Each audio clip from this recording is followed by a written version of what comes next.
Siri. Find top-rated therapists in Ohio.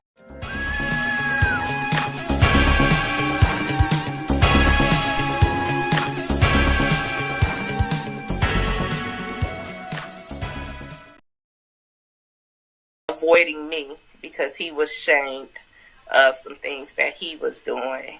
And so he basically was telling everybody he was going to talk to me when he got himself together. However, he died. And he was in the process of getting himself together. And so it's like I'm sad, I'm angry. It's a lot of things that I'm feeling. I didn't get to talk to him. How long had it been? How long had it been since you all talked? I want to say in October I got ordained as a chaplain. That was a text message, and he was like, "I can't come. I'm working this and that," and I'm like, "Well, you can watch the video." He was like, "Well, I want to come, but I don't look my best," and I was like, "It don't matter. Ain't nobody gonna say nothing to me." You know what I'm saying? Right. And, he was like, no, but that was just through text. So I want to say the last time I talked to him probably was like maybe in May verbally. Oh, wow. Okay, so it had been a month. It's been longer than it was like a year. Oh, you mean last May? Last May, yeah. Oh, and then my not only that, I had trauma because I had a dream that my father was going to die. And so my dream came true. And so that was traumatizing too. Wow. How when you had the dream, how did you deal with that? Did you tell anyone? Did you internalize that? I told his sister. And she was like, that's crazy because I had a dream, but it was about his blood on the ground or something. But that was 9 months prior to his death. And so, I was like, well, I think this is a warning. We need to get some insurance or do some things. But I just had a burden to talk to my dad. And I was so caught up in my emotions. I don't believe that I did my due diligence as like praying for him and things like that. But yeah, he ended up dying 9 months after the dream. When you say you don't think you did your due diligence, it sounds like you're taking some type of responsibility. Is that something that you're going through? Yeah. So there's some. I was reaching out. Yeah, I felt like maybe I should have prayed for him, or maybe I should have fasted for him, or something like. And I know mentally and emotionally I can't control anything, but I feel as though I didn't do my best, as in interceding for him. So that's how I feel about it. Sometimes when we are in a scenario where we have no control, right? At that point, we will create avenues of control. We will create avenues of responsibility. And it sounds like in this way, that's a part of what you've done, where, if I would have, then this would have been different. Had I ever, then this would have been different. Sometimes a part of grieving is accepting that some losses are inevitable. Is that something that you've thought about? Yes. But I still struggle, as in I could have did more. I could have went searching for him or something. Like when I tell you I had this heavy burden to speak to him and wasn't able to speak to him, it like really bothered me. Yeah. And I did reach out, but yet I did do something. I did reach out. I was the one who was rejected and and ignored. Okay, so what I'm hearing you say is that you did do something. Yeah, You I did did reach out. But he wasn't in a place, the way that you describe it, he wasn't in a place to receive you because he still had some guilt and shame about some things that he had done in his past. Correct. And, oh, go ahead, I'm sorry. No, but we've had conversations, and, I told him, I forgive him, and it is what it is, because I still have conversations with him. So it was kind of hard when I heard everybody saying, like, the day he died, actually, I had got a on-call position at my job as a PRN, and that day, his first cousin, my first day down there as a PRN, I arrived to a room, and my cousin, she was getting her, they was pulling the cord on her, and I was on my father's side. Now, this is like one of my father's favorite cousins. The next day, while I'm at church, well, actually, after I leave church and go home, I got a call, like, Monicia, your father dead. And I'm like, huh? Like, what? I was just praying for him at church, and I'm like, I don't even, like, is this y'all for real? Right. So it was my cousin on my promotion, the day of promotion of my job. They pulled the cord on her. I haven't seen her in a long time, but I remember her. She was around when I was younger more. And then the next day it was my father. And it was unexpected. Gosh.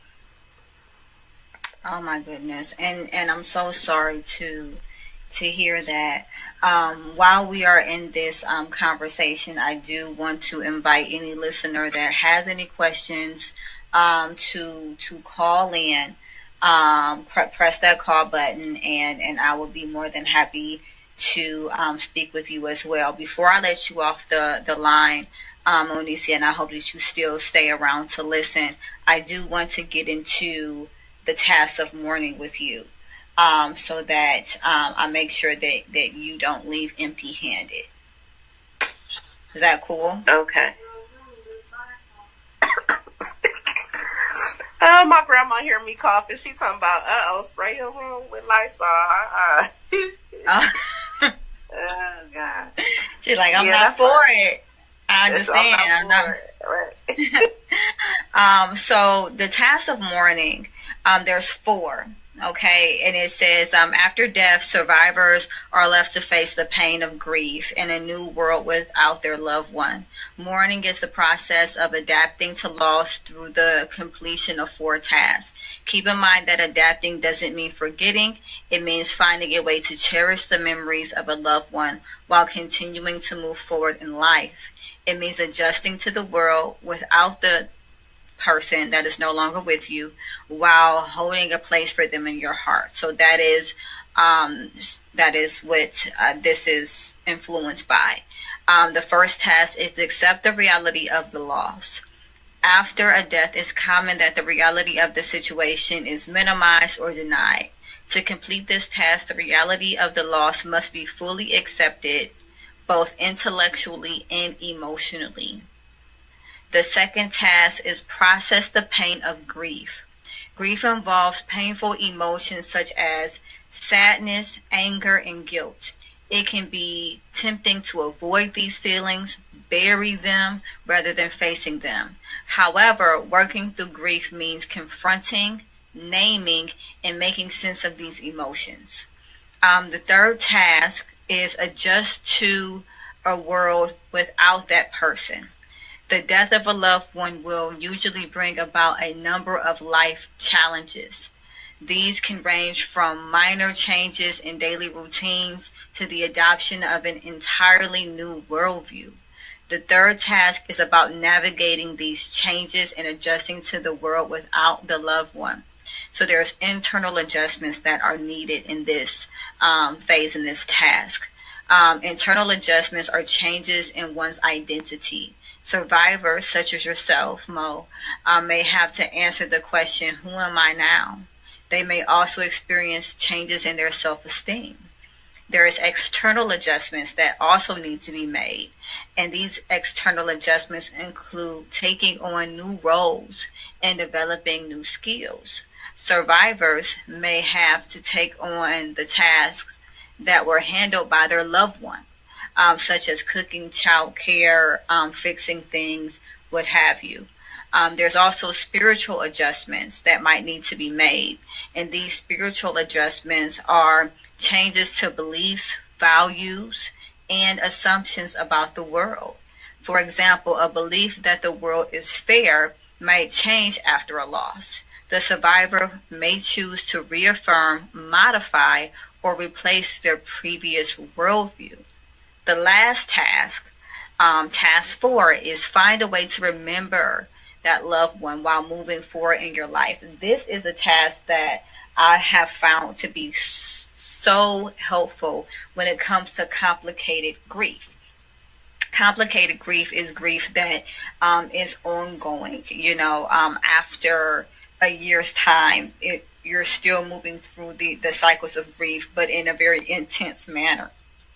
And so finding ways to involve, that person's memory, putting your energy on remembering them versus putting your energy on forgetting them. So it says, moving on doesn't mean forgetting, right? It means finding a place for the loved one in your thoughts, a place that is important but still leaves room for others. So that means not ruminating, right? Completing this task means finding a healthy balance between cherishing their memory and moving forward with life. Sometimes it can look like incorporating them in your Christmas or holiday tradition. It can look like, celebrating their birthday. It can look like, talking about them, telling stories about them, remembering them on purpose, and making sure that a part of them stays with you. So I hope these 4 tasks of mourning will be helpful to you, Mo. And I also hope that you continue to listen as I take the next caller. Thank you. You are welcome. So I do have another caller here. Remember, I am taking callers, so definitely feel free to press that call button. I am a licensed therapist, and I am giving away advice on Supportive Advice Live, so feel free.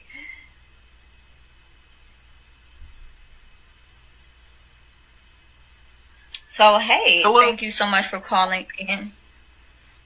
Hey, so what's your question? Or did you have a comment? More of a comment. Okay. Can you hear me all right? I can hear you well. Oh, wonderful. Listening to the previous caller, Monisha, I was reminded of the Kubler-Ross model of grief, of the stages of denial, anger, bargaining, depression, and acceptance. And what she was saying, it sounds like a combination of the stages of denial. Uh-oh, I'm losing you a little bit. Wondering if there was anything that, well, combination of bargaining. I'm sorry. I'm not sure if you're in an area of poor reception. I'm having a hard time hearing you. Let me get a little closer to the microphone.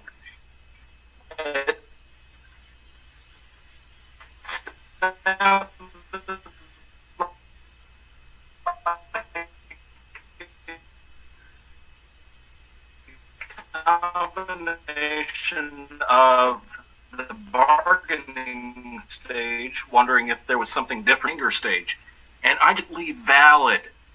And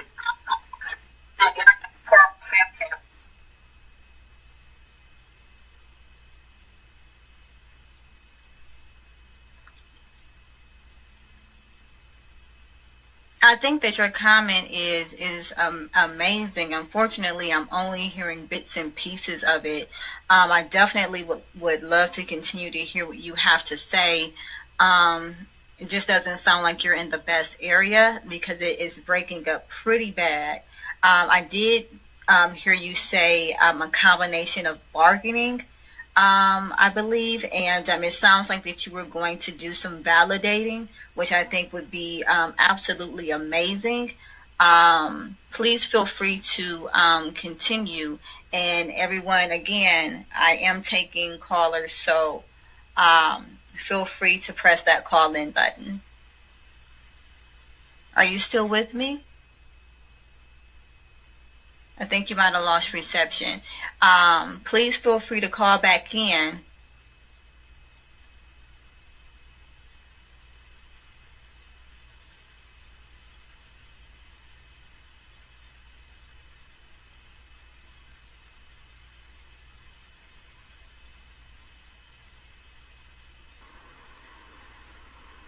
hello, I'm back. Can you hear me now? Yes, I can. Thank you so much. So what were you going to say? It sounded like it was going to be very insightful.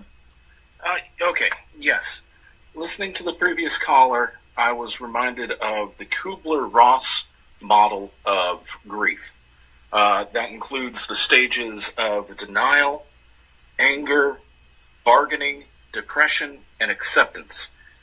And listening to Manisha talking, it sounded very much like she's going through the stages of bargaining, wondering if there's anything that she could have done, and also a little bit of the stage of anger.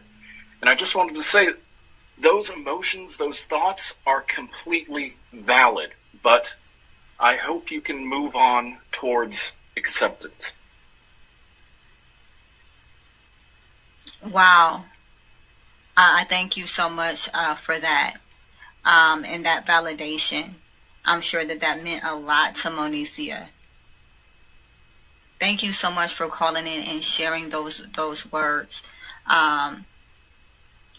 Very happy to have you.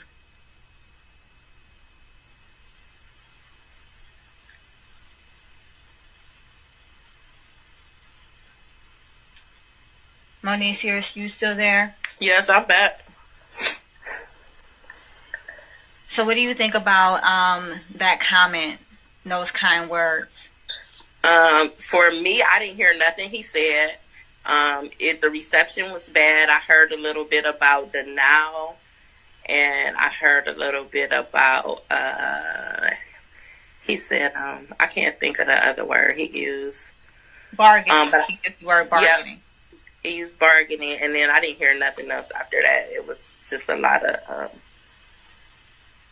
bad reception. So what he was saying, and I hope you don't mind me paraphrasing, as you said it so well. But what he was saying is that it sounded as though you were in a bargaining phase where you were wondering if there was anything else, that you could have done to change the situation. And he was saying that he was that all of those feelings are valid, but he really hopes that you find acceptance as it relates to the loss of your father. I do want to point out that Monicia just recently lost her father, so she is definitely going through the stages of grief. When I think bargaining, I think my perspective and what I've learned through my studies is that it is wishing or trying to make a deal to get that person back, and wanting that person essentially to return. You're definitely not accepting the loss at all. You are, going through this conversation for lack of any other wording here, with God, if you will, to bring that person back, or to stop the pain that you're going through, or whatever the case may be. If you had to go look at the stages of grief, Monicia, where do you think you fall from your own perception? I would say I am, at times I'm sad, at times I'm angry. Maybe I'm misunderstanding the bargaining part. I don't feel like, I guess I feel as though I wish I could have done something different on my behalf, even though I know consciously there's nothing I could have done different. And that's more or less guilt. If you were my client and you were in my office, I would definitely lean more towards feelings of guilt, or even regret, which is a lot of what we feel after someone has passed. We ask ourselves, did we take every opportunity? Did we do everything that we could have done? And all of these feelings are absolutely valid, because it's kind of like the hindsight of, if I had known that they were going to pass, what would I have done differently? And there's always something that we feel like we would have done differently had we known. Mm-hmm. Not only that, like in the process of my father dying, I also received, I guess I'm traumatized too in some ways. Talk to me about that. I received a message from a stranger saying, we could have probably saved your dad, but they robbed him. They took his gun and some money. And what? I took her screen. Yeah. If I told you the few things that happened during that time, oh God.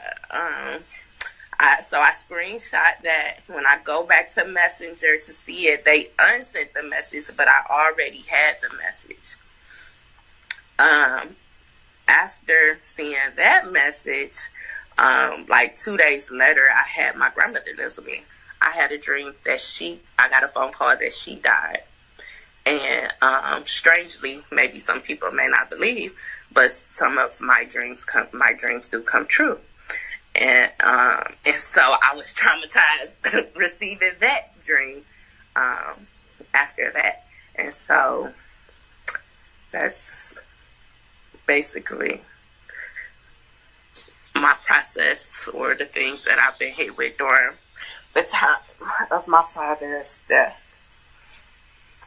The funeral was recently, and so I want to say that because there is no thought process from myself or anyone else, especially those who have suffered a loss, to think that you would be through the stages of grief, already, and again, I want to point out that the stages of grief are not linear.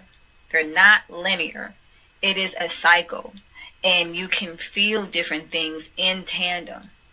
You can be sad and angry. You can feel as though you have come to a stage of acceptance and then get angry again. I have a lot of clients that have taken on grief, because of the losses that they've had. And in working with them for years, one thing that is so important is that you give them the space to feel what they're feeling. There is no time frame, time limits on grief. Not at all. And I think that one of the things that's missing for you, Mo, is self-compassion. That's one of the things that I can hear, that you're not giving so much to yourself.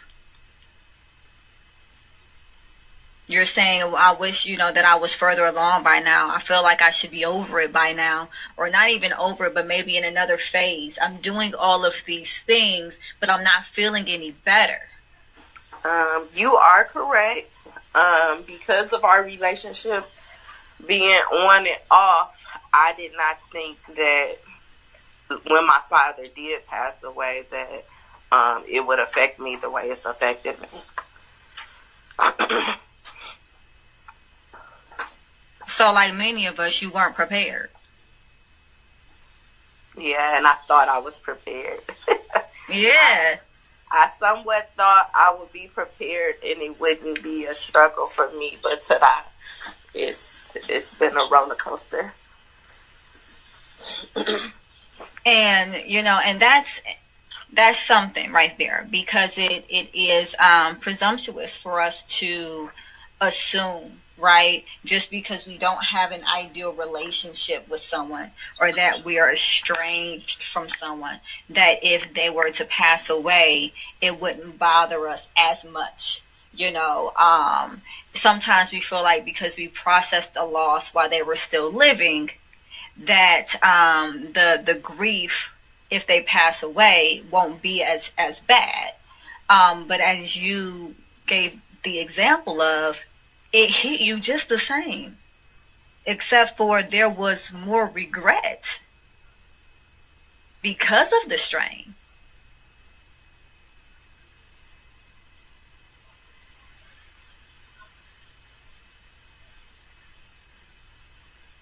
You still there? Yes, I'm still here. This isn't an easy topic, and I don't want to treat it as such. Grief is a very complicated topic, and it's definitely not something that we're going to sum up in any way, shape, or form in an hour's time. However, I do want to say to you that I would really encourage you to give yourself some space to feel what you're feeling without expectation. Put on a lens of curiosity and emotional, mental openness, and feel what you're feeling. There is no place you're supposed to be now. There is no way you're supposed to feel right now, except for how you feel.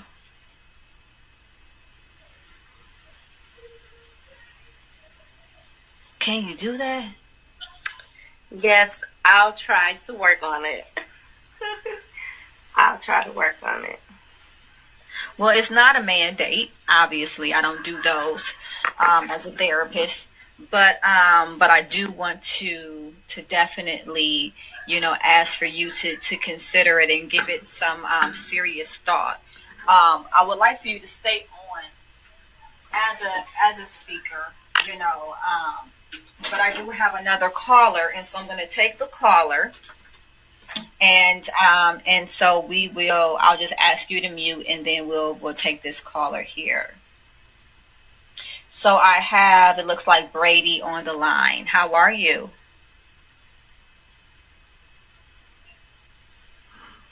You're on mute. Just checking on my bunny. You looked a little hot and tired. I think he's taking a nap. But, so you're just giving free advice today, huh? Yeah. How about that? That's pretty cool. That's what's up. I was doing that the other day, something like that here on Callin'. And Okay. I could use your help. So let's see. What I'm going through is that I've been trying for like decades to get Dr. West to run as a presidential candidate. And now he's finally doing it. But he's doing it for a political party that's kind of problematic. So I've been trying to start my own party since 2016. And nobody's really on board. Like, no one really likes the idea. But now that Dr. West is running for this problematic party, it's kind of becoming clear to everybody that we need a new third party. And everyone's kind of talking about it, but no one wants to help with the idea. So how do I get people to I don't know, how do I get people to become politically active? That's hard. That's hard. And right. And the reason and the reason why that's hard is because it's such a personal topic. People's political views and values are so personal to them, and it's hard to influence that. And so it can be hard to get people on board without offending or individuals not wanting to be a part of that topic, because it's a hot topic that easily offends individuals. I think that it's just important that you allow people to know that the information is out there. Put it out there, let them know that it exists. If you're an influencer and you make videos, great, do that. And then allow the people to come to you. The individuals that are actually interested, give them avenues to locate you and come to you, or donate, or whatever it is that you need from them. You can go and get whatever licensure needed to start getting signatures and stuff like that, or permit, I think is the word, needed to get signatures. It's really more about putting yourself out there and making a space to attract those that are interested.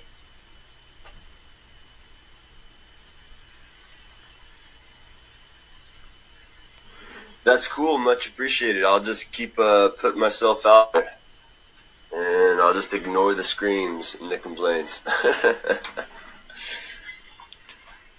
The screams and the complaints, are those coming from people that are against or for what you're against? Okay. And I mean, and in all honesty, Brady, that's with everything. You put yourself out there, and there's going to be positive and there's going to be negative. And the negative can be a motivation, right? And the positive, absolutely, is a motivation. Absolutely. But you keep on going. You keep on putting yourself out there. And you make the information available. You put out platforms for individuals to reach out to you so that you can get the feedback you need. Right. So we could all work together, get some kids some food and some health care. I'll get food and health care for everyone taken care of, so we can have a little more vacation time, That's the end goal.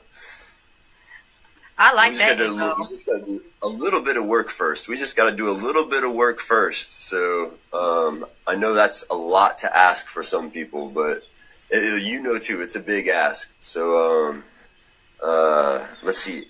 How do you make friends with somebody who's already decided you're the devil?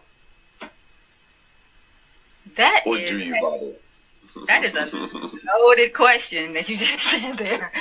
I think we can go to the next person if you want. Yeah, no pressure on that one. Well, I did want to address it because I'm interested as did the person tell you or tell that hypothetical person that they think they're the devil, or is this an assumption? They're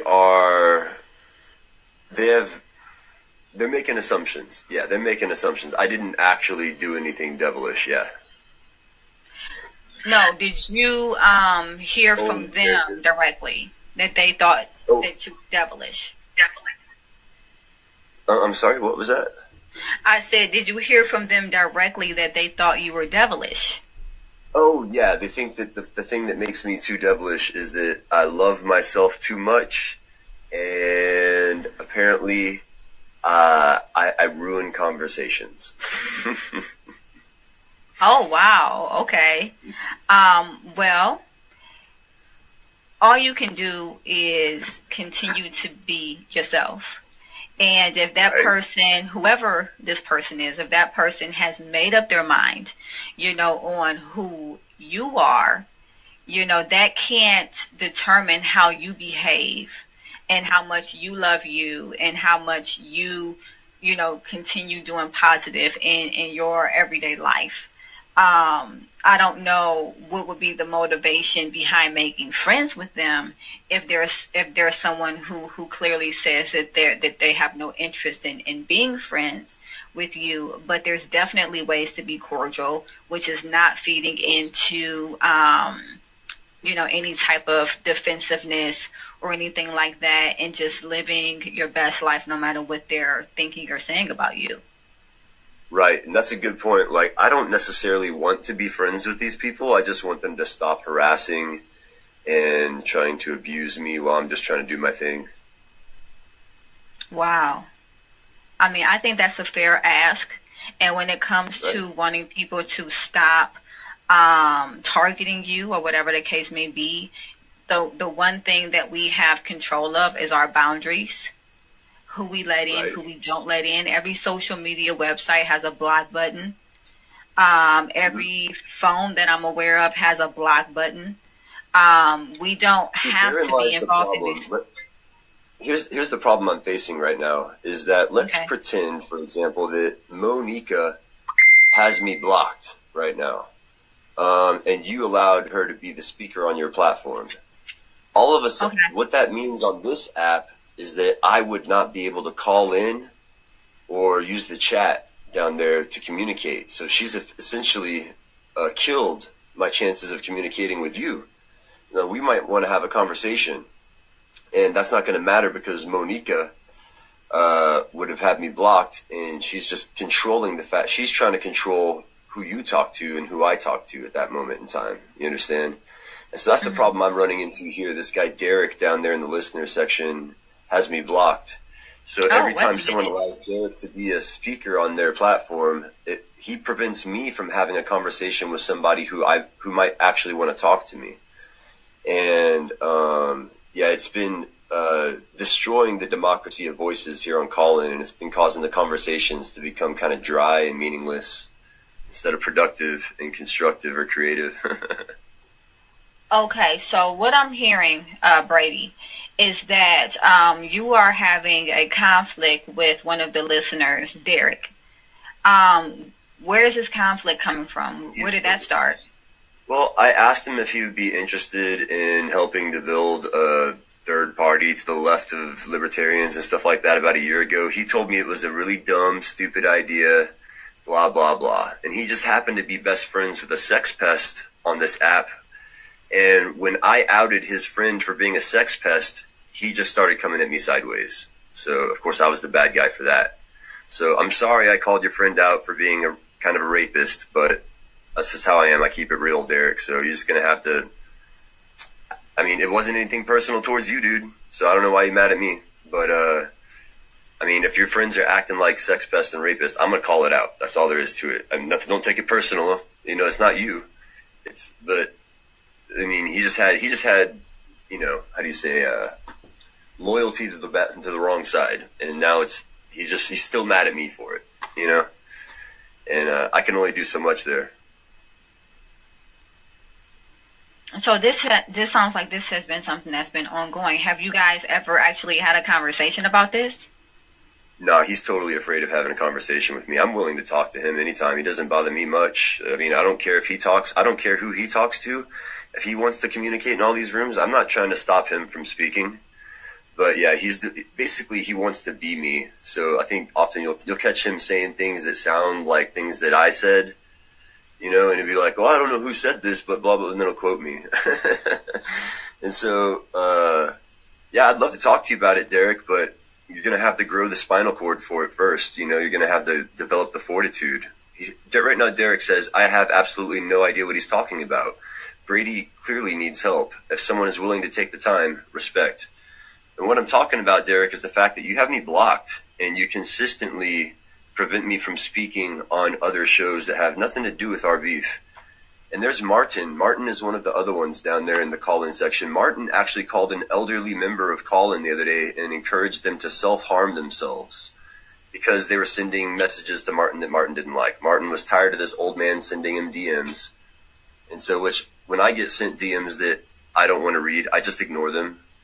But Martin felt it necessary. He felt like he was somehow so hurt by William that he had to go in there, and there's so many bullies on this app I got to handle, and police.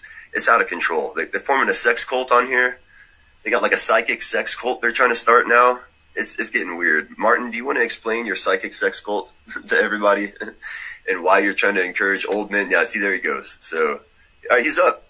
Nice. You can ask Martin yourself, like, why is he trying to start a psychic sex cult, and why are you harassing elderly people to the point of self-harm?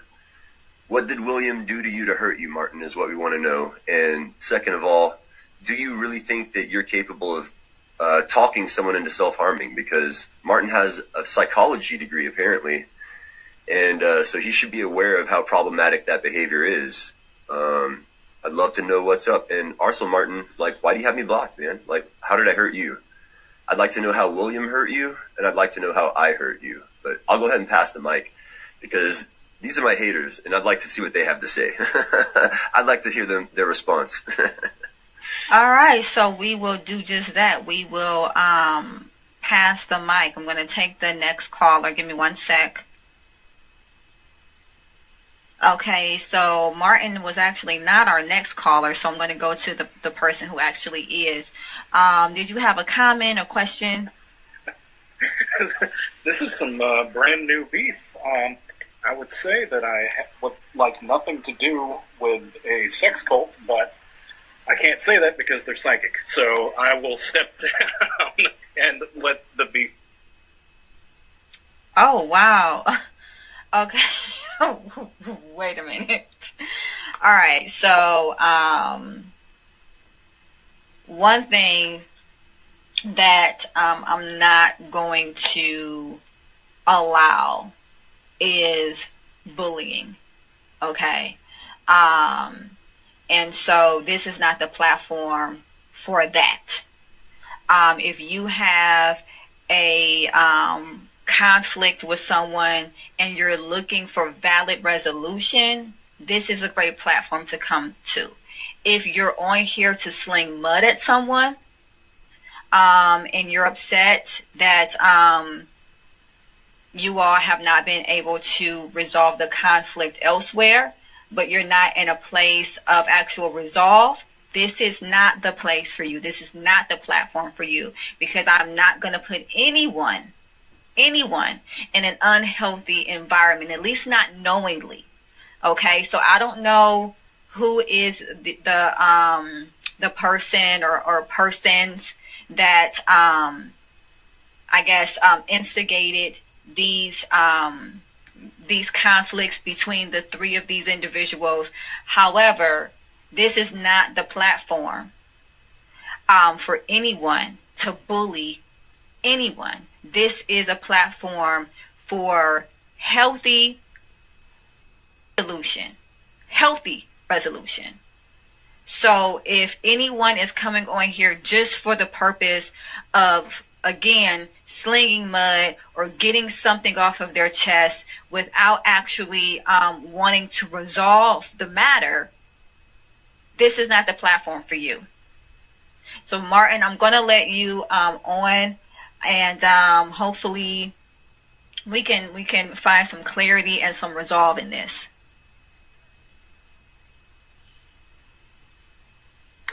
Hi.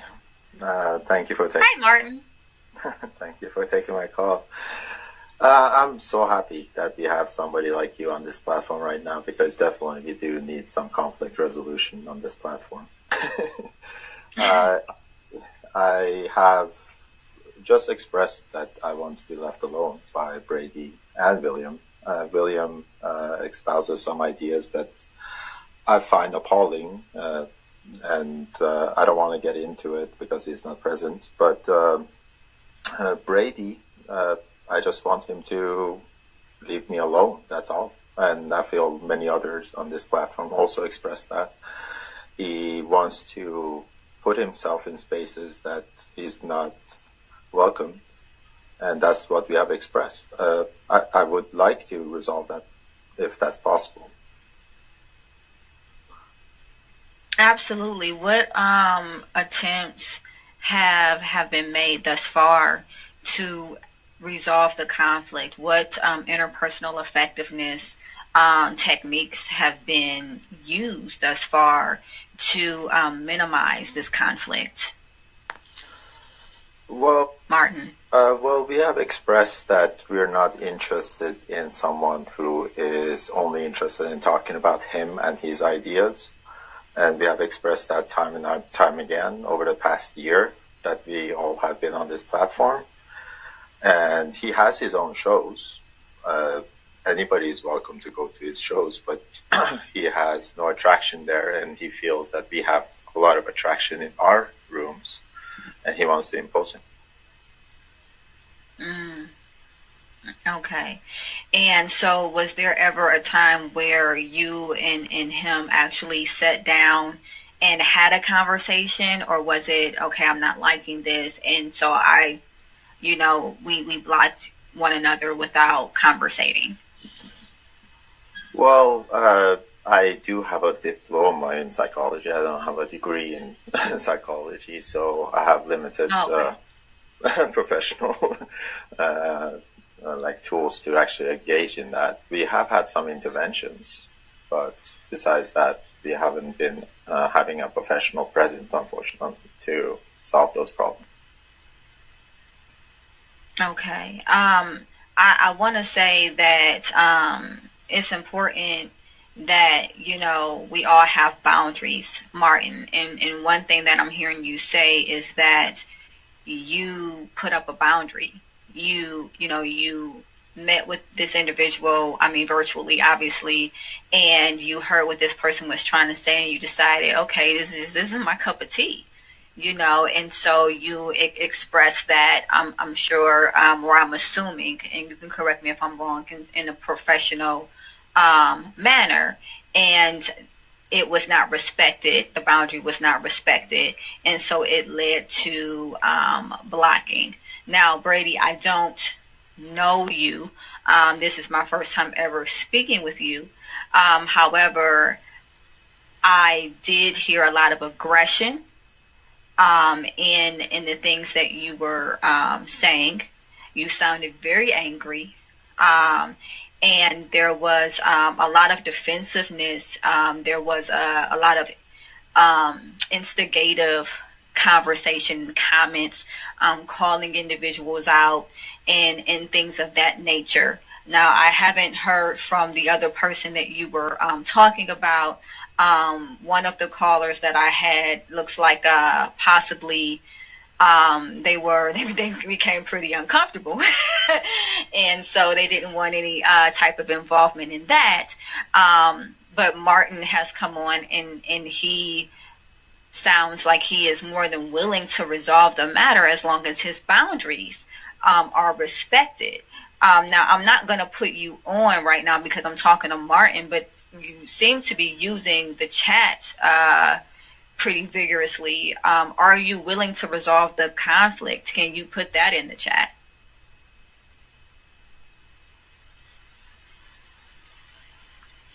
Okay, so Brady says, yeah.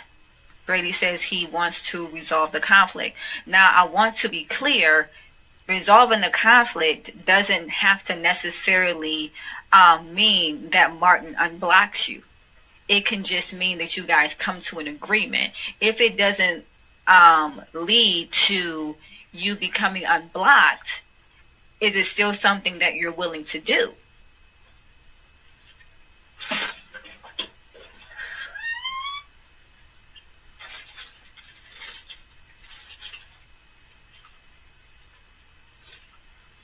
Okay, and again, we're deflecting. I'm asking you about conflict, and then you're talking about Martin telling people to self-harm themselves.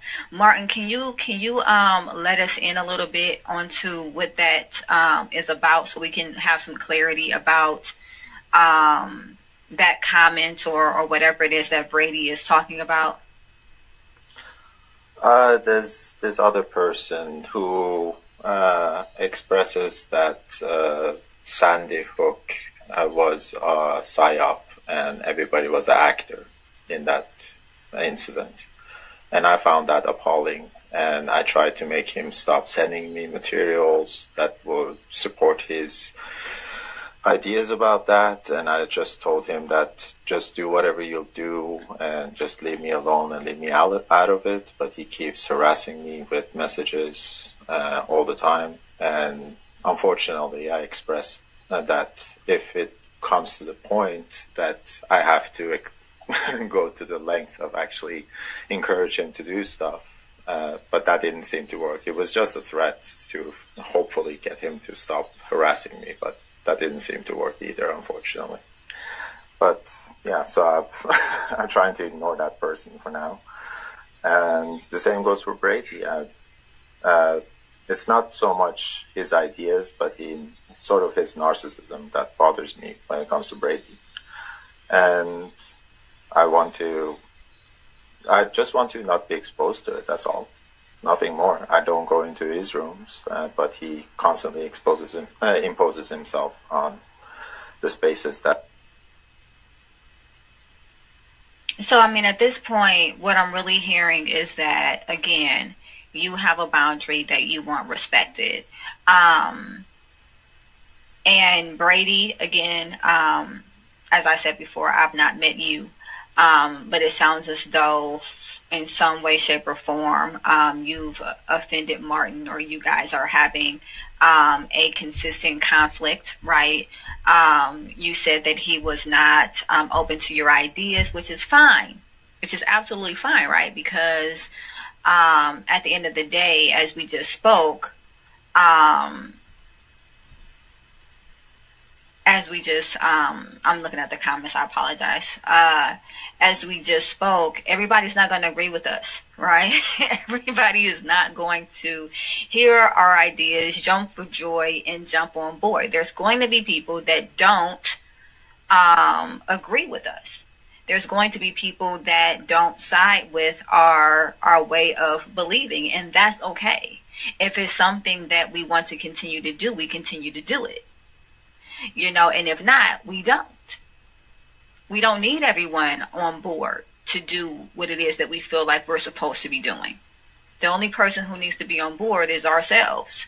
And then we find the avenues that are open, and we take the opportunities available to make it happen. And if Martin is someone that did not agree with your idea, or maybe he, as you said, thought it was stupid, Martin is a representation of a lot of people that you're going to run into that's going to say the same thing. And you move on. You move on. Do I have any other callers?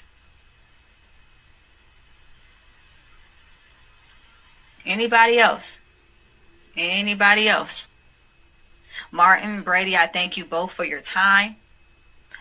So much. I definitely appreciate your time.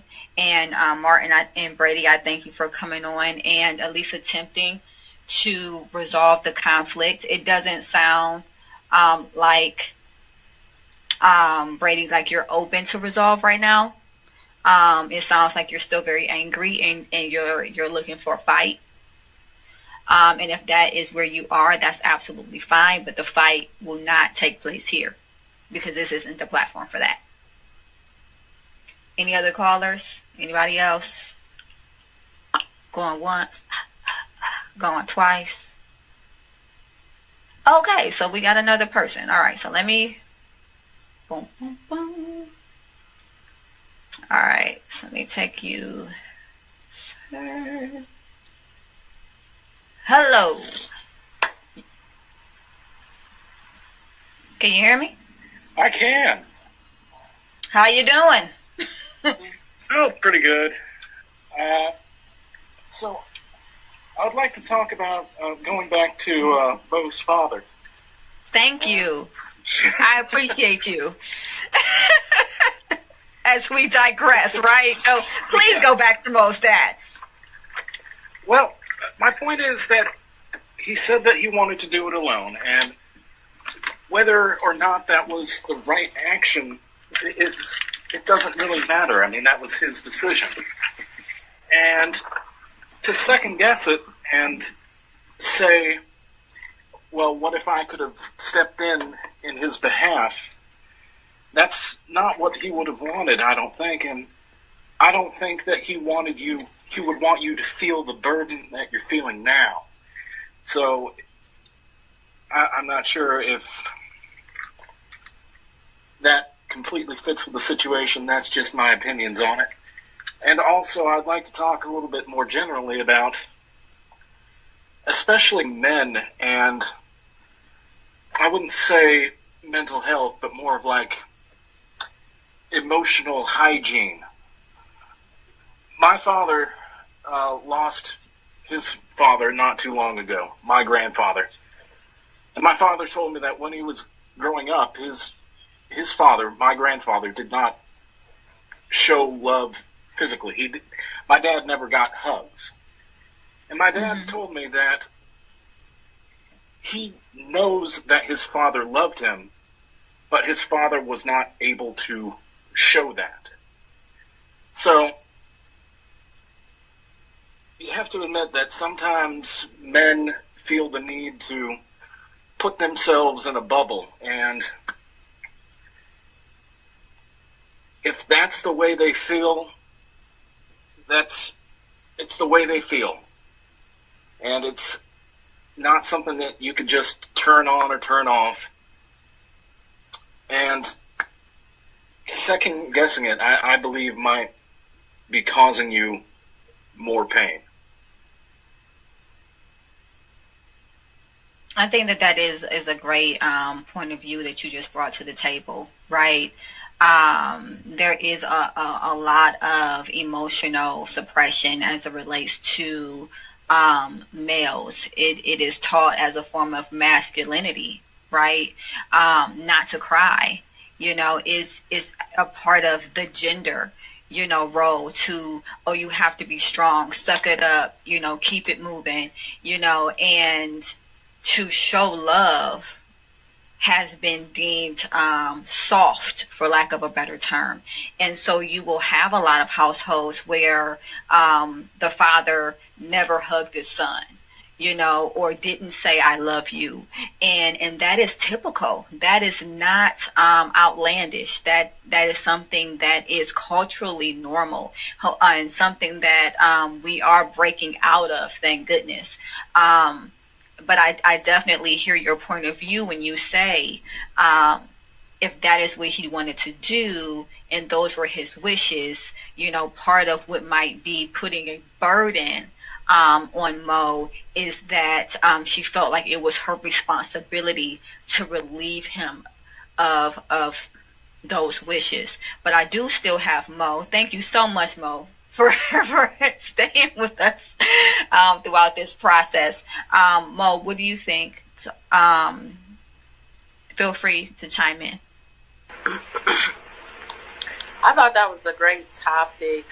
He brought up about men and their emotions. Actually, I was like, ooh, that's something I want to talk about next week when I come on.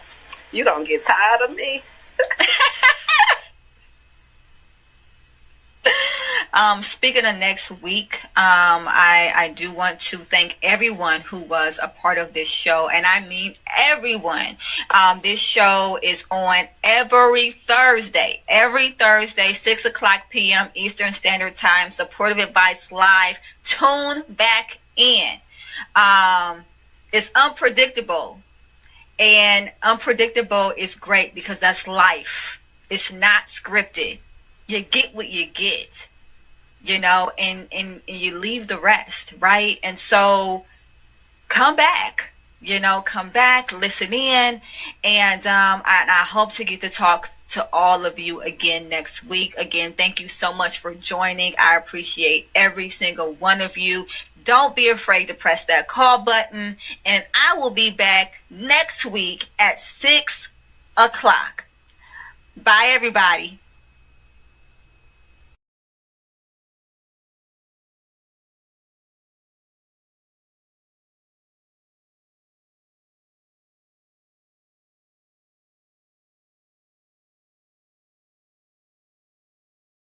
everybody, and welcome to another episode of Supportive Advice live. I have Mojo with me, aka Monicia. How you doing today, Mo? I'm doing okay. How are you? I am alright. I'm alright. It sounds like our energy is in the same spot, though. Most likely. I don't know if life is lifing or if it's the holidays. I don't know exactly what's going on at the moment, but it could not be, as far as I'm concerned. Right. I agree. So we got Mr. Machismo on here too. I thank you. I know we've been absent, y'all, for the last couple of weeks, but don't we deserve a holiday too? I think we do. We deserve a holiday too. So we got families and people that we're spending our time with and prioritizing, and sometimes you gotta take a break. And I can't say that to other people without then having that same grace for myself and the team, right? So for those who pick up and listen, thank you, and for those who don't, we'll catch you next time. I'm gonna invite Mr. Machismo, aka Dante Holloway, to join us because he is one of our panels, as well as Mojo. How you been, Dante? My name is Jackson. It might be some hackers on here. Oh. We give a government name. No, I'm just kidding. Oh my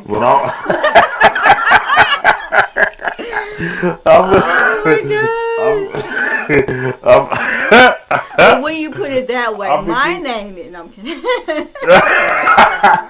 Lord. I've been good. I can't complain. How about yourself? Oh, that Red Bull went down the wrong way. So that should tell you something right there, Red Bull. I am. I was gonna say 6:30. You a daredevil. Ooh. You know, I'm telling you, man. I had clients, throughout the day. I've also been working on my dissertation. Okay. So, Doctor who? Dr. Me, eventually, right? Dissertations out here. Putting in work. Ooh.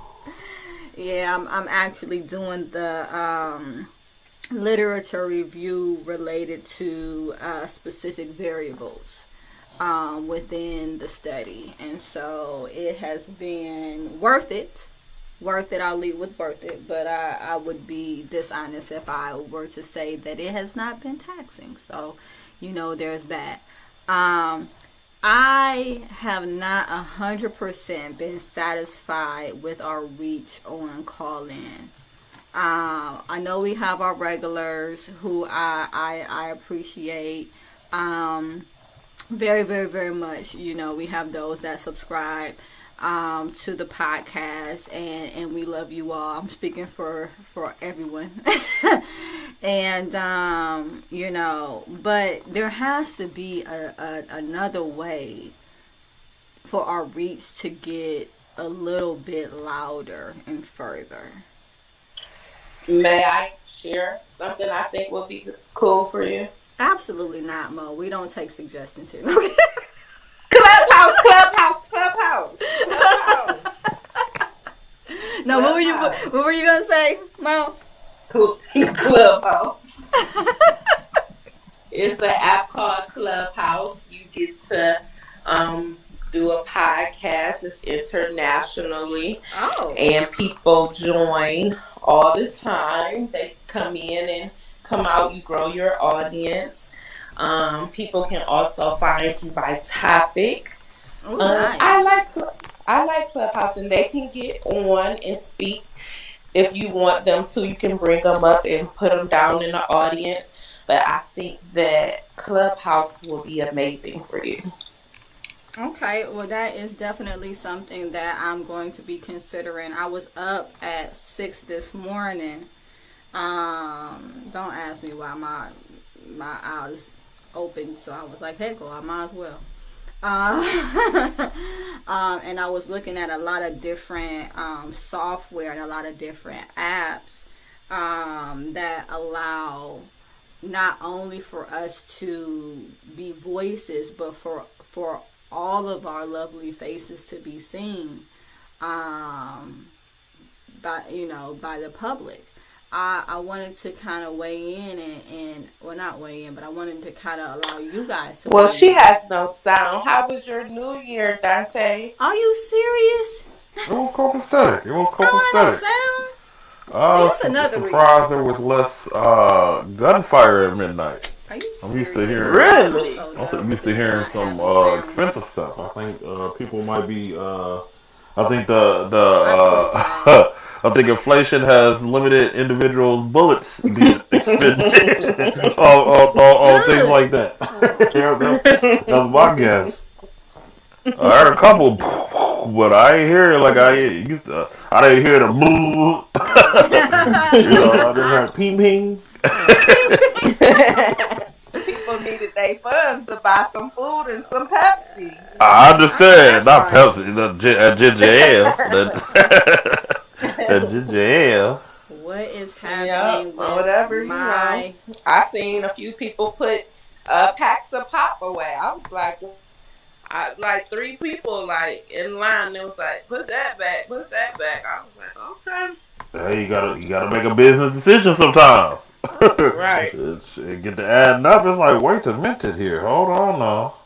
Wait a minute. This ain't what it's supposed to be. Right. Yeah, the store is eating out. All that is all more expensive by far. So, is there anything you're expecting big in this first quarter of this new year?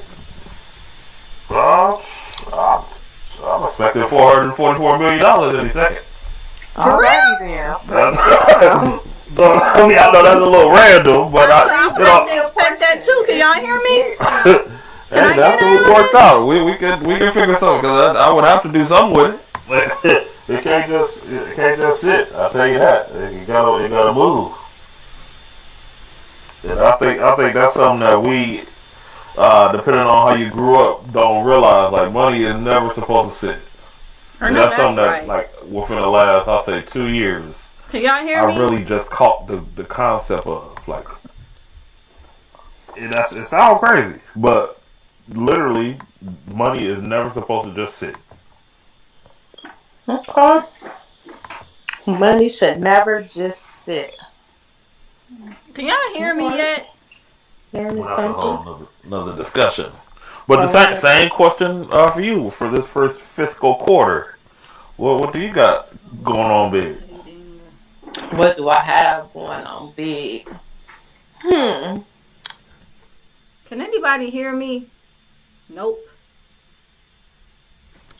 I was struggling with some projects that I shared with you guys last year, and I needed a little boost of motivation and not procrastinate. And so I did give me a business coach. I invested in one of those. Hello? My kids at work. Hello? I'm excited. Some of them are enjoying. They're allowing me to speak about God. So I think that's pretty cool. They're enjoying the NLT version of the Bible. So I'm kind of excited to work with them. Hello? And they're like really excited about it. I'm surprised. And what else? So one of my business avenues, Hello? I am going to, that's my whole focus for the month of this first quarter. My first quarter is January through April. And so I'm believing for a building space. I'm believing for... No, we went on without you because you were missing for like 7 minutes. Well, I was hearing y'all. Please, Mo, continue. Business, business, business. Okay, so my quarter, this first quarter, I'm gonna focus on the business idea I have. I finally moved on it. Yay! Thanks for the Yay! audience Woo, woo, background. woo, Woo! woo. And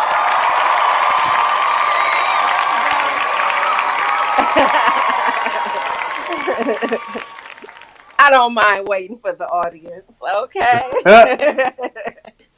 So I started that, and that's my first quarter. So I broke down some goals for the year, and I did it quarterly, and my quarters is every 4 months. But my first goal is this business.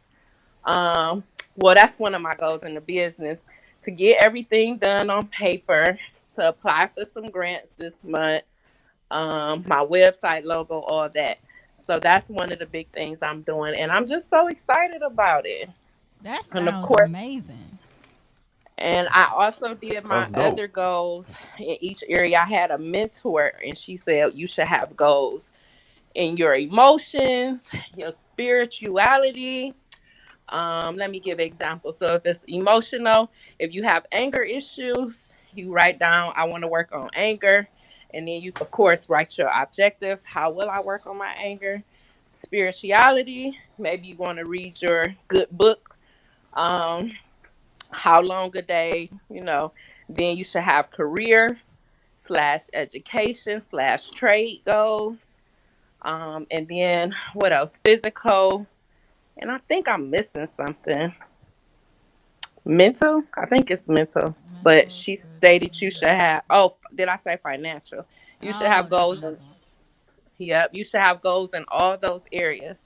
So I wrote my areas down, and I added house projects too. So we shall see how this goes. We sure shall. I hate to take y'all back, but I kind of was back left where I got dropped, and I wanted to ask you all about the yeah. I mean, hey, sometimes you get stuck where you get left. You know, that's a message all by itself. But I wanted to ask you guys about the platforms that allow not just for myself to be seen, but for you all to be seen and heard. I wanted to know how you guys felt about that. That would be cool, actually. Mo? Oh, wait a minute. Am I talking? Can Oh, you can you not hear hear me? me? Can you hear me? Yes, I Can can, you I hear can me? hear you, Mr. Oh, Deceitful. I can hear you. I can hear you. I can hear you. I'm down. I'm Okay. down now. You probably see some computer monitors, but I ain't got no problems because I'm over here multitasking. So Ooh. you Can get I to see get you some to multi. create me a space? You said what? I need it. I'm gonna need a space created by Aquila. Okay. Her office is amazing, you guys. You should drop in and do a session. It's wonderful. Book ahead. Book ahead. Supportiveadvice.com. No, Yeah, but I am looking. There it is. do look Oh, you like it? You like it, Dante? make you want to just go get some counseling while you. Yeah, oh yeah. I'm like talk about anything. Just get in there and sip some lemonade or something. Man, it's cozy. One of my clients came in. It was like, "This is nice." I was like, "Well, thank you. Your dollars at work." I'm like, hey, that's the whole thing about business, reinvesting. Reinvesting. hmm But yeah, I was looking at an app called something or other. That's not helpful. But yeah, I was looking at this app, and also if anybody can draw, email me at first name AQUEELAH Wheatley, no spaces, no dot, WHEATLEY, at supportiveadvice.com. I am looking for someone to illustrate a children's story that I wrote. Now, one would think that when you have a significant other that is an artist, you wouldn't have to make those types of call outs, but you know. So yeah, definitely looking for someone who can draw. Doesn't have to be anything particularly spectacular. Minimal characters. I think the amount of characters are about 5 in total, and so as it relates to storyboards, it probably have about about 10 plots. So yeah, anybody. I Hmm. know a few people who are some great artists. If you send me, text me your email out and what you want, and I'll forward it to those people. Well, that would be awesome because I've been sitting on this children book for a year now, and I don't want to sit on it any longer. Has anybody heard of Speak Pipe? No. Because that's the one where you're supposed to be able to see each other, and then there is also one called Radio.co, and then there's another one called Podbean. Anybody heard of Podbean? None of them. Oh, okay. All right. Well, those are the ones that I'm mulling over. So if you guys have time to look at them and let me know what you think, that would be greatly Nope. appreciated. So, getting back on to emotions, feelings, psychology, and that type of thing. Um, man, what was up with this Christmas? I know it wasn't just me.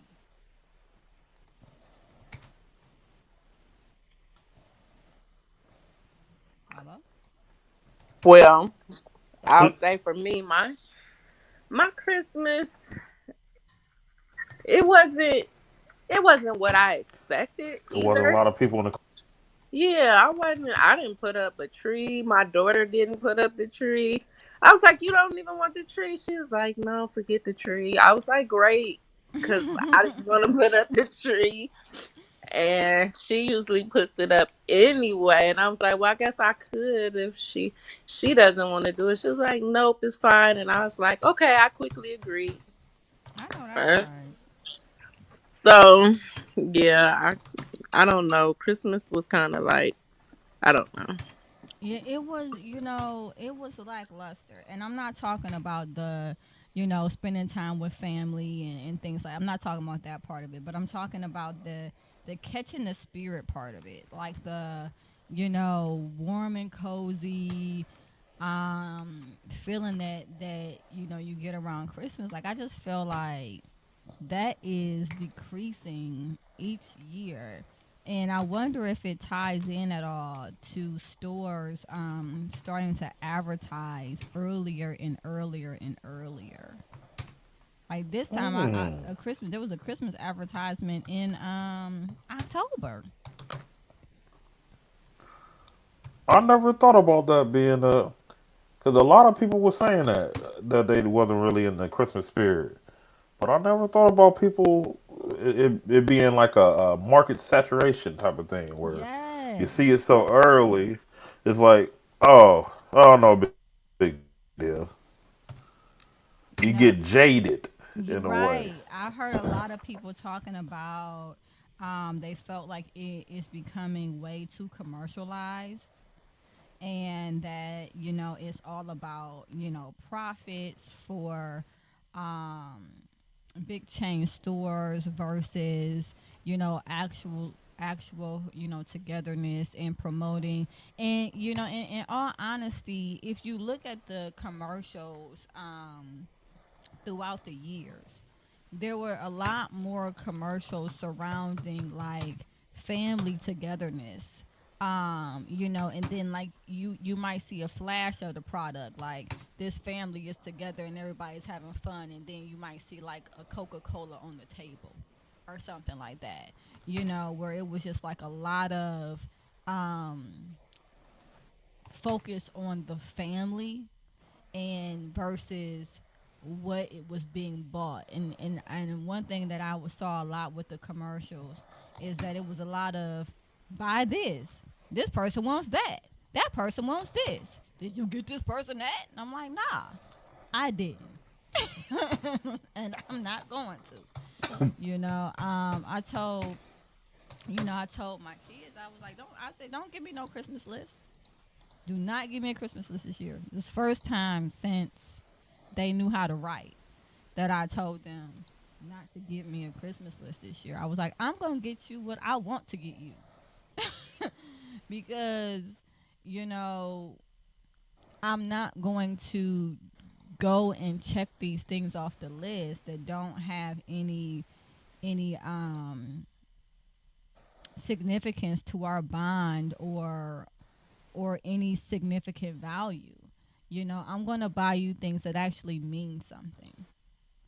And you can value that, or you can, choose not to. And I mean, it went over well, but I was just like, no, I'm not doing. I'm like, I am not Santa Claus, man. Like, I'm not Santa. I mean, technically, we are Santa Claus, but my thought process was like, I'm not Santa. I'm your mom. Again, I'm gonna get you things that you know are gonna mean something for more than just one day.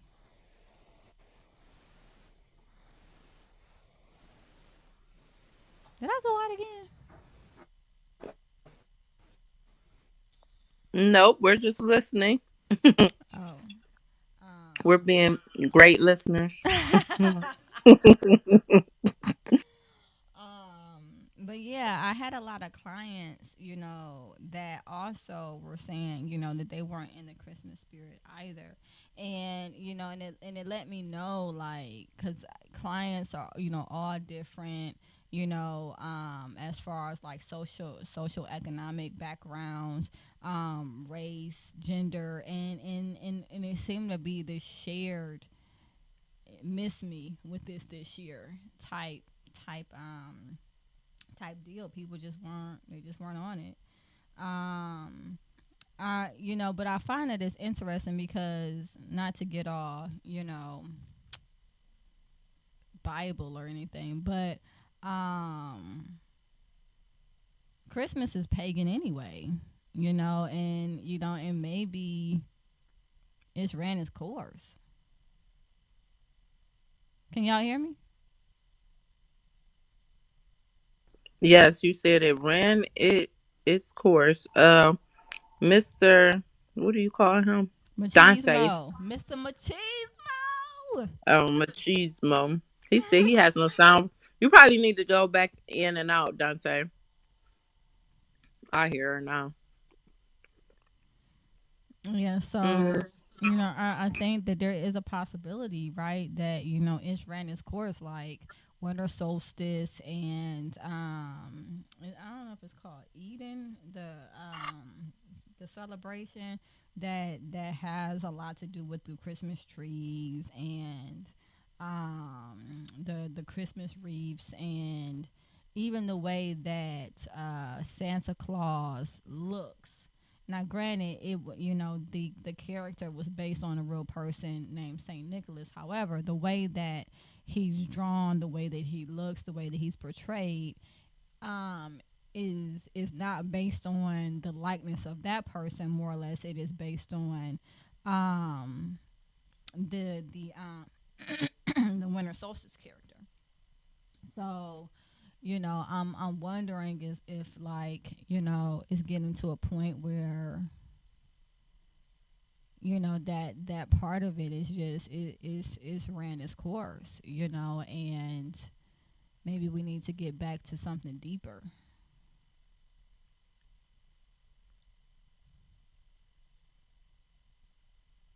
I would say I think the things that you listed have something to do, but I also just think like um the economy, world events, life events, day-to-day activities, um being overwhelmed. Like, it's funny you mentioned this about marketing.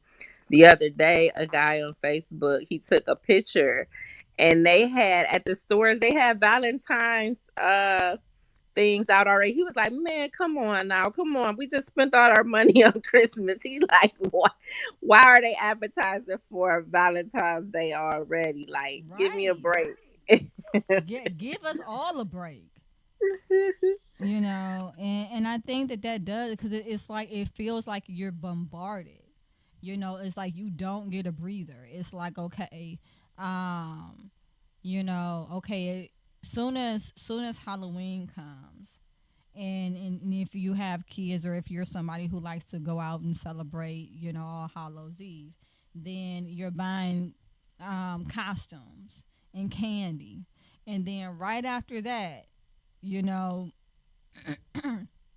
or even alongside that, they're putting out the stuff for Thanksgiving, and then it's almost like Thanksgiving ain't even a holiday no, no more. They're like, we're just gonna smush that on out the way, because like that lasts for 2 seconds, and then all of a sudden you see all these Christmas decorations. You're just like, can I get a breather? Like, come on. Like, you got people coming over, and decorations, and you're buying food, for people that's coming over, or people doing potluck and they're buying food. And I mean, it's like, I don't know. When I was a kid, I remember liking Thanksgiving. I remember liking the experience of family, coming together. But I also don't remember it being as commercialized, all the holidays. It just like bam, bam, bam, bam, bam, no breaks. Um, which is something that probably is going to really, eventually, you can only take so much from people before they're tapped out. And not just tapped out financially, but tapped out mentally, tapped out emotionally, tapped out, in a bunch of different ways. And it seems like people are tapped out. Tap, tap, Tap, tap, tap, tap. tap. Tapped out. Yeah, That's the tapped word. out. People are tapped That's the out. word. Tapped out. You know, um, I wanted to go look at the Christmas lights on Noble, and I didn't even go to see those. And but speaking of Mr. Machismo talking about he heard ping ping ping on New Year's, he said people couldn't afford bullets. There was actually a report that there was shootings downtown after the lighting of the town square Christmas tree, and it's just like, come on. Like, what is? I'm like, come on, like, what's going on? So, maybe they exhausted all they pop pows then, and they didn't have none left over. But I didn't hear any gunshots at all. I didn't hear none. And then again, I normally don't hear them over here where I am. The police, they don't play that. Where I am, I heard a few more pow pow pows than Dante stated. But I would like to say he had a great point. It was not like before, so that's interesting. It wasn't a lot as usually. So yeah, I think he's on to something. Everybody had to use their money to get food instead of get bullets and ammo. So Well, that's wonderful. good. Yeah, I'm about to say, Right. it's like, no, we cannot hear you, Mr. Machismo. That's all. One good thing about inflation is that ammo apparently is also more expensive. But you know, I was talking to some colleagues about the job market, and that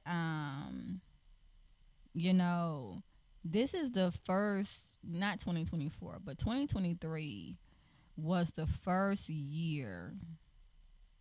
I think I would say 2022, 2023 was the first years that I ever seen anybody close down due to lack of staff.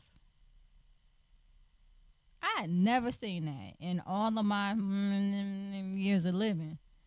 I never seen like a restaurant saying closed due to lack of staff, or a McDonald's that's not taking no more orders, or you know um the Dollar General closed at 4 o'clock instead of 10 o'clock because they had low staff, and I'm just like, what is happening?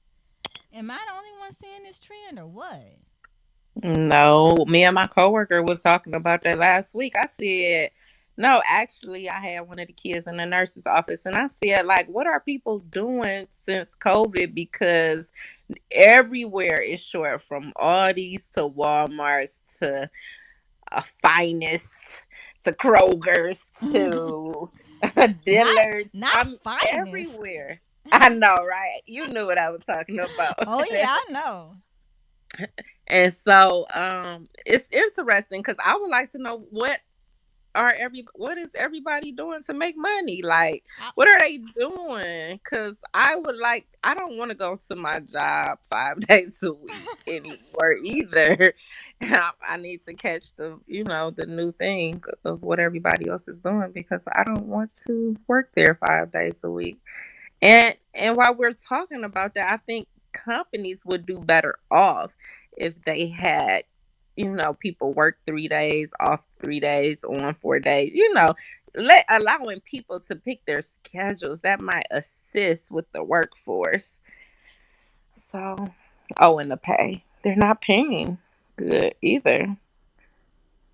So, there's a lot of companies that are paying like $14 an hour, $15 an hour, and I told my eldest daughter. We were talking about this some years ago, actually. Some years ago. Nope, not now either, Mr. Machismo. Not no.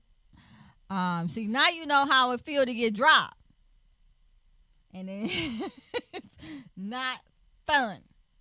But no, I mean, I'm kidding. I appreciate that you guys don't stop whenever my sound stops, because then it would just be very boring, I'm sure.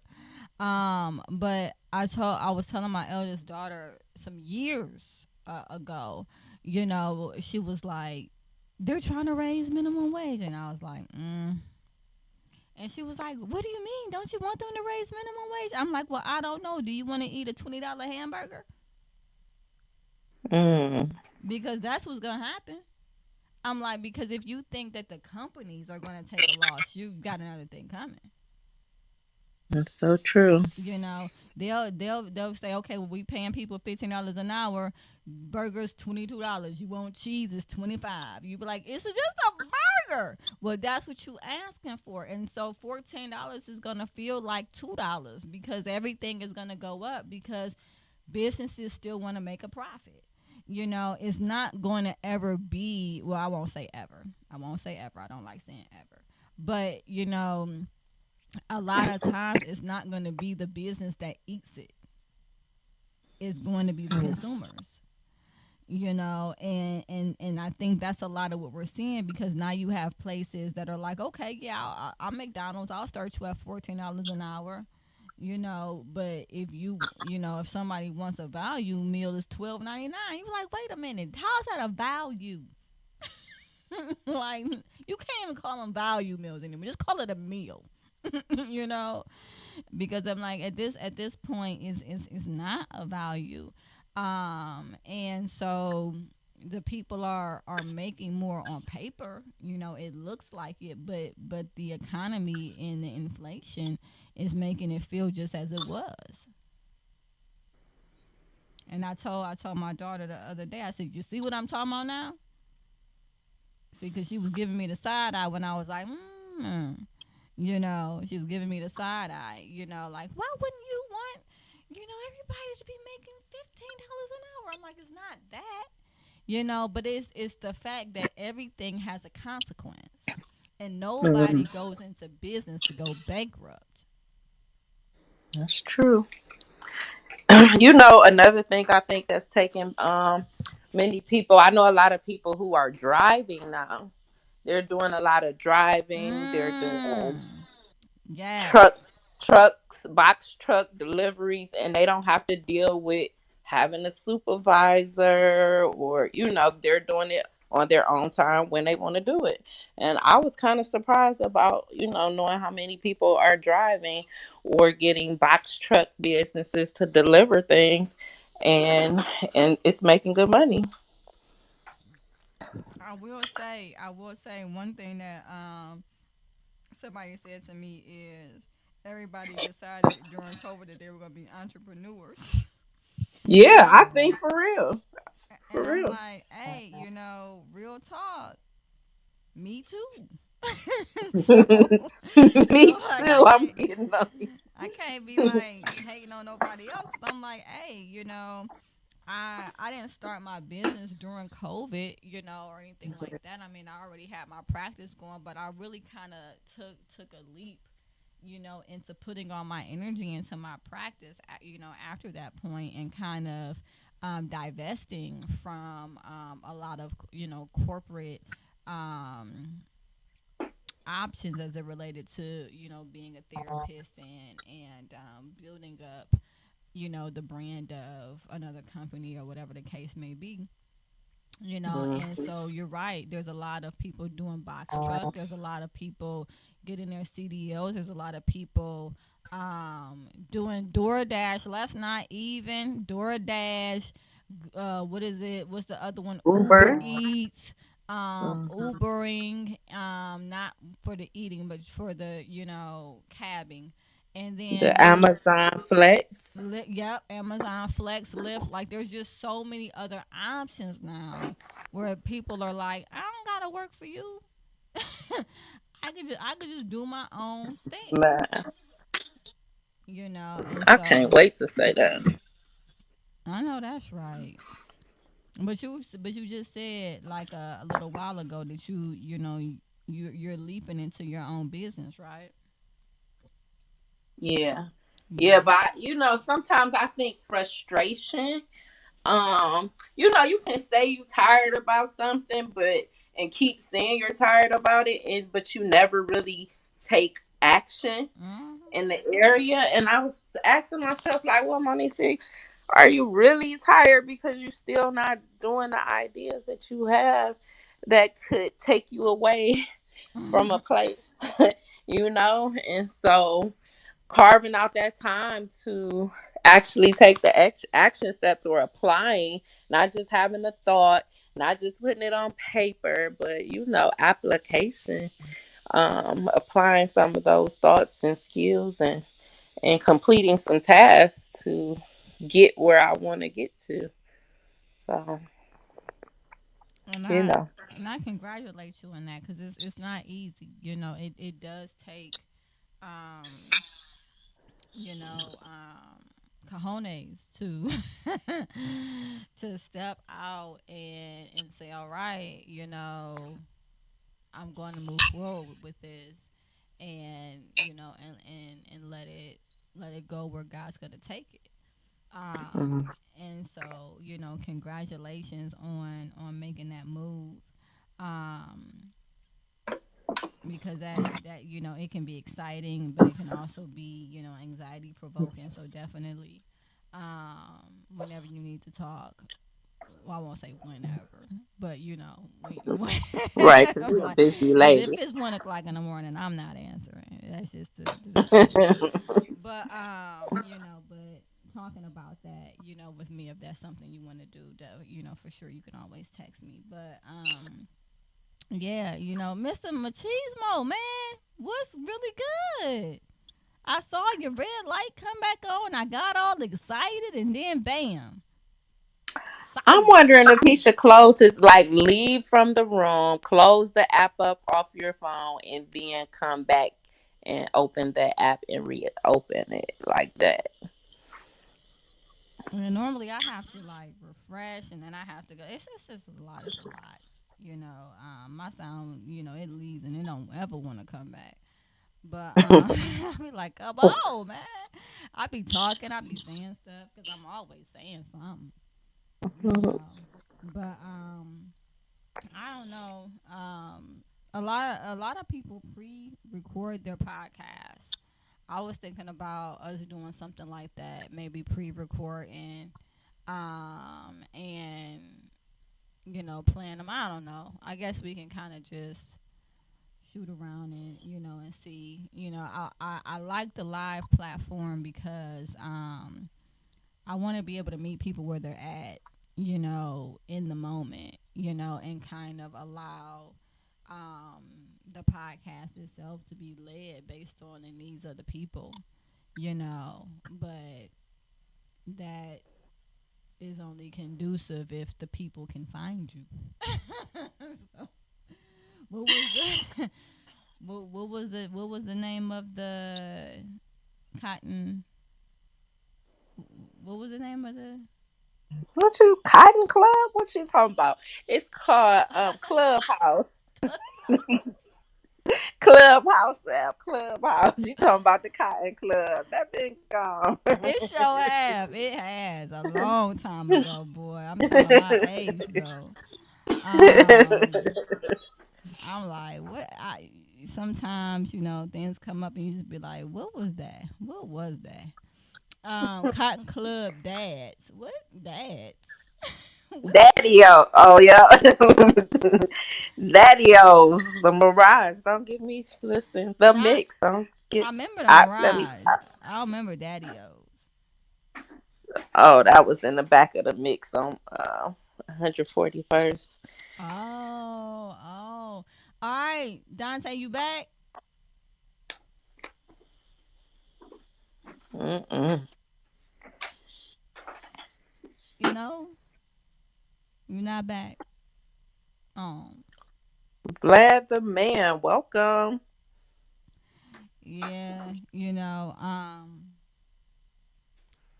I'm tired. Like, wait, I think I'm tired.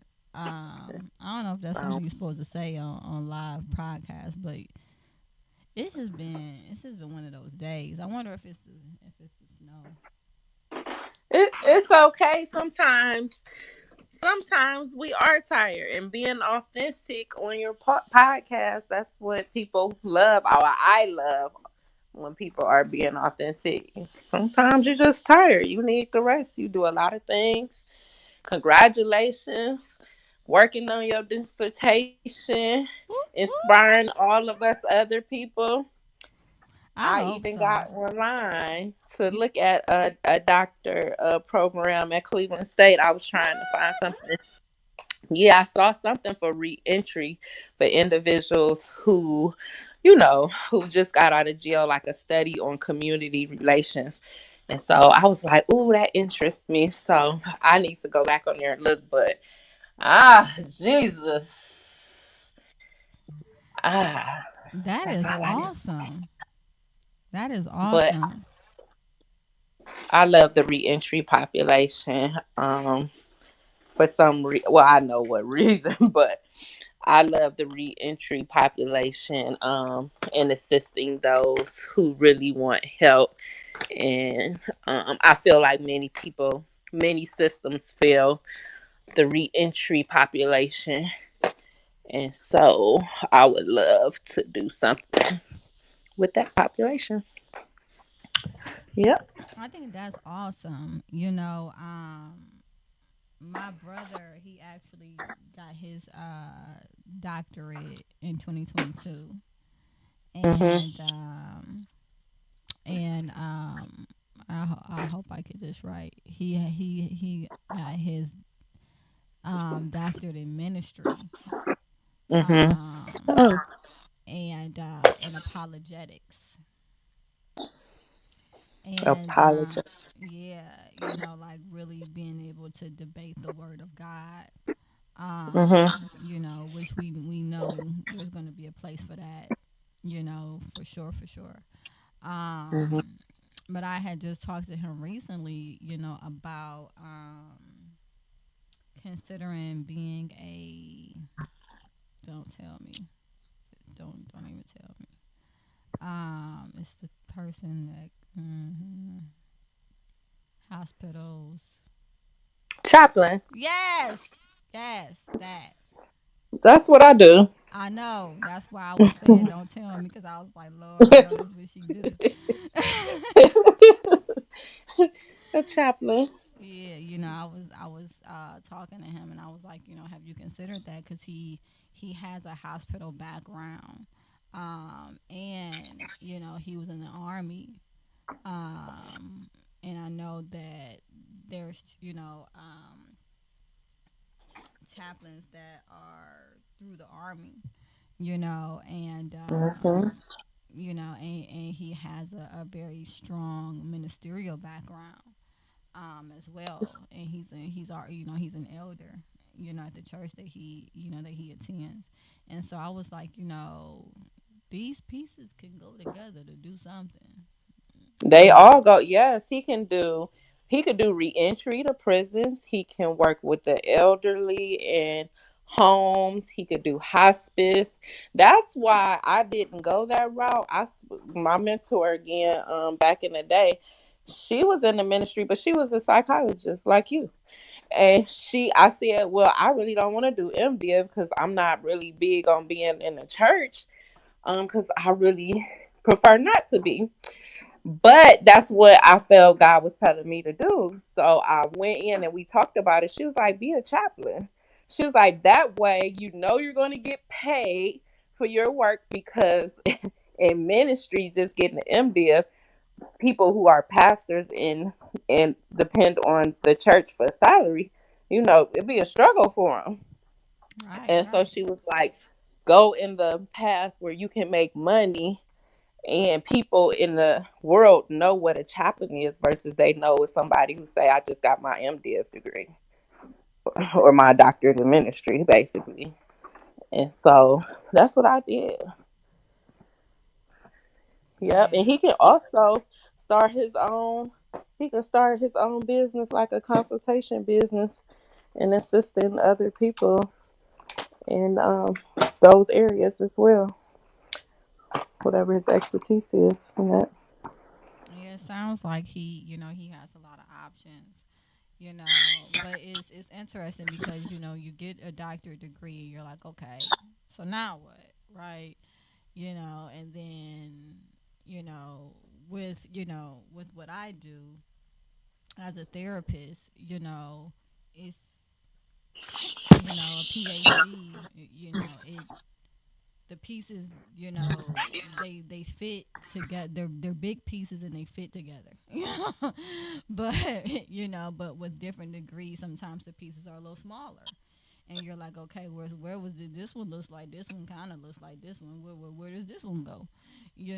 And so I just pray that he stays encouraged and all the other people that have gone and gotten advanced degrees and maybe they're not sure exactly what they're purposed for as it relates to using or expanding upon that degree from a um I don't want to say commercial, but from like an occupational standpoint.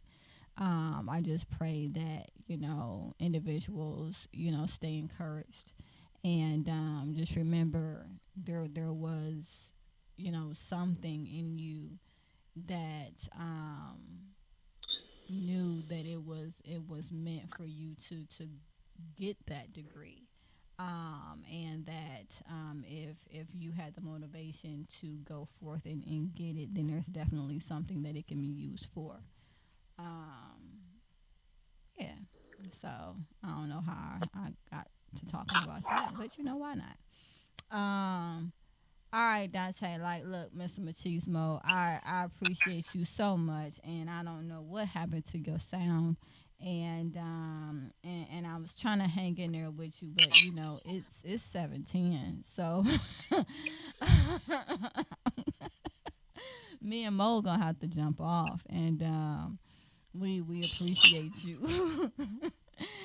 But And I would like to tell you to get some rest, please. It's okay to get some rest. You are doing a lot. I couldn't imagine. You have your own business, you writing your dissertation, you have a family, and many other things that I don't know about. And so I would like to welcome you to rest tonight. well, thank you. Call my kids up. Tell them that you welcome me. You said.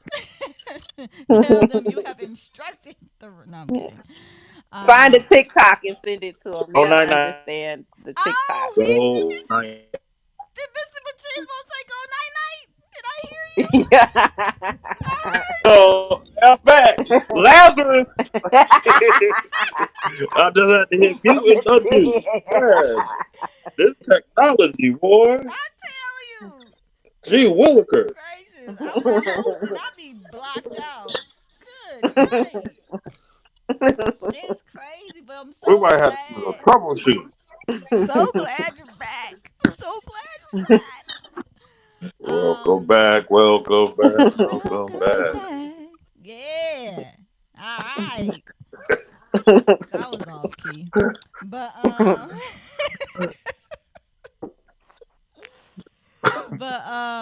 I appreciate you all. I really hope to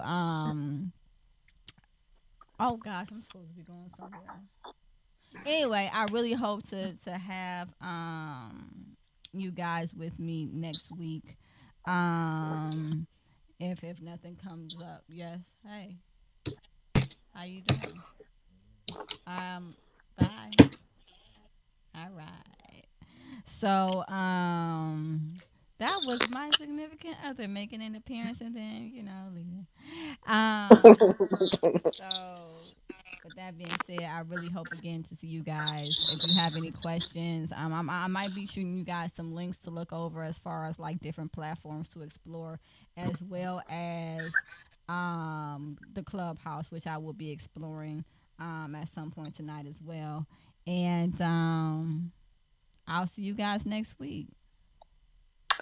See you next week, and I welcome you to rest. Thank you, Mo. I welcome you to rest too. I am. I put on my PJs. I'm ready. I know that's right. I know that is right. Um, yeah. Got my candle lit. Hey, I feel you. yeah, I got this pumpkin cupcake candle right next to me. I might light it yeah, and get on it with the get on. Um, yeah. with that being said, I appreciate you all so much. Again, the world would be so boring with only one voice. It's diversity that makes this podcast work as well as it does. And I will see you all soon. Have a good night. Good night. Man, you gotta tell me where you finding those buttons. I will search this Right is right. podcast. It's right up there Right with the there. music thing. Where the what? It's a music. It's a music little note with a plus next to leave room. Not Nah, mine. I don't have that. Me either. Y'all got Androids? No. Oh, so that ain't it. I don't know. Oh, It's right I there. see it. It's at It's the right next to top. leave So look room at the right corner up at the top of your phone if you got an iPhone. And I see a little musical note right there. with a plus next to it. Yep, I see it. It wasn't there before. Oh wow. I still don't see it because I'm on my computer. Oh, that might be Oh. different. Yeah, that might be why. But you would think you would have more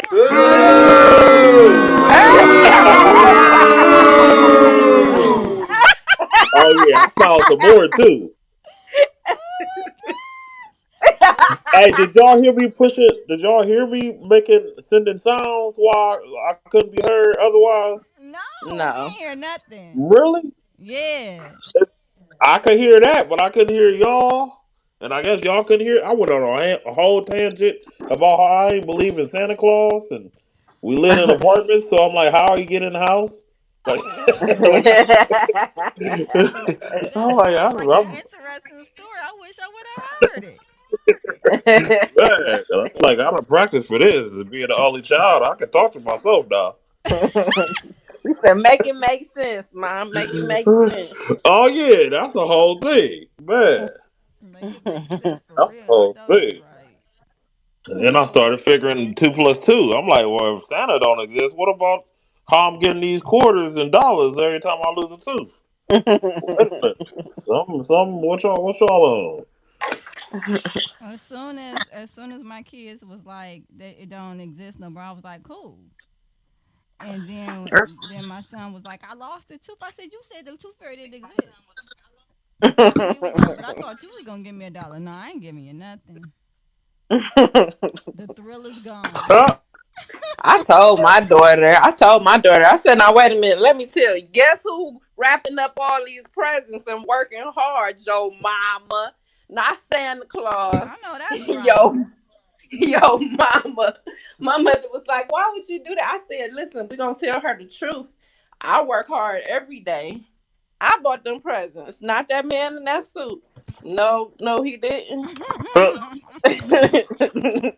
Mhm.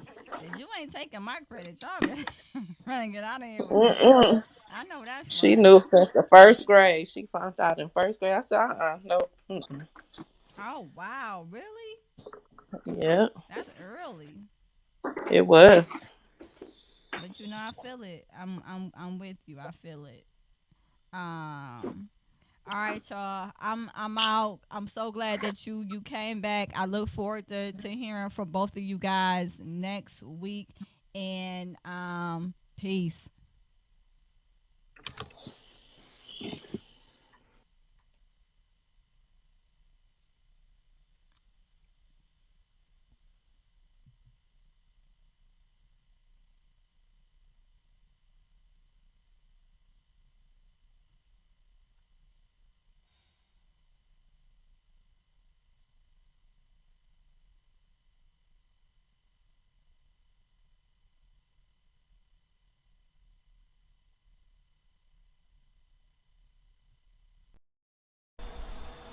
Hello, hello. Can everyone hear me? I hope the answer is yes, because it is time for another episode of Supportive Advice Live with your therapist and host, Aquila Wheatley, a licensed marriage and family therapist in Cleveland, Ohio.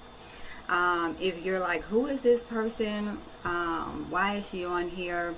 Well, stay tuned. You'll find that out. But you can also visit my website at www.supportiveadvice.com.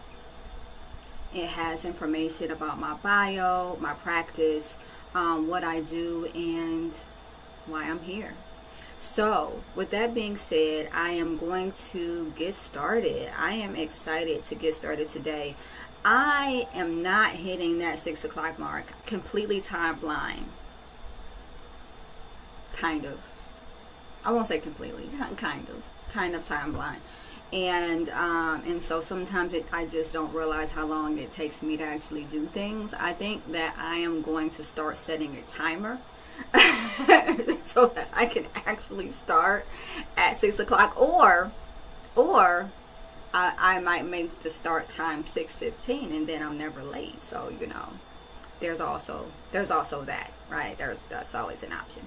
So with me, I have Mr. Machismo. He is on my panel regularly, and he brings the male perspective. We were actually having a really awesome conversation about what makes a man marriageable or unmarriageable. And if anyone is wondering what that means, it's just the qualifications of whether or not an individual is eligible to be a viable spouse. And some of the characteristics that we talked about were finances and finances, stability, emotional awareness and intelligence, and I think those were the main three that we touched on. I actually submitted to do a study, which I'm pretty excited about, on the correlation between hyper independence and African American unmarried women and the absentee father, as well as the current perception of meritability among eligible candidates. So we'll see how that goes, and hopefully that goes well. Seeing as though I just submitted a 9 to 10 page premise on this, I don't know if I really feel like talking about it anymore. So just in case, I did pull up Reddit, and so I do have am I the asshole, and we can determine who is the asshole today. If you are watching on TikTok, I thank you. Please chime in and let me know who you think is the asshole. Also, get those likes up. If you're gonna watch, at least hit the screen. Put yourself to action. Give your finger some exercise. And if you're watching via Facebook or what's the other one? YouTube. Comment. Let me know. Even if you're watching the replay, who's that? Who's the asshole? And why? Give a reason. Give a reason as to why.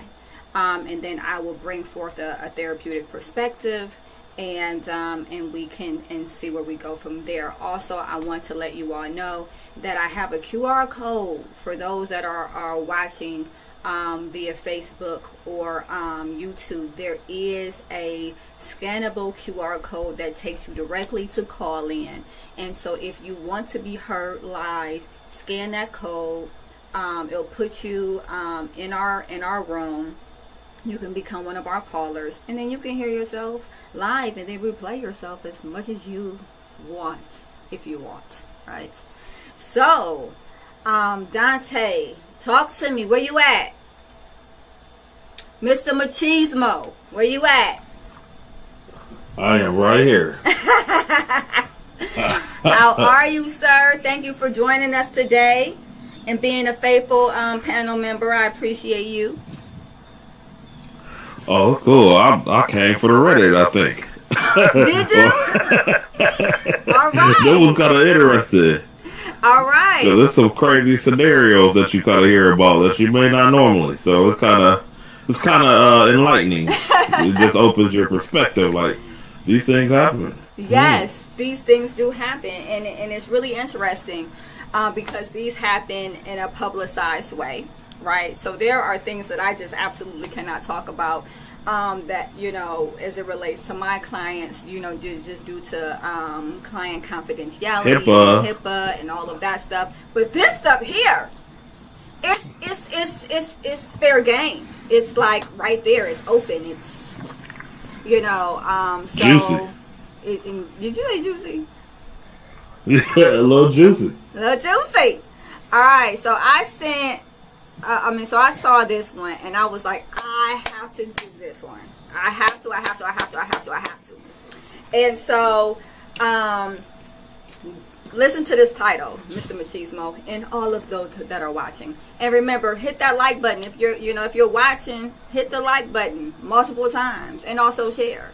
A toxic ex sent me an unsolicited genitalia photo, right? So I took a screenshot and sent it to his wife. And boom goes the dynamite. Yes! Boom, boom, boom. Okay? Not even just one, right? And Remember, we are taking callers and comments. So again, feel free to scan that QR code. It'll put you right in our call-in app. And if you are on TikTok, definitely put comments in on who you believe is the asshole, and we will acknowledge your comments if you get them in time. So the title says it all, is what it says, right? This happened a few years ago. I was with a guy for almost 2 years and ended it when I caught him cheating after suspecting it for a while. Several years passed by and he kept trying to talk to me or get us back together. All before and after he got this girl pregnant and married her. I blocked him for several years. He tried to talk to me via other numbers. I blocked him too. I had deleted WhatsApp for a period of time, reinstalled it later to use, not realizing after deleting the account and reinstalling it, it removes blocked numbers from the account. Sure enough, after some time, he tried talking to me again. Now, mind you, based off of this timeline here, this dude is married and either is a father. It seems like possibly already a father, or at least about to be a father. So just keep these things in mind here when we're making a decision. So he tried talking to me again, confessing his undying love. He was married with 2 kids. That answered that. Married with 2 kids now. Before I had a chance to block him since I was busy at work. You can miss me with the busy at work. You had time. He sent me a pretty graphic photo of his member. All right. As though she had not already seen it. The photo was in his supposed bedroom with plenty of background details of the room. I snapped a photo. Right. So you can't say, well, this was from a long time ago. She's pulling this up from 2 years ago. No, like your kid's pacifier is on the bed, sir. So you're just done.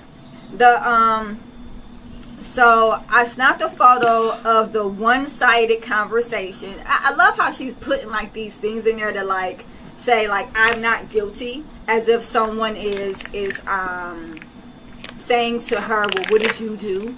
And this leads me to think that maybe this person had a conversation about this, and like friends or family kind of maybe asked like, well, what part did you play? Why would he be messaging you? What did you do? So she's putting in all this extra information that kind of absolves her, and that's normal. I hear that a lot when clients tell me different scenarios.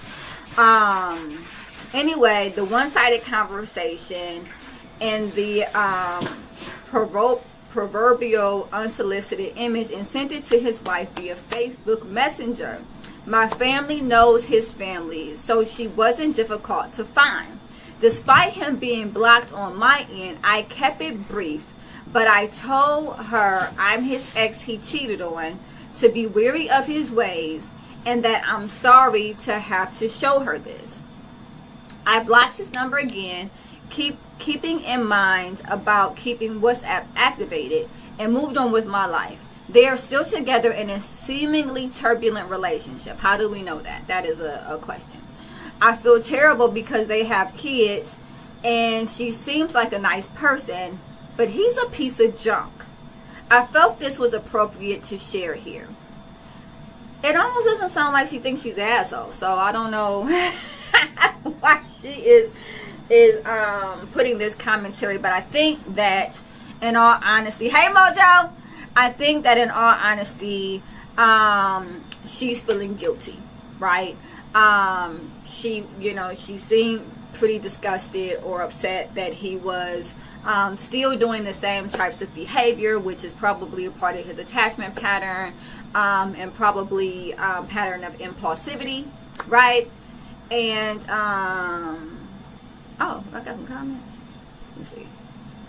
Oh, and so some impulsivity I'm seeing here, and so she goes and she sends this picture to his wife. I don't know exactly what she was hoping to achieve there, but it sounded like that she thought that the wife should know.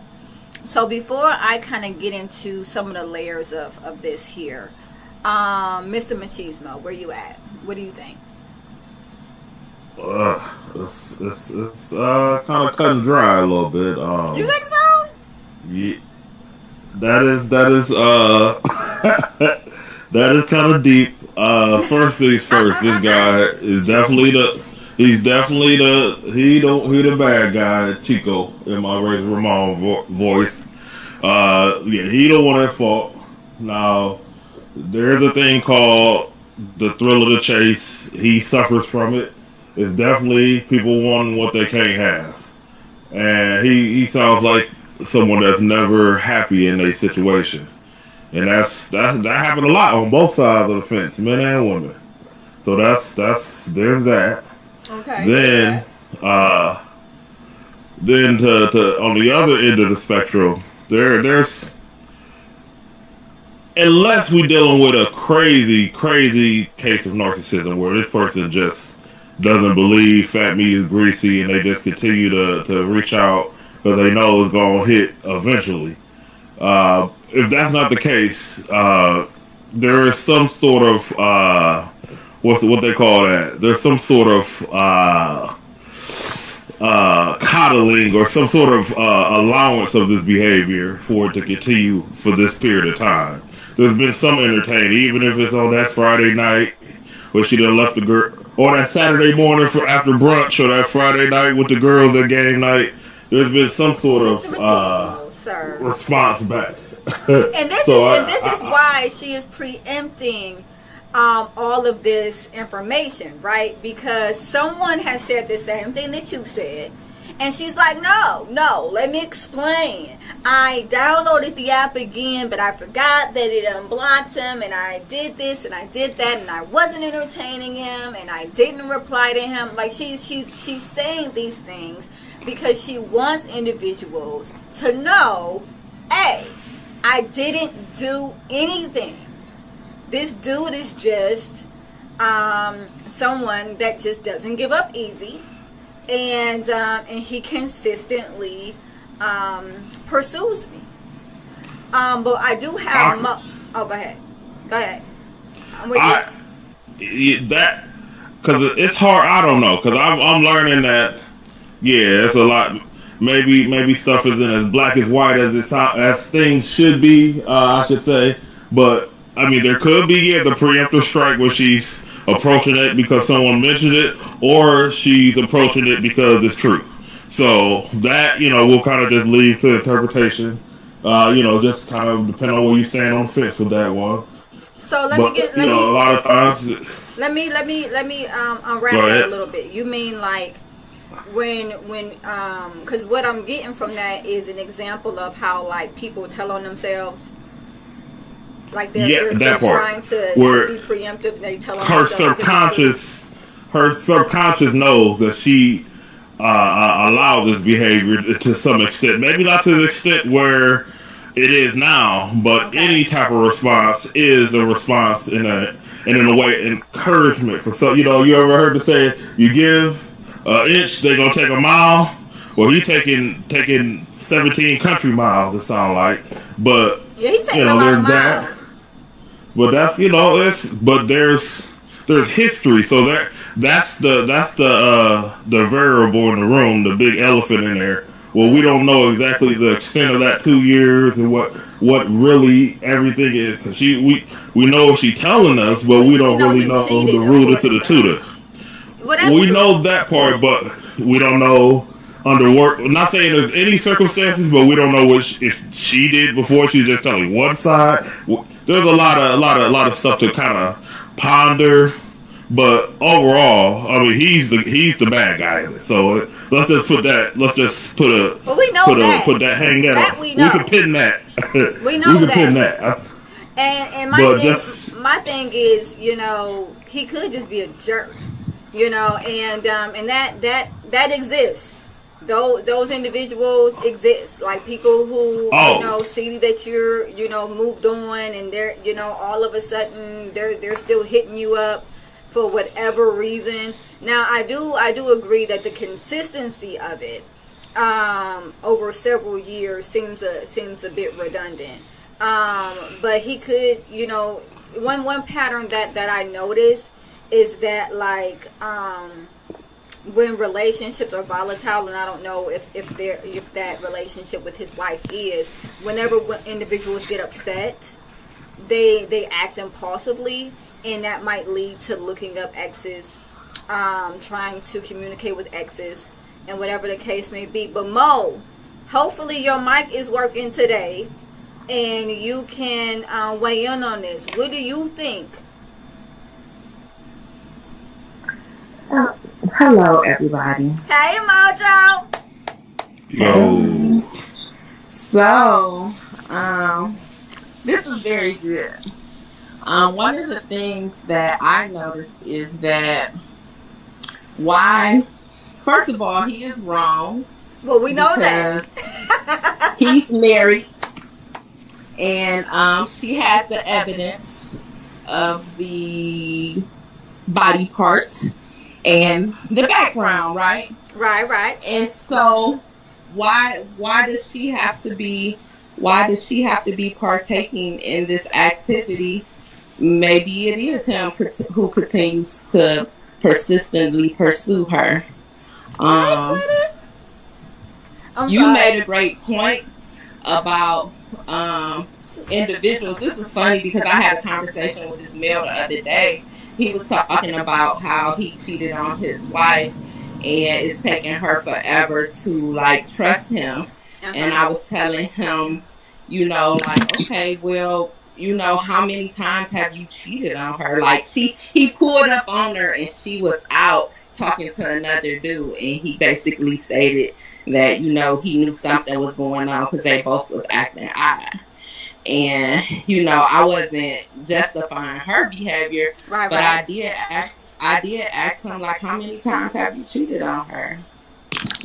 I mean, and this opens up something, because I get clients, right, couples that come into my office, love couples, and they will begin to talk to me about the infidelity in the relationship, and sometimes it will be one person talking about how they can't get over the infidelity, right, in the relationship, and then a couple of sessions in, it'll come out that they were also unfaithful. And so it's, and so then it becomes the unpacking of, of motive and significance, and, acknowledging them both as the hurt and unfaithful party. It gets pretty complex in those types of situations. But I wanna focus in. She's not asking if he's the asshole. I think universally, right, Quetta? Universally, we know he's the asshole, right? However, she's asking, is she the asshole for sending the pic? But I do want to touch on, Monicia, what you said, where, I do question why Mr. Machismo says that she must have been giving something off for him to keep coming at her. Has anyone never heard of those guys who just don't stop? Or do you hold on. Let's put it in perspective. I didn't say had to. I said could be. There's a difference. In my bill collector voice, I didn't say anything definitive. I said there could be. I'm giving two sides of the spectrum. There's always the other side, so we don't know. There's a lot of ambiguity with that. So carry on. Well, Quetta says that he is the asshole, so she agrees with that, and I think that's universal that he is. But I appreciate you clarifying, Mr. Machismo.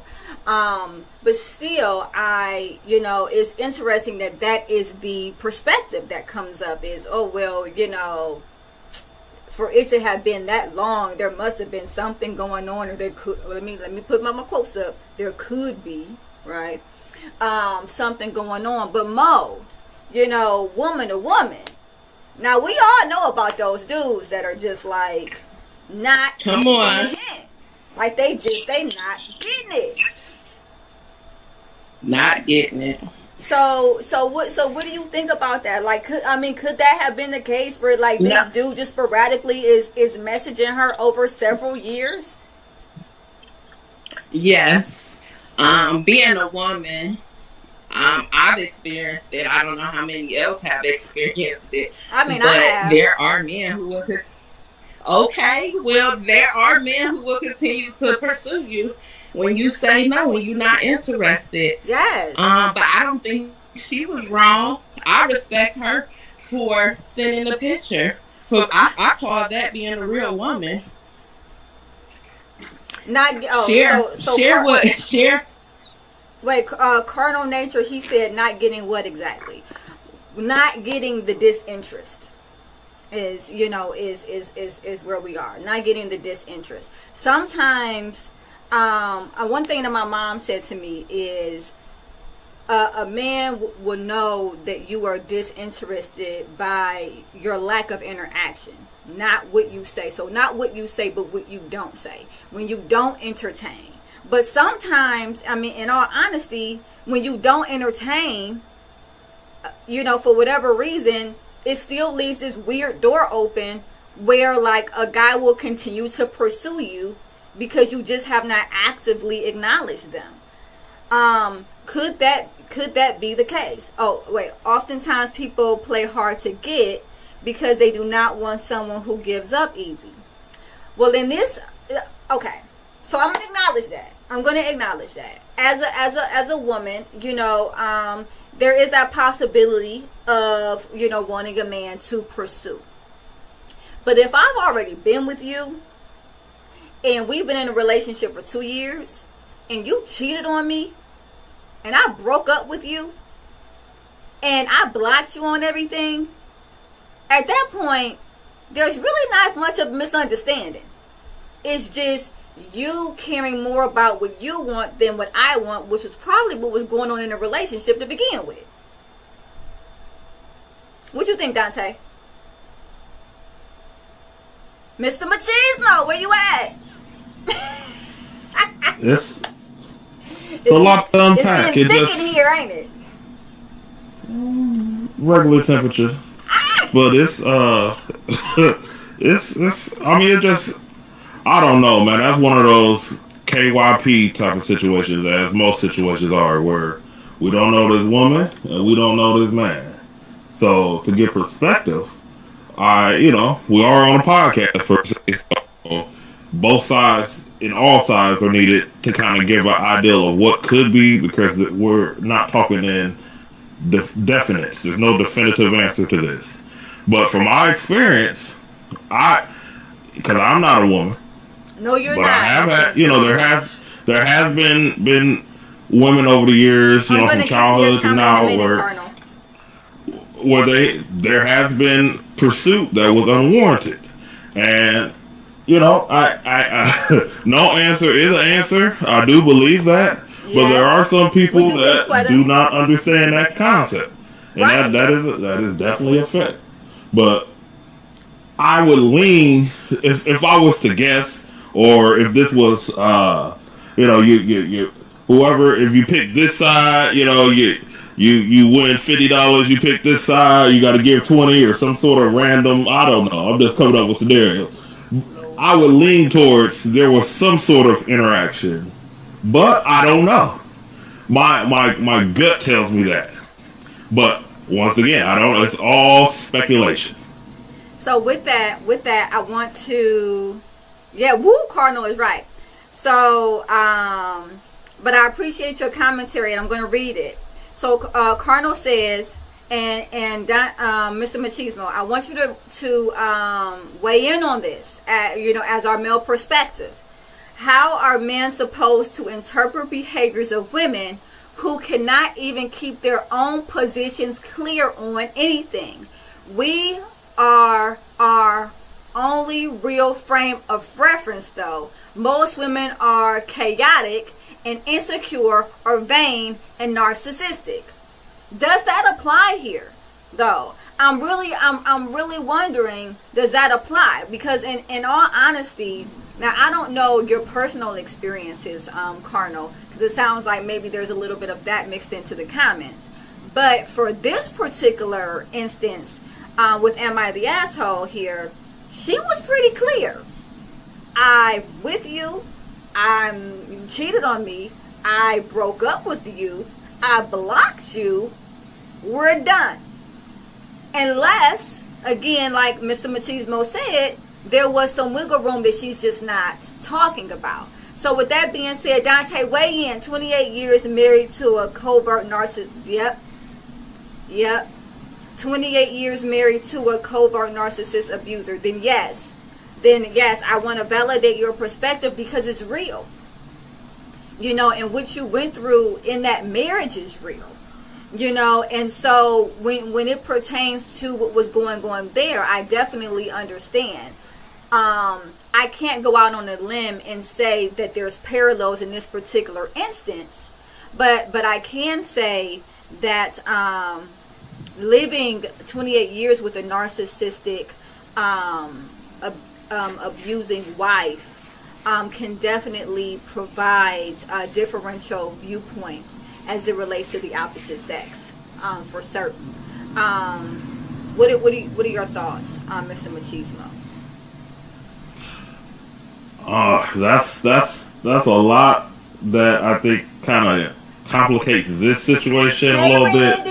I think this is a little bit more simpler, where this is just a guy on one end possibly just missing his whole thing, maybe because of what's happening at home, or maybe not. He might just be that chauvinistic male narcissist that is nuts.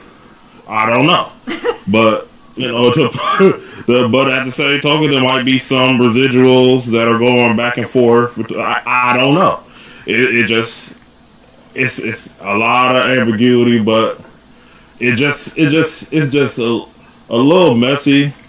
No, it's a lot. It's a lot. Wait 1 second. I kind of wait 1 second. Like Mr. Machismo, Mr. Machismo, give me 1 second. Go ahead. Randy, I just want to catch everybody up on TikTok, because we do have people commenting on TikTok. We are talking about Reddit, Am I the Asshole? And right now there is the specific topic, well, there's multiple topics that are floating around here. But the title of the Am I the Asshole is A Toxic Ex Sent Me an Unsolicited Genitalia picture. So I took a screenshot and sent it to his wife. Am I the asshole? And so we are discussing that. But also we do have some callers that are in call in, right? And we're acknowledging those comments as well. For instance, we have Carnal Nature. And he says men have no control over how a woman interprets his actions.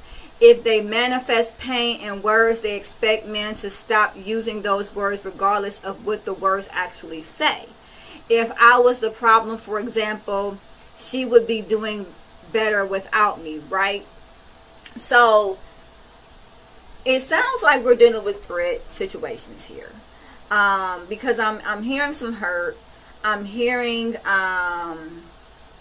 that there was some possible gaslighting going on in your situation, Carnal. And also hearing, I'm sorry, is the audio scrambling for everybody, or is it just Carnal?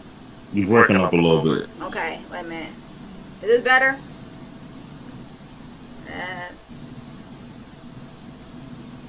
Is this better? Can you hear me now? Oh yeah, there we go. We're back. All right. Well, I always when I hit with the deep voice, it comes in. I don't understand that. But what I was saying is, you know, with Carnal, what I was saying, I'm hearing that there may have been some gaslighting within the marriage. I'm hearing that maybe he felt like he was perceived as the fault of everything within the marriage. And then I'm also hearing that if this was the case, the question, which is it may actually just is, wouldn't she be doing better off without me? which implies to me that maybe she's not. Nevertheless, it's hard for me to really address that without having an actual circumstance that we're talking about specific to that. I recognize that this is a separate topic, and that these comments are not necessarily geared towards the "Am I the asshole" commentary. And so definitely feel free to also inbox me. You can inbox me on Facebook, supportive advice, or you can also email me on. This is gonna be long. I'm sorry. I'll just type it in because my name is like Ray. My name is way long. Thanks, Mom. Appreciate you. I really do love you, but seriously, you could have picked something shorter. I'm putting my email address in here so that you can inbox me. supportiveadvice.com, and then I'm also putting in my website so that you can, and this is for Carnal. Okay, so you check out my website. But yeah, and no, it's okay, because some of these things, in all honesty, they trigger other things, and so when we're talking about this woman and whether or not she's the asshole, it brings up perspective of, what was going on in our own relationships, if there was gaslighting, if there was omission of details that is making this person look different than how they should actually be perceived, which comes in with, your experience with a narcissistic spouse and things of that nature. You can perceive this commentary as blaming, where she's blaming this guy, but she maybe is omitting details, or maybe she was leading this person on. And because we don't have the information surrounding any of those things, it becomes, very ambiguous, as Mr. Machismo said. And so then, it's definitely fair that it trigger, extended commentary. With that being said, can I get a vote? Can I get a vote? Randy, Quetta, Carno, Michael, Mr. Machismo, Mojo. Was she the asshole, people? Nah. Thanks, Mr. Machismo. Nah. No?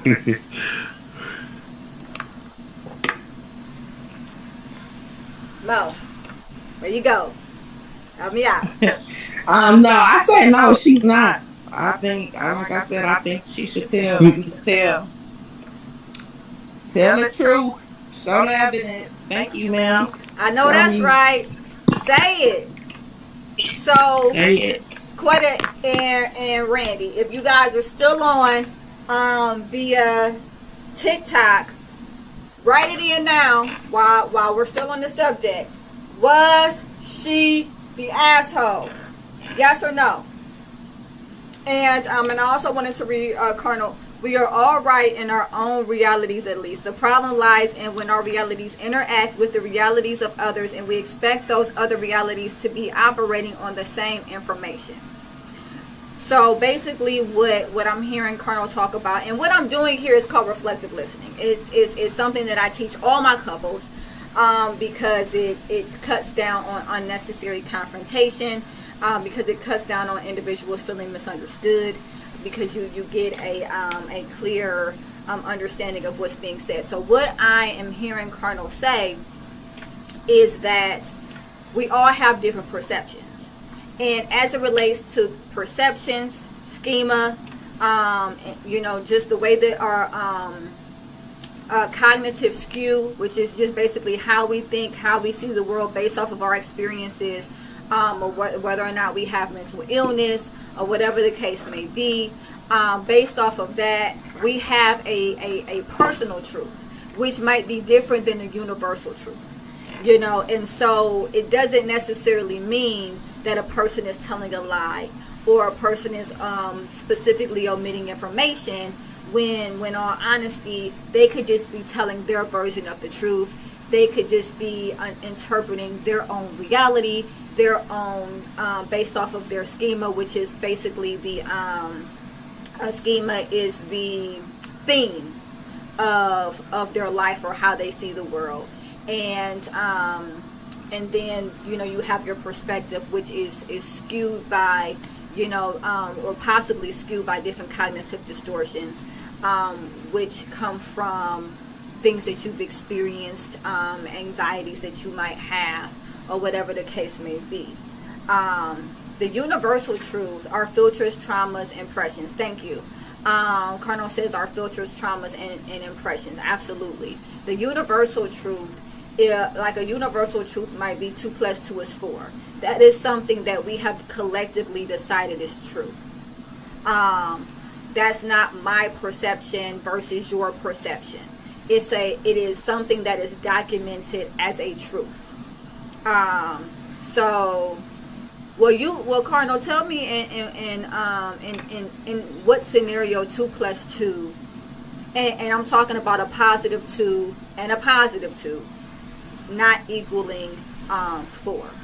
So let me know that, because he said it depends on the scale and scope. Now it does, because it can be -2 plus +2, which doesn't equal 4. But when you're dealing with 2 positives, 2 and 2, coming together, you count them 1, 2, 3, 4, and that is something that has been determined as a universal truth. However, again, it's all about perspective when it comes to personal truths.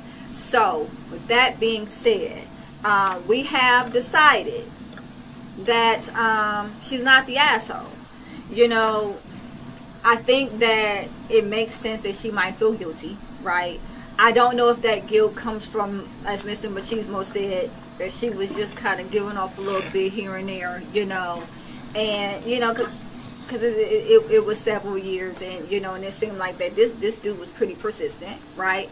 But I also wanted to say that it could be his attachment style, because there are attachment styles, which are, you know, sometimes it could be referred to as disorganized attachment, and sometimes it's referred to as anxious avoidant attachment, and it creates this pursuer-distancer dynamic because of the anxiety. So basically, when someone is like into you, for instance, they kind of run away. They feel overwhelmed. They don't want to be bothered. But then when someone is saying, "Hey, I'm not into you," they're feeling rejected, or there's a possibility they think that they're going to really lose this person, they double down. And the anxiety of it can make it very impulsive, and it can create an environment that is not, I'm looking for a specific word here, and I straight lost it, but you know, that's life. Rational, that was the word. It can create a mindset that's not rational. And so that means that there could be a situation where a girl is not responding, they've blocked you, they're not showing interest in you, but because of that anxious attachment style, you are continuously pursuing them to prove your own worth. You know, but that often goes back to how a person was parented, which again, we don't have any information on. But I wanted to throw that out there because that is a possibility. That is something that I see on a regular basis. Individuals actively pursuing people that are not interested as a way of proving their own worth. So seeking it externally versus internally. So I'm going to acknowledge this comment here by Colonel. 2 handfuls of mine may not equal 2 handfuls of yours. So therefore 4 handfuls of mine will therefore not equal 4 handfuls for you. Now that is a great perspective. However, it is outside the guidelines in which I'm presenting, which is literally 2 and 2.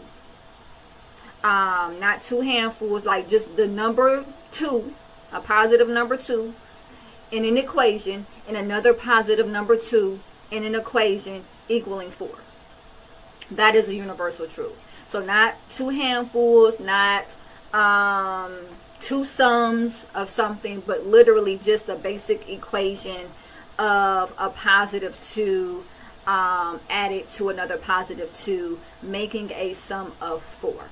So with that being said, so there's another caller. Let me go ahead and take this caller. Alexi, you're on. Hello. Sorry, I just jumped in, and I wanted to make sure I understood correctly what you were just describing. Sure. The sort of the lack of self-confidence affecting the partners, basically. So, if I understood correctly, is that kind of like because you don't feel worthy of love, you start rejecting your partner, sort of, you try to, like, give negative feedback to confirm that they actually do love you, sort of. You're, like, testing them, sort of. That can happen when someone is having low self-esteem. A result of that could be pushing your partner away because you want them to fight for you, because them fighting for you shows your worth. That can be part of avoidance behavior, 150%. So, I mean, that wasn't specifically what I was talking about, but that is definitely a great example of some avoidant behavior. Another reason for avoidant behavior is just the pattern of, I feel overwhelmed when I'm pursued. So that can also cause avoidant behavior. What I was specifically talking about, and I think you could have missed it, we were going over a Reddit, Am I the Asshole? And it talked about a male that was consistently pursuing a female for several years that was not responding to their advances. And what I was saying is that it could have been a part of an anxious attachment style that caused him to impulsively pursue her, even though she wasn't showing interest. What do you think about that, Alexi? Well, like I said, I really apologize because, like you mentioned, I've only caught the end of it, and it was just so actually thinking about. But yeah, it sounds like you're saying it's like stalking, sort of, right? When you don't. Like, yeah.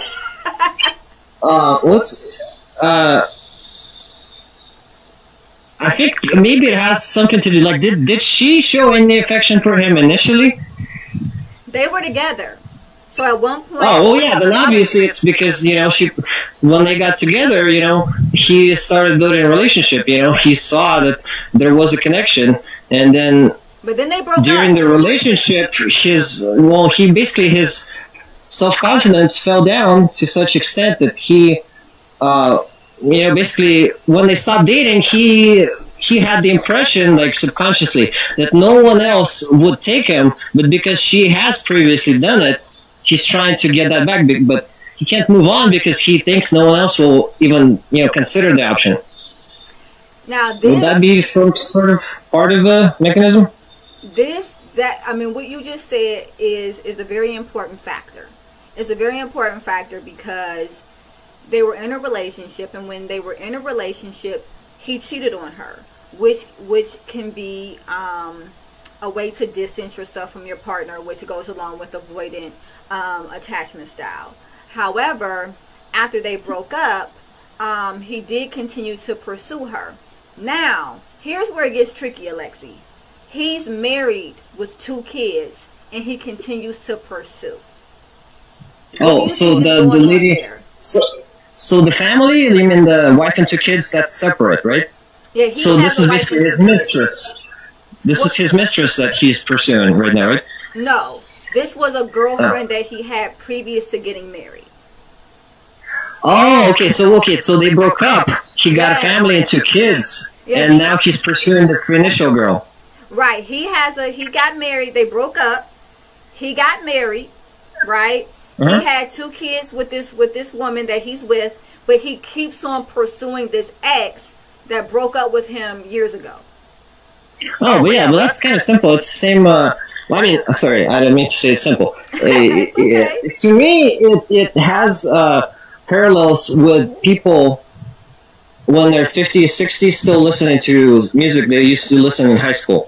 Oh, It's I like it's that. an attempt to return to your a young youth basically, because as people age, right, you start losing details of your past, and you kind of focus on significant events, and you try to remember it as it's like grass used to be green or whatever kind of saying, whatever.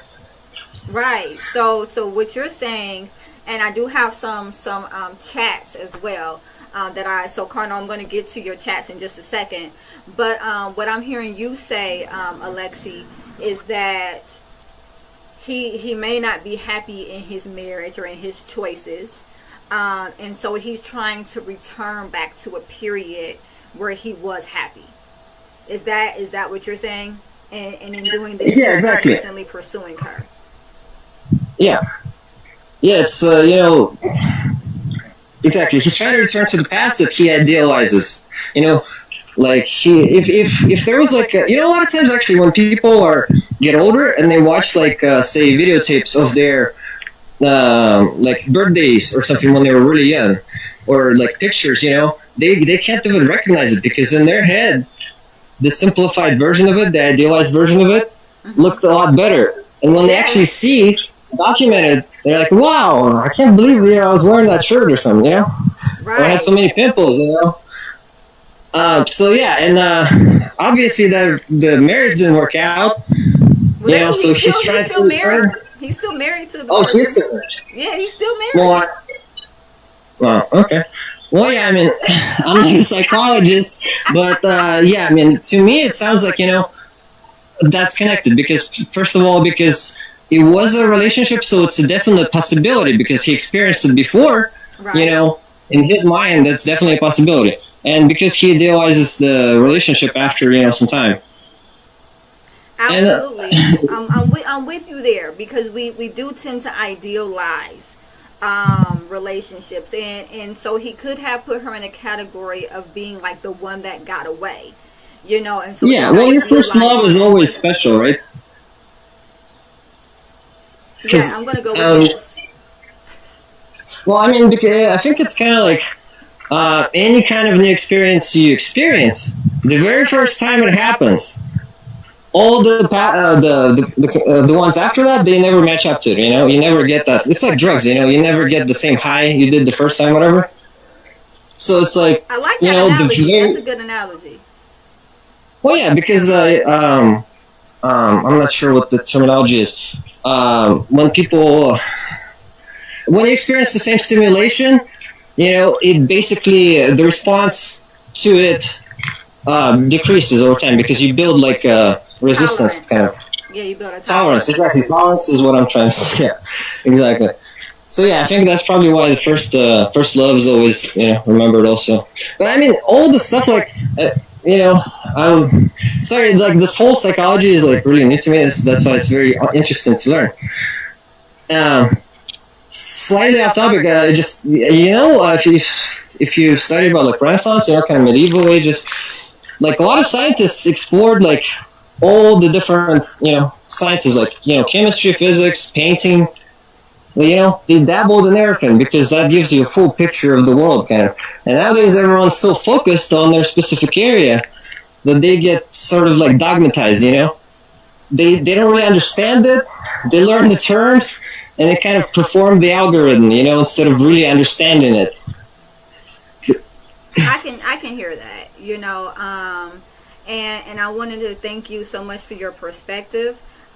Definitely keep listening, don't leave, and then we will come back to you after we take some comments from our speakers. So carnal nature, a lot of comments. Okay, and so let me go ahead. So she tried to stake a claim on a married man. He wants to keep her while he is married. Whole lot of stuff going on there. Yes, it is. I apologize. I took it off topic. No. It's okay. It's really okay. And I apologize. And I appreciate all your input. Is what I wanted to say. So definitely keep keep listening, and subscribe, because I'm here every Thursday at 6:00. No apologies. The more conversation, the better. That's what this is about. And so then she tried to stake claim on a married man. He wants to keep her while he's married. A whole lot of stuff. BS. This is so poorly framed. Cursory comprehension. Okay. So just to clear this up, Carnal, they dated in the past. Okay. They were supposed to be monogamous with one another at some point. They dated for 2 years. And then he cheated. Yeah, before he got married. They dated for 2 years. She wasn't his mistress or anything like that. She wasn't his. They were just together. It was just him and her, supposedly. And then he began to cheat on her. And that was confirmed. When the cheating was confirmed, she broke up with him. When she broke up with him, she blocked him on all social media. She blocked him on her phone. She ceased communication with him. That is a good question, Cardinal. I don't know how it was confirmed. The Reddit just says that it was confirmed that he was cheating. So that's a good question. We don't know. Nevertheless, she blocked him on everything. She discontinued communication with him. And then apparently he started calling her from new numbers and texting her from new numbers, probably using some type of an app, I'm assuming, right? And so, and that goes back to Alexi when he said the whole stalking. That kind of mirrors stalking, yeah. And so then she blocked all of those numbers as well. And so then she said she deleted something called WhatsApp. And then she reinstalled it. And when she reinstalled it, he reached out to her on WhatsApp. And that is where the male genitalia picture was sent to her. By this time, he was married with 2 kids. And so she found his wife on Facebook. And she says that the reason why she was able to find his wife is because her family and his family are friends in some kind of way, blah blah blah. It's irrelevant, I guess. And then she sent the picture to her.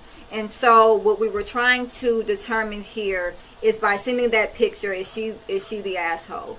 For the most part, we all said no, she's not. And then it says people can convince themselves of indiscretions in order to substantiate their own desire to cheat. Absolutely. And again, this sounds like this is coming from your perspective that was developed within your marriage, which absolutely makes sense. So yes, that is a possibility. I'm going to just take this person's word on it, just because I don't have any evidence otherwise. And if he was pursuing her while he's married with 2 kids, that shows a pattern of infidelity. So I mean, it's not far-fetched that he may have cheated on her, because a lot of times infidelity is in patterns. But I do want to give my speakers a chance to comment on Alexi and what he said, as well as what Carnal is saying, and just kind of get Mr. Machismo and Mojo's perspective of this while I drink some water.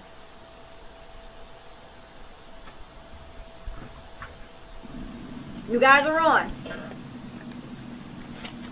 Oh yeah, I'm glad I got my coffee, because it was a lot going on. But yeah, definitely, I like the I like the perspectives, because it kind of shines the light on the possibilities. Because I mean, with all of this, we don't know anything for sure. We're just going off of what's reported on this article, or description for this title, or the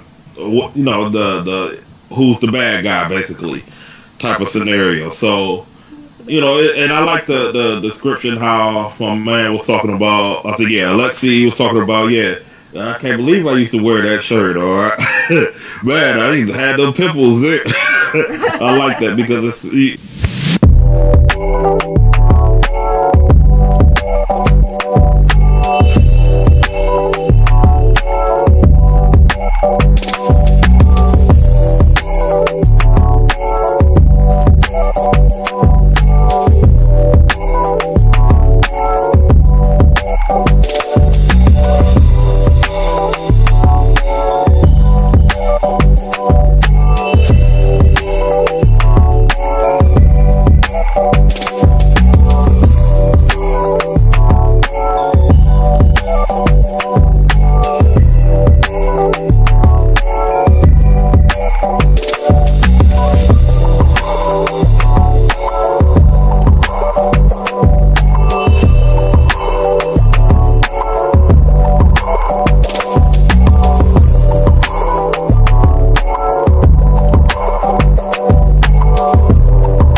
Look at me. Look at me. This is my podcast now. Look at me.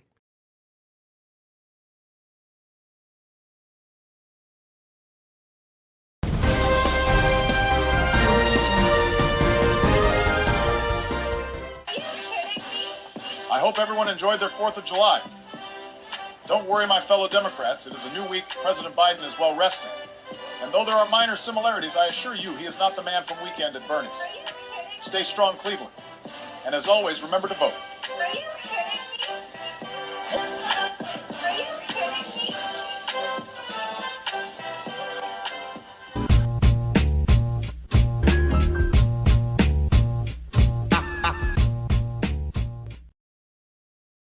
As always, I want to introduce Mr. Machismo. Hey, Mr. Machismo, how are you, sir? Doing all right. I'm doing all right. We almost at the end of the week, so that's always a this Thursday is like a all right. We almost there.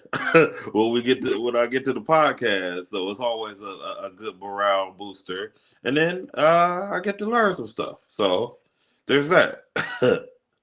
How about you this week, Mrs. Big Time Radio Star?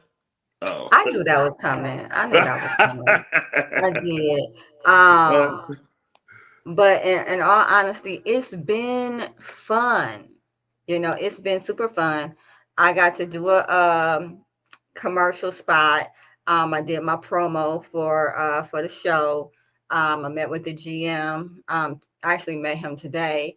And and so in 2 weeks, Damage Control will be live on 95.9 WOBU, Cleveland's own, Our Voices United. So very psyched about that. Awesome. Congrats. That's a dope accomplishment. So right now I'm just trying to figure out my volume. Please stand by.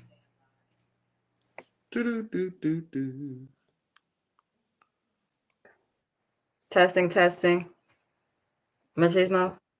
1, 2, 3. I can't hear nothing. 3, 2, 1. 1, 2, 3. That did nothing. But thank you. Say something else, Mr. Machismo. Lucas. Yeah, hello? I'm not There hearing we you. go. I'm gonna put my earphones on. Can you hear me now? Captain's log. All right. Say something. Say something now, Mr. Machismo. Something now. Oh, Captain's log. Enterprise spaceship. Okay, say something now. Something now. I can't hear anything. Oh, I thought you heard what I said. I thought it was funny too. IT is on the way. Oh, we're good again. Can everybody hear me? Another episode of Supportive Advice Live. I'm so glad you guys are here. I am looking to take some questions. I want to hear from you. What's going on in your life? How often do you get a chance to actually sit with a licensed marriage and family therapist for free, right? And talk to them about different things that are going on in your life.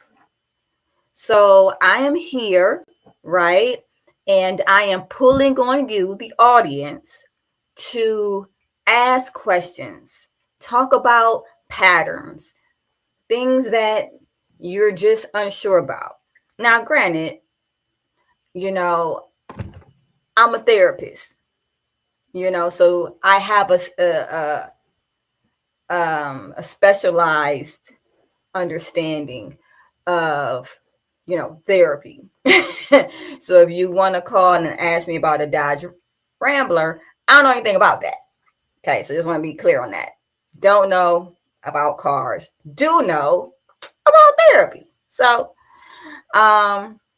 you guys feel free to come on, and I am waiting for you all to come on and give your thoughts and opinions and all of that good stuff, that lovely stuff. If there's any couples that, are looking to come on and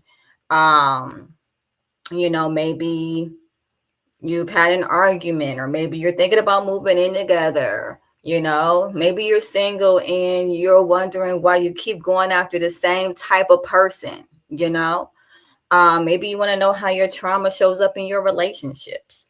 We all have something. That's all a part of being human, right? So I am here, and again, I am pulling on you all today, right?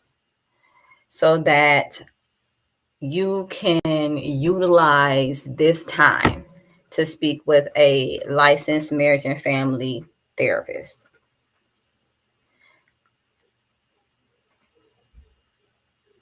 So feel free to go in the comments.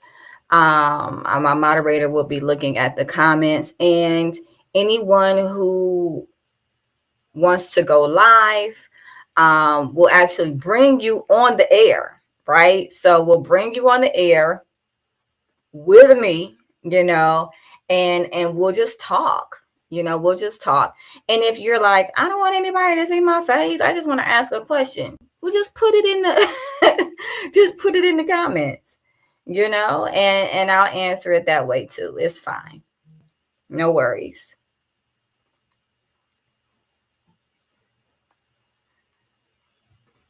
I like music.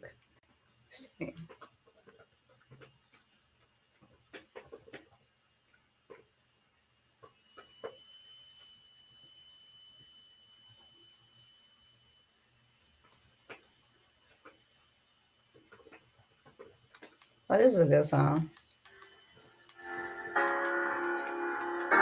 In Vogue. Yeah. Take it back.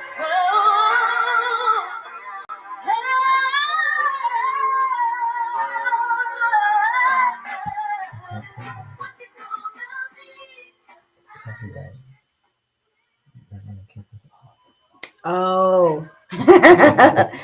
My moderator said that's copyrighted, so I can't play it. I can't play it loud, but I can still play it. No, they will detect it. They will kick us off. Can you? They can hear you. He's so bossy. Y'all hear that? He is bossy.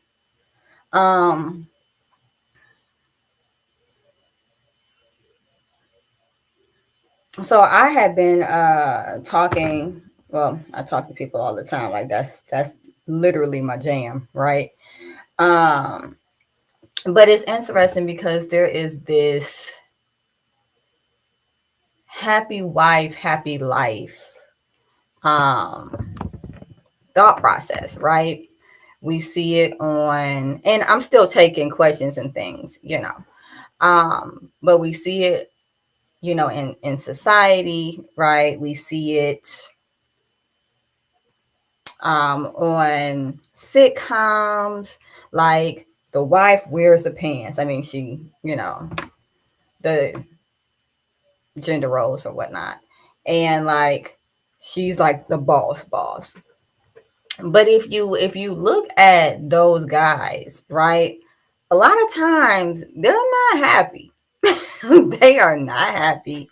They are browbeaten, and they typically don't enjoy going home. I think it's really important to understand that marriage is about compromise. It's not about one person getting their way all the time because they control the environment. Anyone that's been married knows the wife is not the only one that controls the environment. An unhappy husband doesn't feel great either. The house is not doing cartwheels when the husband isn't happy.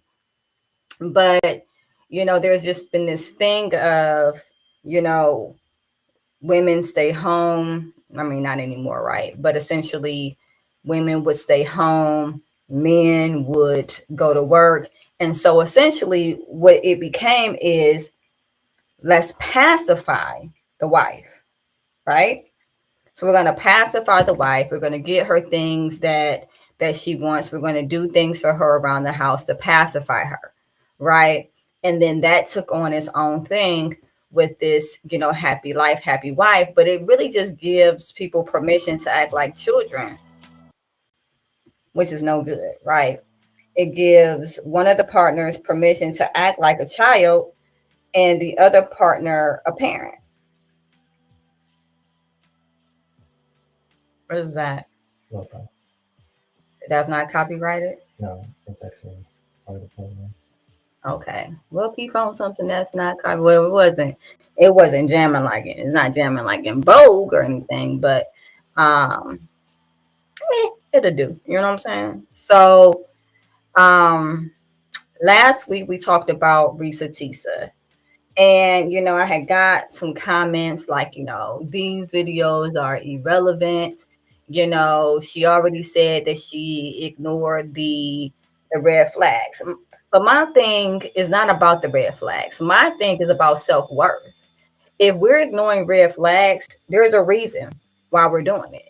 And it's because, again, our standards started here, right? And the longer it took for us to find a suitable mate, we started dropping our standards, and until in that case, lying was not even, telling the truth wasn't even a standard at that point. So, I think that self-worth and understanding that you're worth waiting on and you're worth waiting for is always relevant. It's not about, oh, well, she, ignored this red flag or that red flag, or, because if anybody actually listened to my show last week, I actually named a lot of green flags of, reasons why she might have thought it was safe to trust that individual.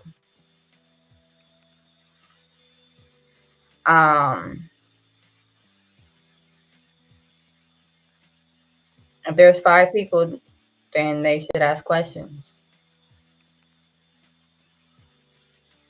If you guys have any questions, comments, anything that you've always wanted to ask a therapist but didn't have the money to, I'm here. Utilize me. I'm taking questions. I'm taking comments, concerns. It could be parent-child related. It could be couple related. It could just be about a person. Patterns, attachment styles, all types of stuff.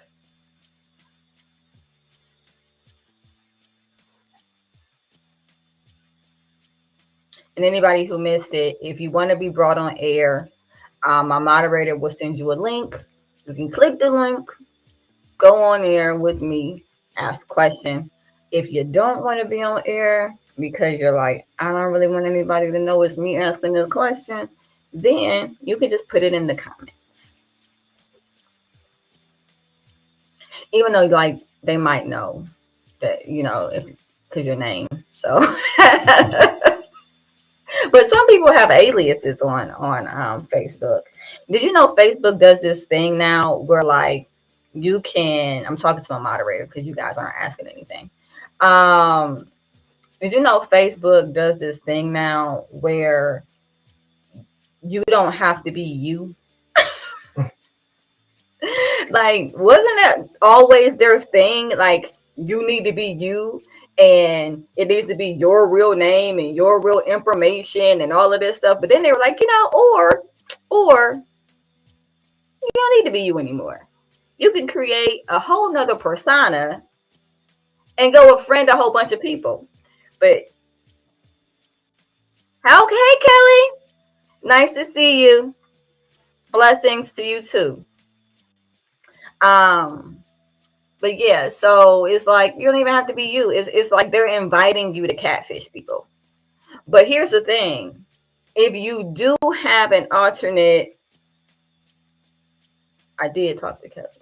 If you if you do have an alternate persona, they will tell people this person is operating in a persona that is not their original persona. Like it's like so it's like so you're gonna give me the ability to catfish, but then tell everybody that I'm catfishing. Like no. Who gonna friend that person? This person is not operating in their regular profile. They changed their name, they changed their picture. This ain't basically this is not them. So normally I have my crew, Mojo and Mr. Machismo. However, as of today, it's just me. So there's that. If nobody's asking questions, I mean, I could just shut this down early. I don't know if it's every day that people get a chance to talk to a licensed therapist for free. But if it's not of use to you. Kelly said she has to go. And blessings. Did you see that already? No, I missed that. Yeah. So Kelly's not on. And whoever else is on doesn't seem to have any questions.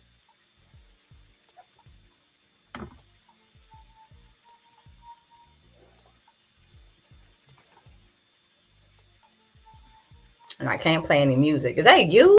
Mm-hmm. Why are you on there? Are we not live anymore? Yeah, yeah. Oh, okay. So you're just playing with it for no reason then? Yeah, let me see. Let me talk. No. You talk enough. You have a whole Wednesday where people listen to you talk. You have a whole Sunday when people listen to you talk. You have a whole Tuesday where you call people in the evening and listen to you talk. You will not be talking on my podcast. Let's see.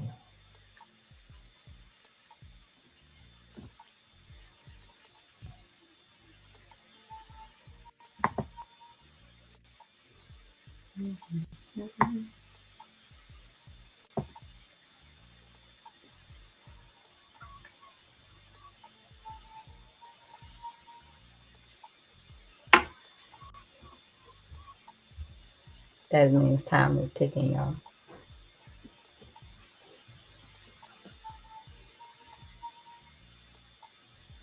It's funny because when I was doing the Risa Tisa video and there wasn't a lot of room for questions, people was all in the chat box. Now I'm asking people, hey, you got questions, you got comments, concerns, and nothing. But I guess it doesn't surprise me because there's so much stigma around mental health. It's a shame in all honesty. There are so many people who need mental health help that don't get mental health help. People that don't talk about the things that they're going through, people that self-medicate instead of, taking the opportunity to talk to a specialist, because at the end of the day, I mean, I personally don't take Medicaid. However, there's a lot of therapists that do.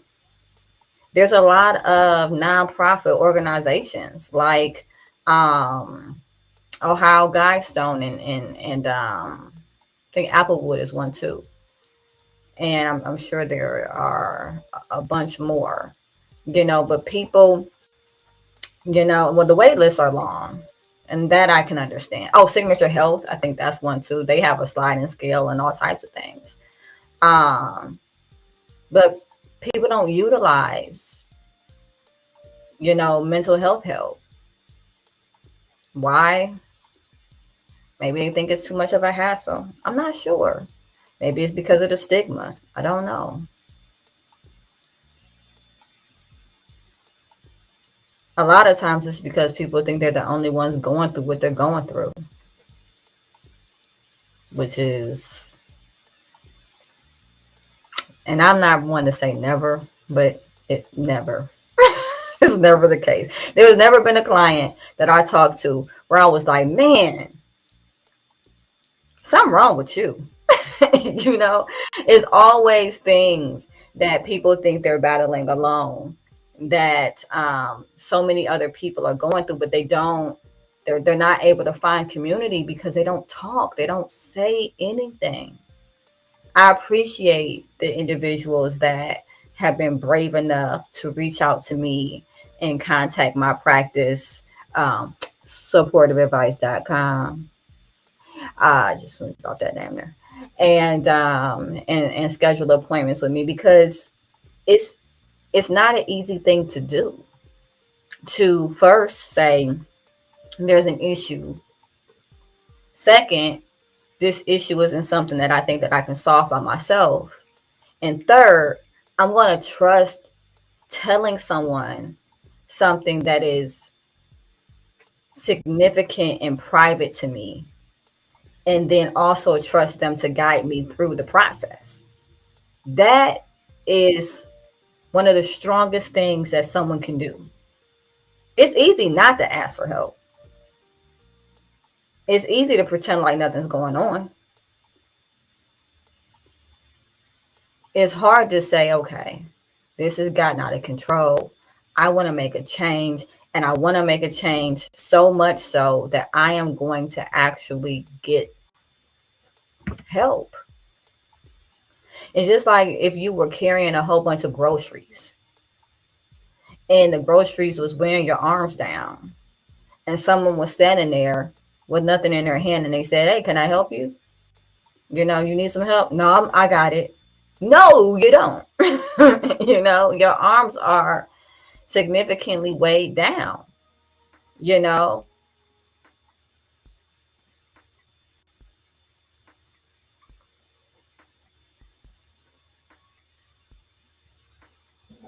Michael, at this point, I'm not going to keep waiting around.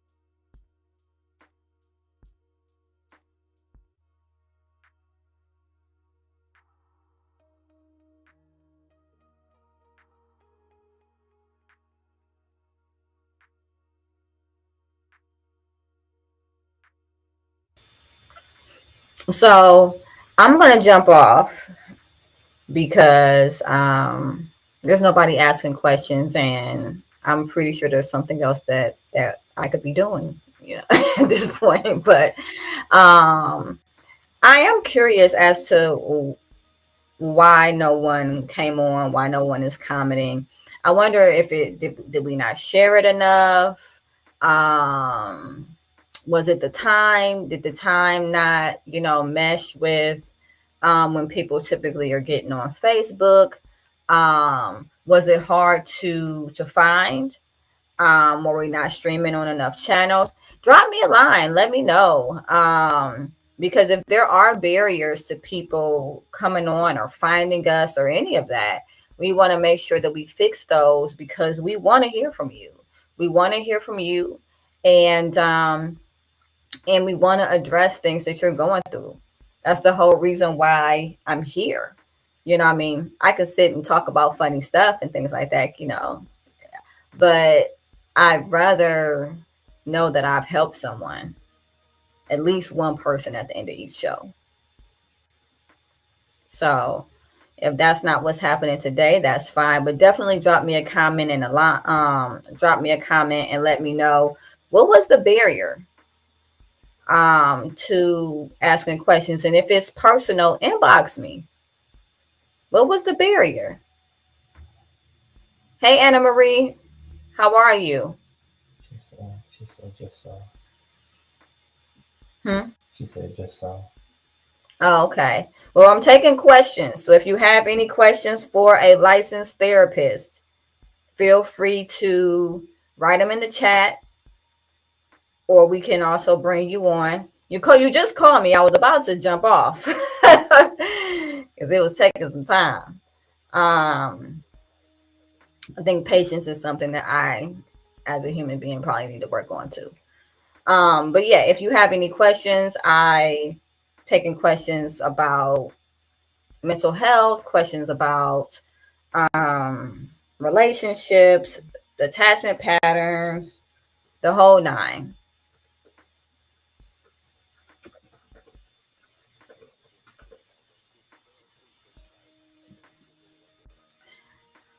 So Anne Marie, or Anna Marie, I'm sorry. How has your day been going? You know, how are things?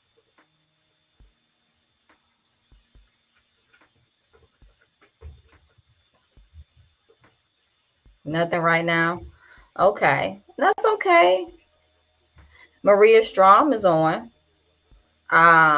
Thank you, Maria. Thank you for joining. Do you have any questions? Any questions, comments, concerns? Ask a live therapist, people. For free. You know. So I'm here. Any questions? Oh, things are going good. I'm glad. Anything new happening in your life?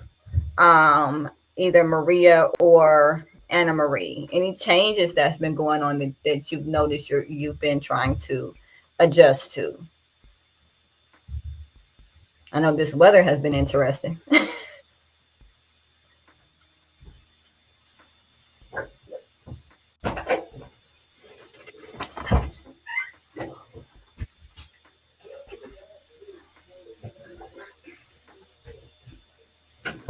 That was my son, guys.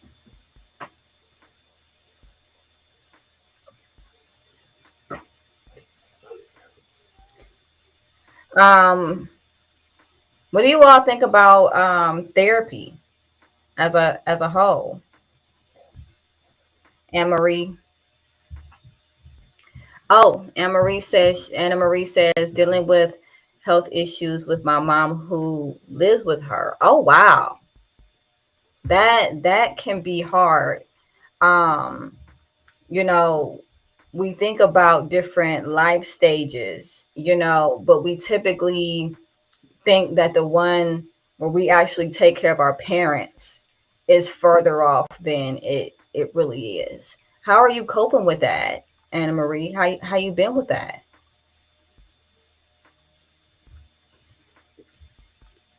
And Maria, if you have questions, please feel free.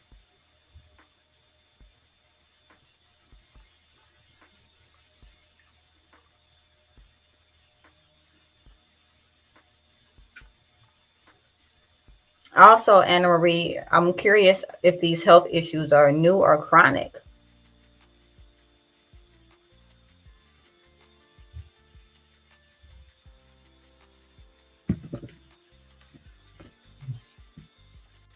Some days are challenging. Yeah, of course.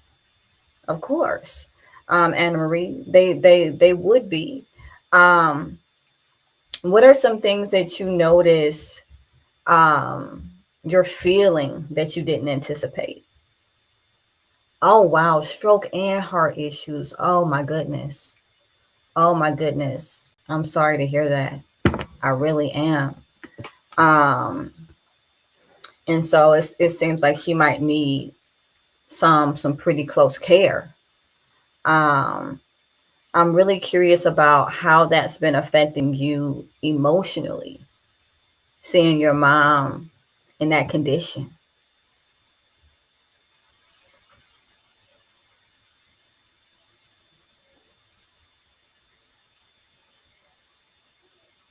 Maria, we didn't forget about you. Feel free to ask questions.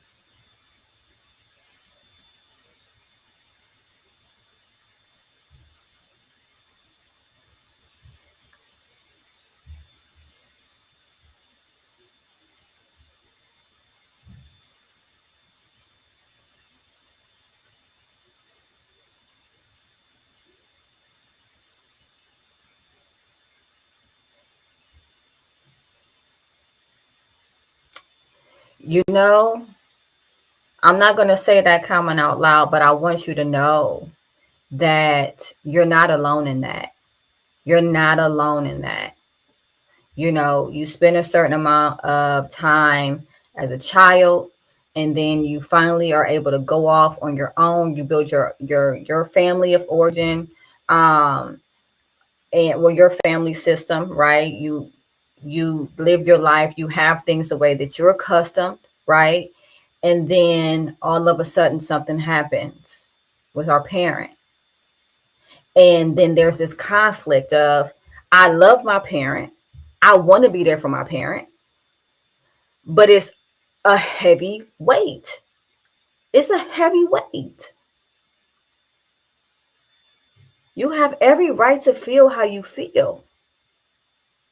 And I want you to know you're not alone in feeling that way. That is common with adult children that are taking care of their parents. I've always been close to her, Anna Marie says. And that can make things even harder, right? Because it makes the conflict even more so, right? There is this, well, she was there for me, or, she did these things for me, or, she sacrificed for me. I love her. I want to be around her. There is also the conflict of, I don't want to see my mom in this condition, because it conflicts with how I'm used to seeing her, and there's also, again, weight, because you both still have a life to live, and now you're trying to find a way to live it together with swapped roles. That's no easy task, Anna Marie. I'm so glad you came on here to talk to me about this. Those are some tough emotions to be dealing with.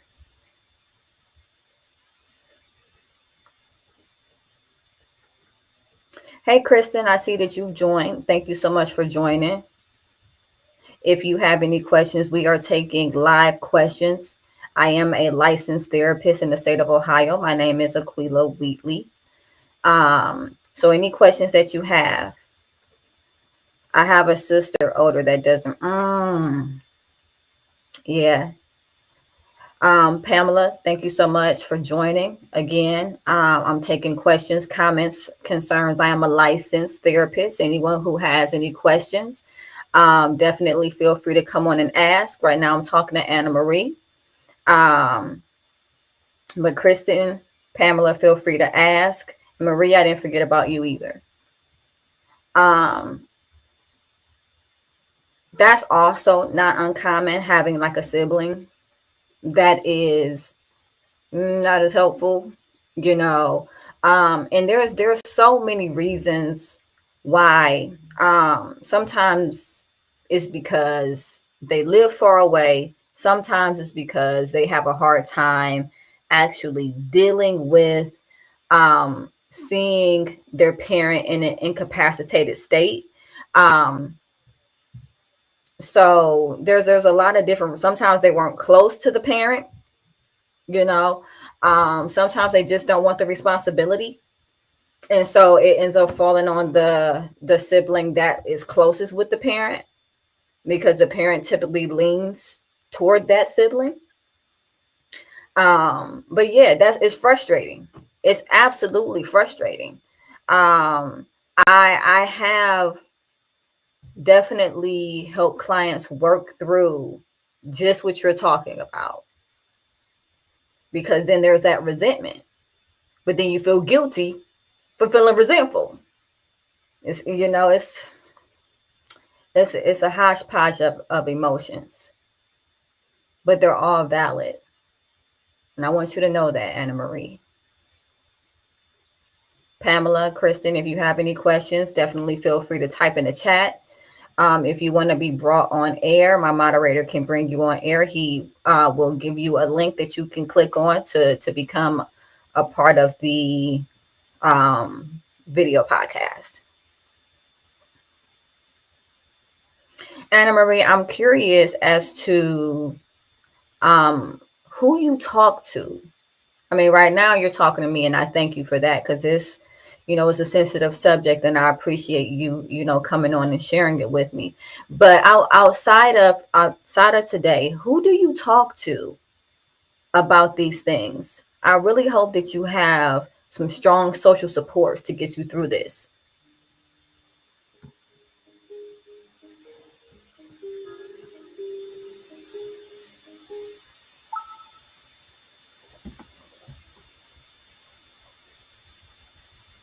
And Anna Marie, don't forget, if you want to come on. Oh, okay. My sister in Christ. Okay. So it sounds like you have an older sister, or like a god sister or something like that, and they're not necessarily helping. Or you're saying, because there's like a long delay between what I say and what you type, is that you talk to your sister in Christ about these things. And if that is the case, I'm glad to hear that, because going through this is not something you should go through alone. There's a lot of emotions that you can feel. Sometimes people feel shame. Sometimes people feel guilt. Sometimes people start grieving their parent, before their parent is actually gone. I talk someone through walking their parent through dementia, and at some point their parent was not themselves anymore.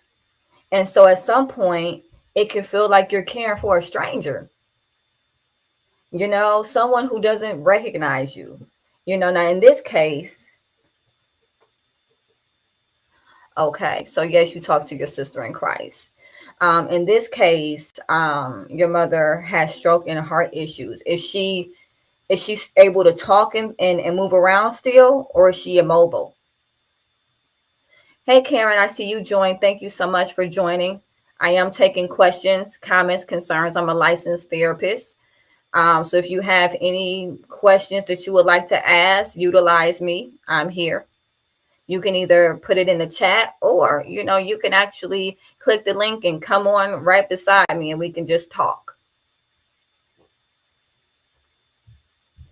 Anna Marie, I'm curious, is your mother immobile, or is she still able to kind of get around and talk and things like that?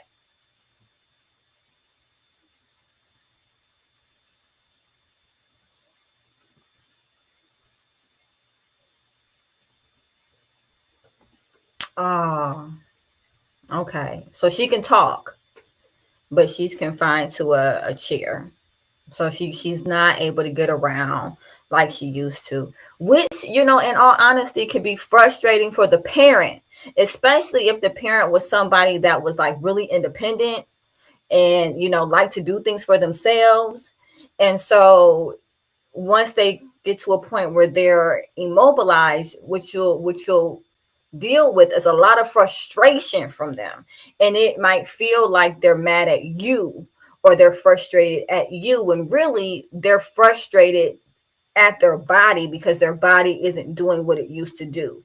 And people put their whole identities around, they build their whole identities around independence. I'm a strong person, I'm independent, I don't ask for help, and all this, all of these different things that are boosted by, societal pressures to, have a certain level of autonomy, right? And so then when something happens and they're not able, such a scary place. It's a scary place for them. It becomes very frustrating for them. Sometimes they feel like a burden, and and then they end up lashing out at the people that are closest to them. Now, I don't know if that's the case with your mom, but if that is happening, I just want you to know that it's natural. It's natural because it's not hard to, it's not easy to go from being the person taking care of someone versus being the one being taken care of. Hey, Johanna, how you doing? Okay, so Johanna, you just came out of a traumatic situation with your wife. Hey, Deborah, I see you're on as well. Did you want to talk about it? That's what I'm here for. I'm a licensed therapist. And so feel free to. Oh, okay. He said he's fine. Okay. Well, I appreciate you coming on here. And if you do have any questions or you do want to talk anything through, I'm here for it. Deborah, same with you.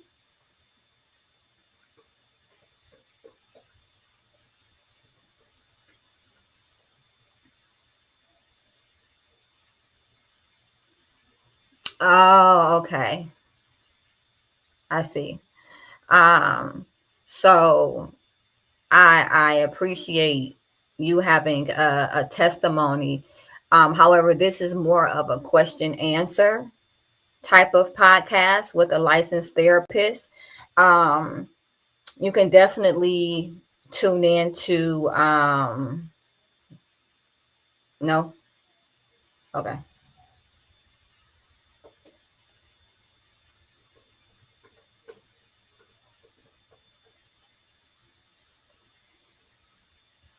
Okay. So anyway, this is a question and answer. So we are just talking about different therapy techniques, different things that you can do when you are having, issues. If you're going through something, you want to talk to a therapist, you just want to give it a try.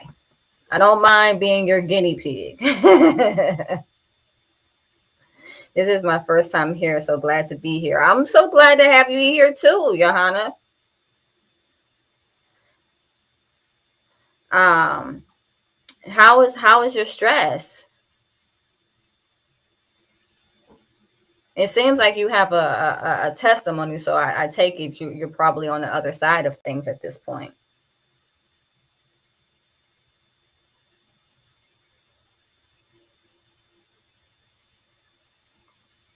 Deborah, if you feel a want to or pull to talk, I'm here. Just want you to know that.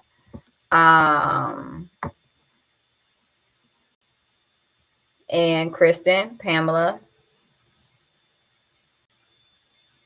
very true. Very, very true. Maria, if you're still watching, feel free.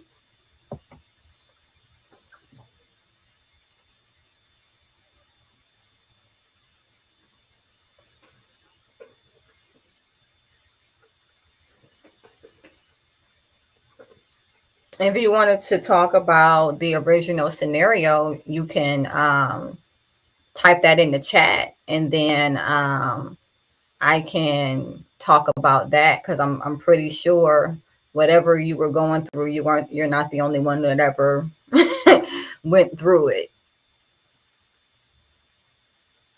And there might be some people on here even now that can benefit from hearing what you went through and what you came over.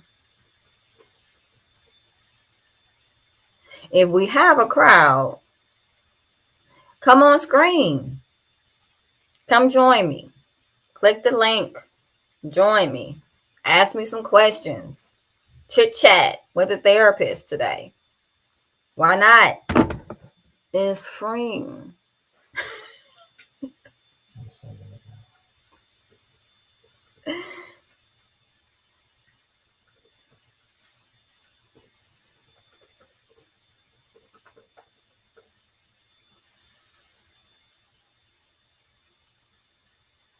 Okay, so the link is in there.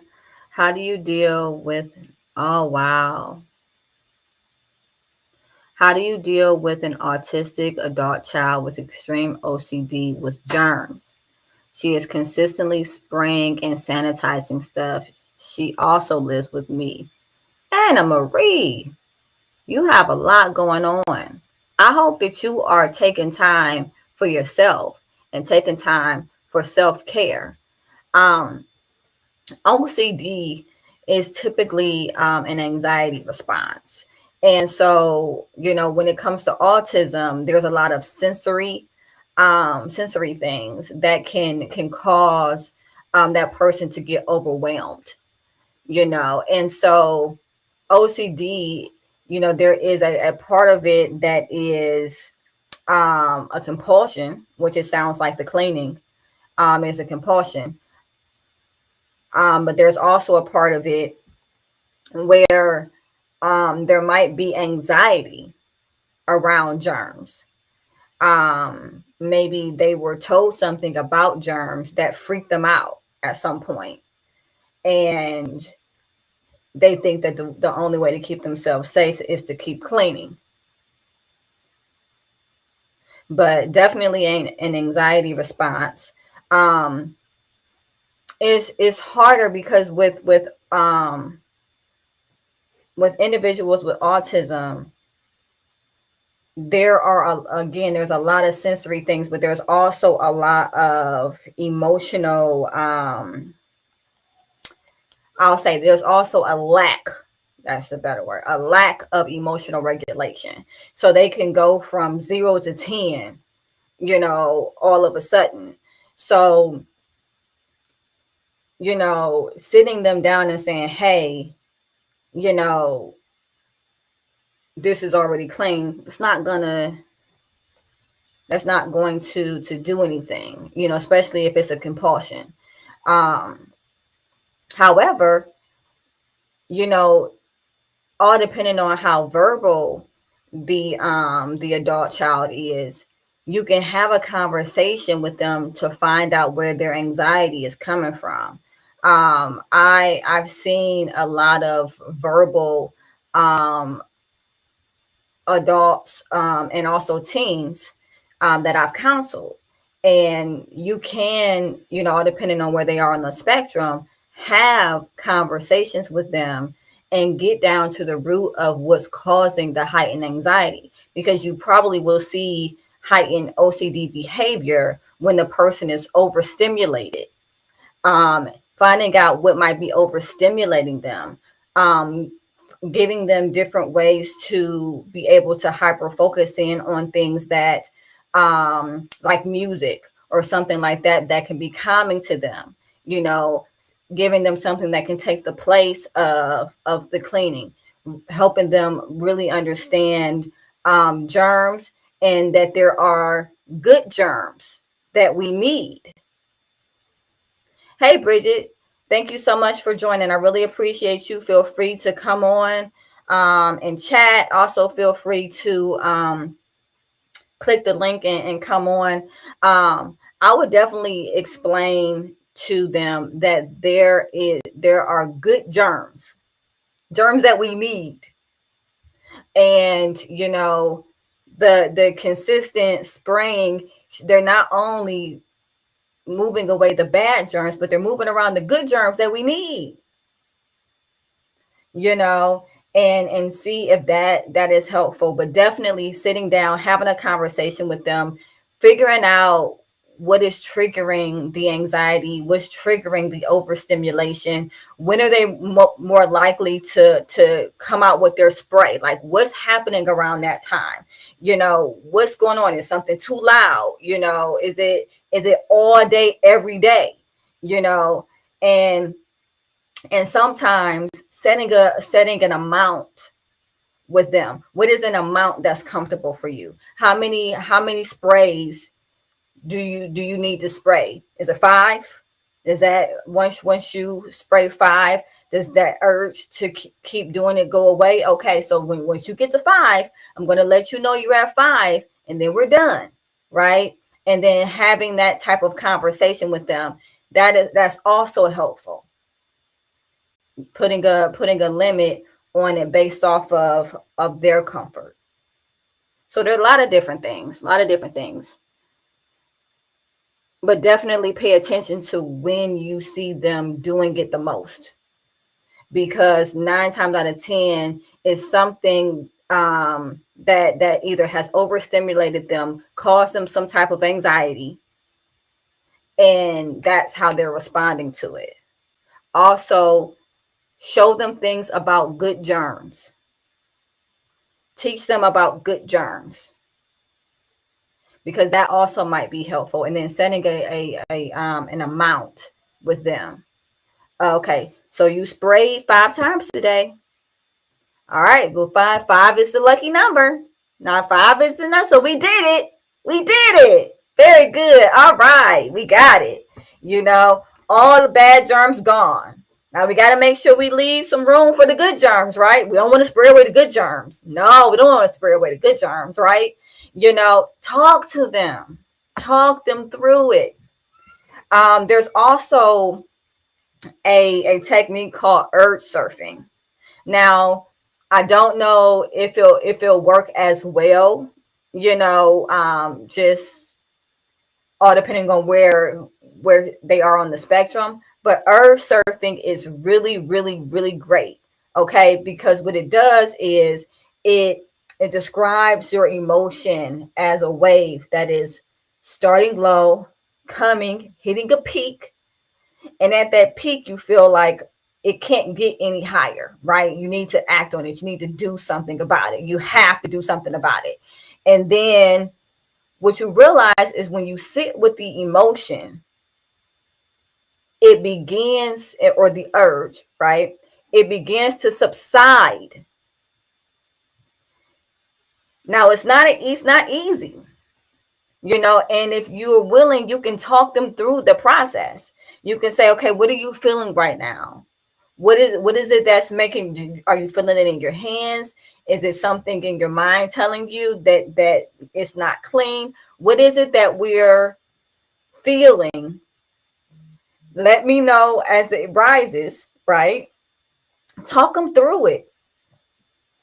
Deep breaths, box breathing. Okay, as it's rising, it's getting worse, huh? It's getting bad, and you see them fidgeting or whatever the case may be. Okay, it's okay, right? It's going to get to a peak, but then it will come down. It will come down. Let's breathe through it. Let's breathe through it. And do that with them. Help them to regulate as well. That's also and you can go on Google and you can actually, because I don't know if I'm able to share my screen here or not, but you can Google urge surfing techniques. There's a lot of them. There are ones that are audible. There's ones that actually have a script where you can actually walk them through the script. Either way, you'll be able to, and there's also one that it's like a bell curve, but it's in the form of a wave, and you can kind of walk them through, tell them to point to where their emotion is at that point. And if they keep on pointing to the top one, let them know, okay, all right, let's do some breathing, let's work through the exercise. Hey Marlene. And then let them know, to let you know when it subsides, and then reward them, because positive reinforcement, I mean, that's always a thing. And whether you're an adult, a child, and an elder, positive reinforcement will continue on a behavior. I hope that answered your question. Anybody else have any questions? Marlene, Bridget, if you have any questions, any scenarios you want to run by me, that's absolutely fine. Again, I am a licensed, spelled LICENSED, therapist. and I'm taking calls. Well, not necessarily calls. I'm taking comments, right? I'm taking comments, and I'm also, open to someone clicking on the link and coming right on. You can talk directly to me. I can talk directly to you. Anna Marie, I really hope that I answered your question. If there's any follow-ups, let me know.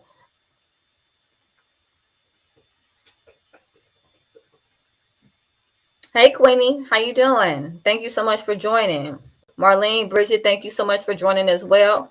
I'm taking questions, comments, concerns in the chat, as well as there is a link. My moderator will post it again. My moderator will post it again so that you all can see. You click on the link, you can actually come on with me. So I know some topics are kind of sensitive, so I understand if you don't want to. Okay, someone says, Marlene, my granddaughter moved out at 18, says she has nothing to say to her mom. Yeah, that is a hard one. That's a hard one. So what I'm going to explain is the differentiation process. So we all go through different, and Marlene, I'm directing this towards you. Mom was always good to her. I bet she was. I absolutely bet she was. And this might be out of nowhere where you're just like, I am still talking to her. Okay, so she's talking to you. At least she's talking to somebody. He's talking to you. He's not talking to mom. Mom has always been good to her. But is there a significant other somewhere in this mix? A lot of times there's a significant other somewhere in this mix.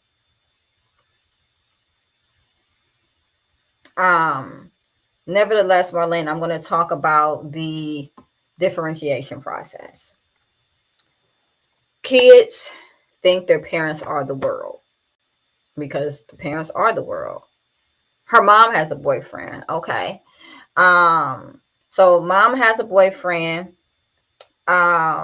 Is the child an only child? Because that's important.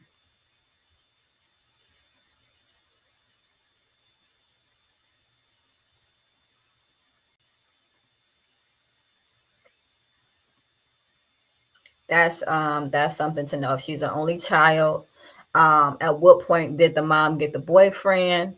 Like how old was she when the boyfriend came into the picture?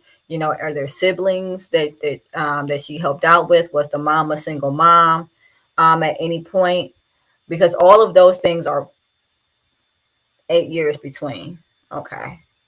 So I take it that the boyfriend came in when your granddaughter was 10 then, if she's 18 now and she just moved out.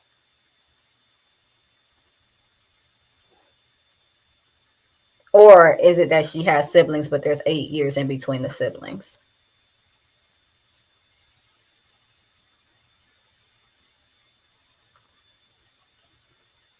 The reason why it's 8 years between the siblings. I take it this one is the oldest. The granddaughter is the oldest.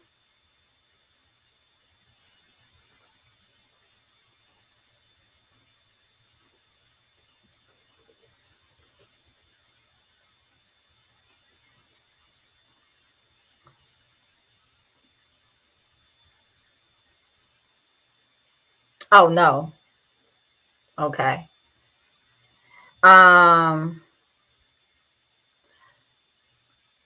Marlene, it might be easier. Oh, she's younger. Okay. Okay, so she's younger. And so there's 8 years between her and her eldest sibling. So her eldest sibling is an adult. Even though she's considered an adult too, which is so scary. Sometimes when the 18-year-old is,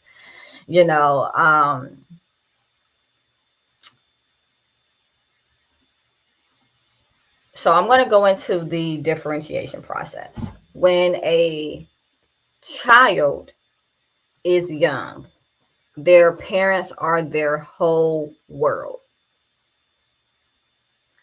And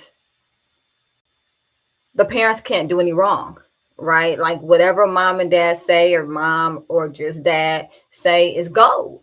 It's gold, right? But then as they go through different life cycle phases, they run into outside influences. They go to school, they make friends, they gain crushes on people, they have significant others, whatever the case may be. And then as they get older, they start to develop their own value system. And so then they start to judge the parent or parents based off of that value system. Hey, Kersha. Um, and so essentially, this is a time period in which, imagine you met Superman and he was just a man, right? And he was doing things that you didn't necessarily agree with, right? And so they start judging the parent based specifically on their value type. Now, mind you, the values that they have, it hasn't been bumped up against any actual experience. They haven't gone out into the world yet. They haven't lived. Like, they're judging the parent. Hey, Sylvia. They're judging the parent just based off of this bubble that they're living in and choices that they think that they would make differently, right? And so this becomes a very contentious point between the child and the parent, because the child doesn't understand the parent, because the child isn't going through the challenges that the parent is going through, but they're judging them as though they are. So essentially what happens is they start to separate from their family of origin. And they will distance themselves because they have to figure out, hey Sanjita, they have to figure out who they are outside of their family of origin, what their values look like versus what are values that were loaned to them, what they actually care about versus what they don't care about, what their experiences are going to be versus what they've experienced within the home. And a lot of times it's a very hard process because the difference in values will cause a rift between the parents within the family of origin and that child that is supposed to, eventually leave the house or whatever, and so this happens a lot. It happens a lot. We want to be able to talk our kids through the differentiation process, but a lot of times the differentiation process involves a break between the parent, the parental unit within the family of origin, and the person that is trying to break off and find themselves, right? You can liken it to leave and cleave, right? Is that same concept. At some point you have to separate and make your own family, but you have to discover who you are in the process, which a lot of times, unfortunately, means breaking from your original family of origin. Marlene, I'm curious, how's mom taking it? Because it could be rough. How's mom taking it?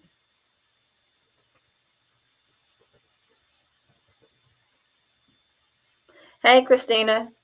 Thank you so much for joining. In case you guys aren't aware, I am answering questions live. I am a licensed therapist in the state of Ohio. And so I am answering questions. You can write the questions in the comments, like Marlene. And or you can come online. Mom is wounded. Yeah. It's a hurtful process. It's a hurtful process.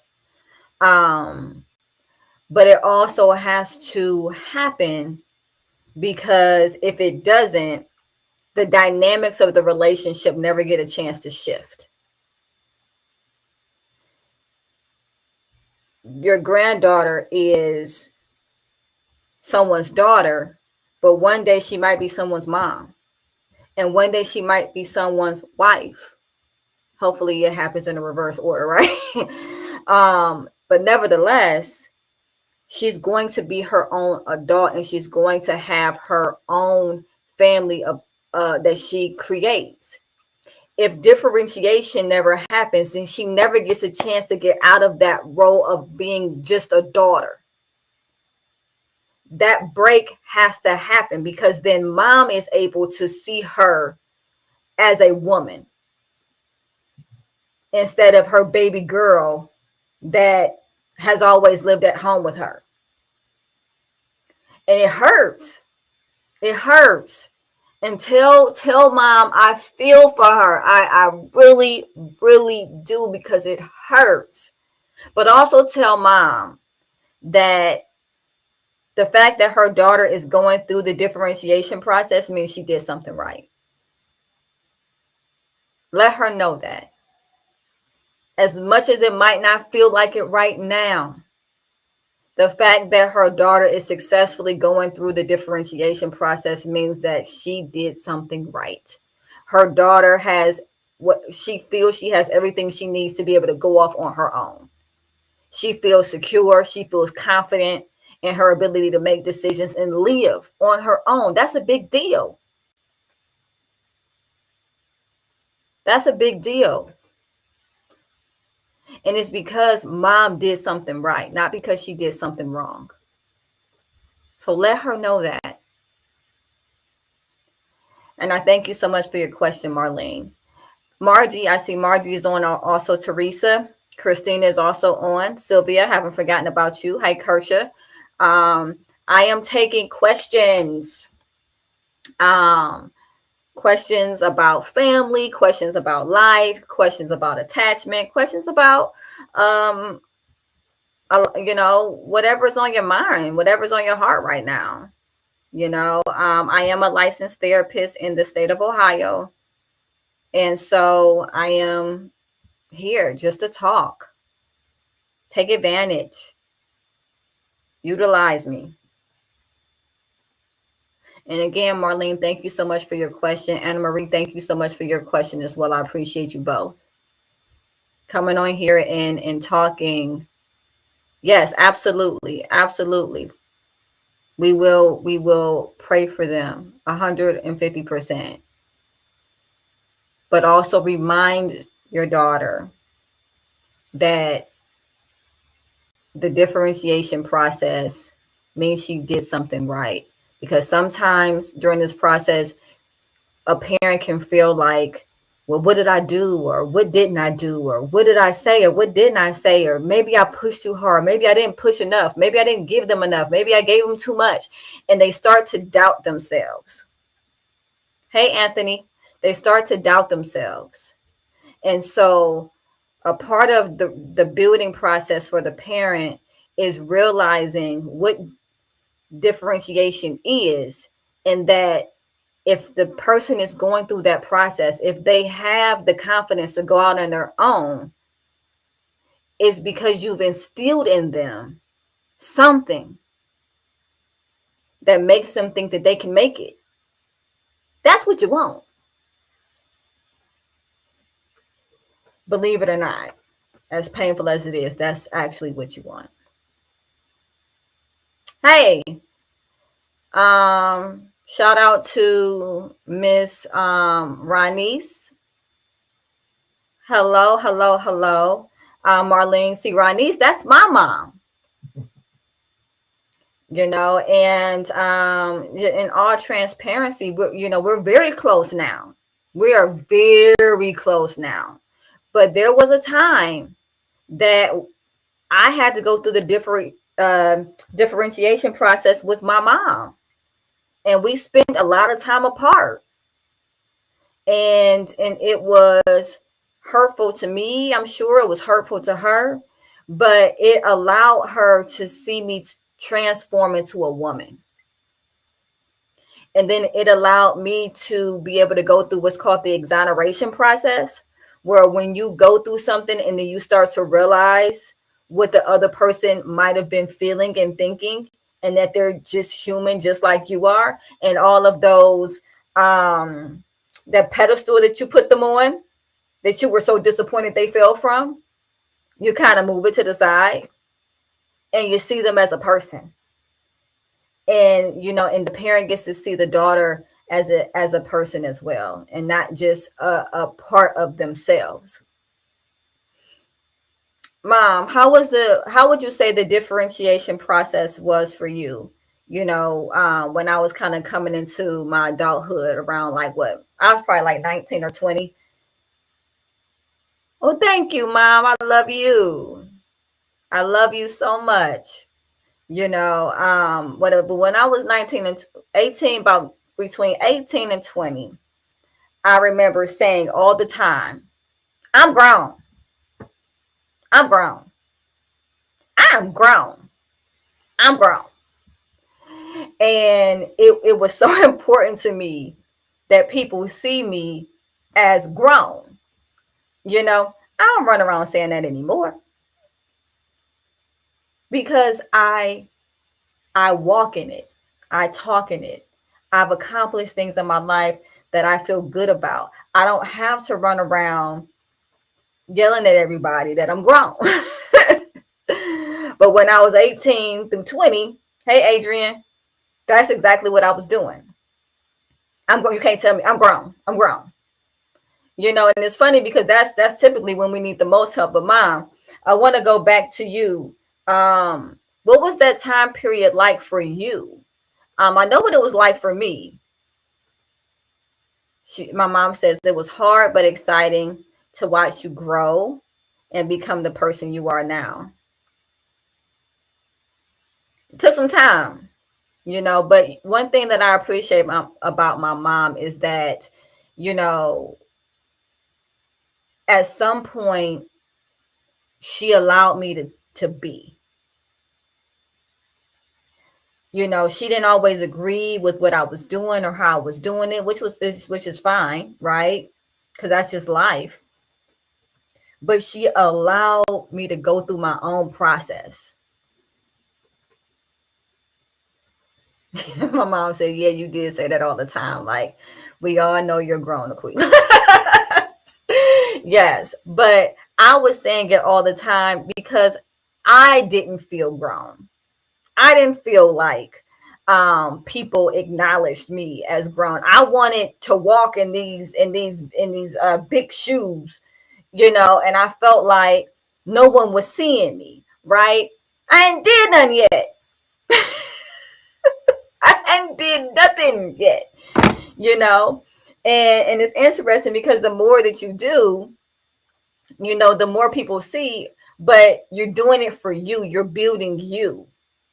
You feel good about you, so you don't have to run around boasting about being an adult when you actually are one.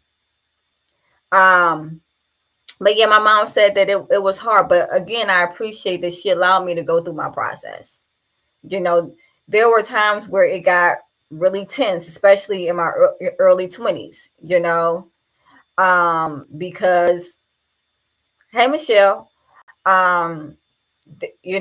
there were just things that I had to experience on my own, and my mom wanted to protect me from, experiences that, she kind of felt, her spidey senses were tingling, right? Because she had experience and she could see some things that I couldn't see, but I had to experience it on my own terms. I needed to experience it on my own terms. And at some point, she realized that and was like, okay. And she allowed me to do that. And when needed, she was there to pick up the pieces. And I think that's the most important part. So Marlene, definitely tell your daughter, remain open.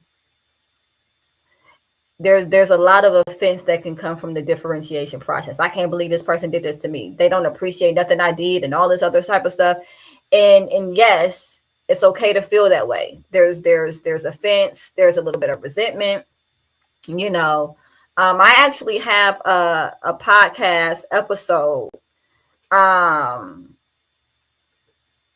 that you can actually look on Spotify, Google, or Apple Podcasts, and it's about just this. Like it's specifically about it's called Ungrateful Eye Kids. And it's literally about the differentiation process. And speaking as a parent that was feeling hurt by that process, because I'm human too. My mom said we had our trials and tribulations, no doubt. Yeah, we did. But my mom, I love my mom so much, so much. But I had to go through things before I could appreciate the person she was, and that's the same process. So with that, a lot of times does come appreciation. So just also let your daughter know there is a pot of gold at the end of the rainbow, and it often looks like the exoneration process, which is when you see your parents as human and you actually identify with them on a level that you never could before, and you also appreciate that as a human they did the best that they could. So Marlene, I hope that was helpful. I'm purposely not saying people's last names. Just want to throw that out there. I think that's just a therapist in me to allow some type of anonymity. So I'm only saying people's first names. I'm so glad that you're on, Mama. I do. I love you very much. I also love my grandma too. She played a big role in my life as well. But yeah, show is almost coming to a close. So, anybody have any follow-up questions? I know that a couple of people joined in the meantime, in between time. I know Anthony joined, Margie joined, Teresa joined, Christina joined, Sylvia joined, Kersha. Sorry, I hope I'm not pronouncing that wrong. Queenie joined. So if you have any questions, get them in now. Get them in now. Put them in the queue so that I can answer them, because it's almost time for me to go. Take advantage. Again, I'm a licensed therapist in the state of Ohio, jumping on just to talk to people. Talk to people. Answer questions. Even if you just want to try it out, you might feel a little nervous. Thank you for yes, Anna Marie. Thank you for coming on and asking your questions, because your questions help other people.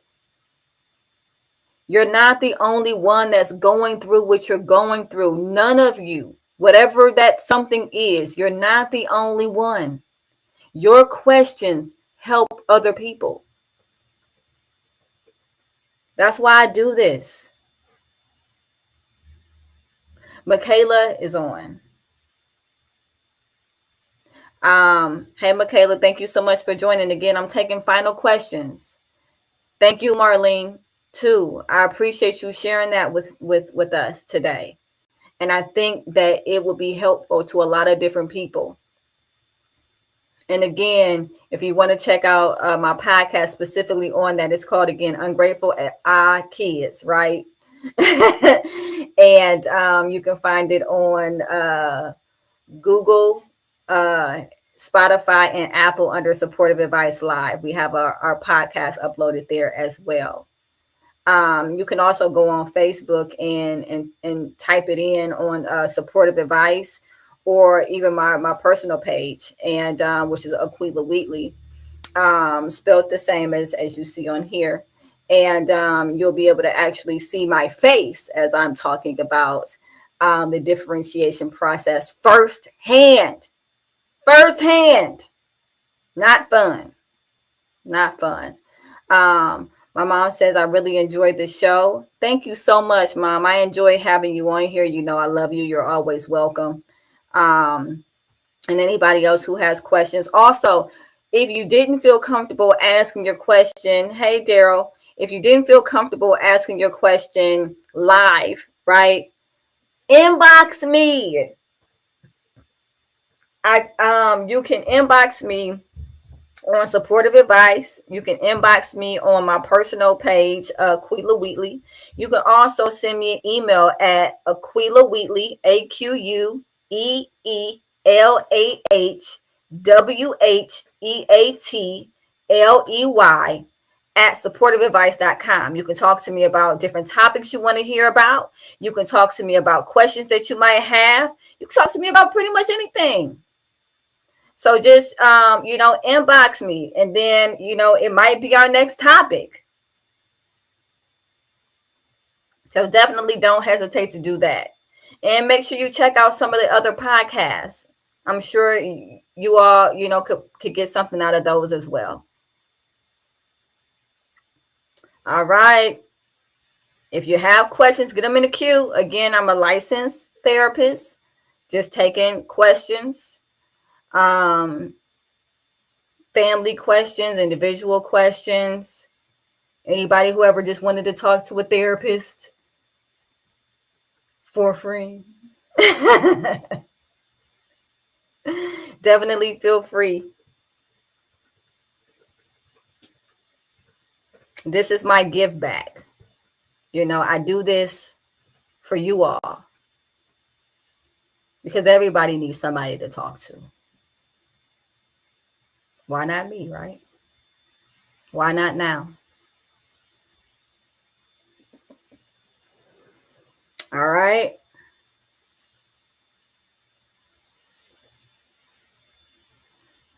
So at this point, I am going to cut to commercial. When we come back, any final questions? And then we'll take it from there.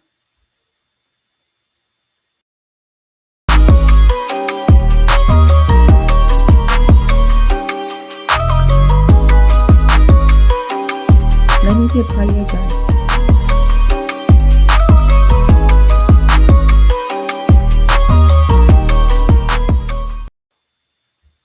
And we're back. And in case you didn't get a chance to write that down, the website is www.supportiveadvice.com. No spaces, supportiveadvice.com. And you can also reach me at 440-423-5955 to schedule appointments. And if you have anything in depth that you really want to talk about or that you want to work through, definitely feel free to schedule with me and we can go through the process of talking through some things. I do family therapy, couples therapy, individual therapy. The only group that I don't typically see at this point, children. But Ohio Guidestone has a great early childhood program, and so definitely look into programs for children because they need love too, and they have issues too that need to be talked about and deserve to be heard. That number again for you guys to schedule with me is 440-423-5955. More conveniently, you can go right onto my website. It gives you access to my calendar. And that website for you is supportiveadvice.com. Supportive advice, all one word, .com. And if you have any questions, concerns, if you have any ideas that come to you in the middle of the week for a topic that you want to hear about, hey, Esther, a topic that you want to hear about that maybe you didn't think about, or a question that you had. Hey, McLeod, maybe your name is Richard. Hey, Jamila. Just questions, things that you didn't come to mind when you were sitting here. Inbox me. It could be our next topic. I can answer it on the next show. Definitely inbox me. Thank you guys so much for your time and making this a worthwhile investment. I appreciate you all so much. I really, really do. Please join us again. We are here on Thursdays, typically around 6-ish. If you get on at 6 and you don't see me, hey Ether, Esther, I'm sorry. Blessings to you too. If you get on and you don't see me, just wait a minute. Just wait a minute. Okay. We will be here on Thursday around 6-ish, right? Esther, so glad that you joined us. We're actually at the end of our show. But I really hope that you come back next week. And if you have any questions or concerns, or anything any topics you want to talk about, definitely inbox me on my supportive advice page. You can also inbox me on my personal page, Aquila Wheatley, and you can send me emails to aquilawheatley@supportiveadvice.com. If you're interested in actually scheduling an appointment with me, I talk to families, couples, and individuals. Feel free to go to my website at supportiveadvice.com. Thank you, everybody, for joining, and we're going to close with a commercial. Have a great day.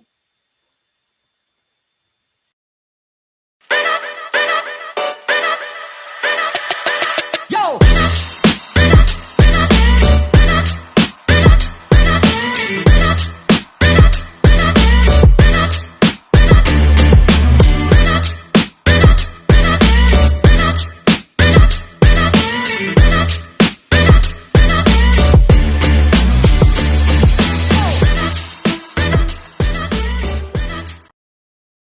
Hello. Can everyone hear me? I hope the answer is yes, because it is time for another episode of Supportive Advice Live.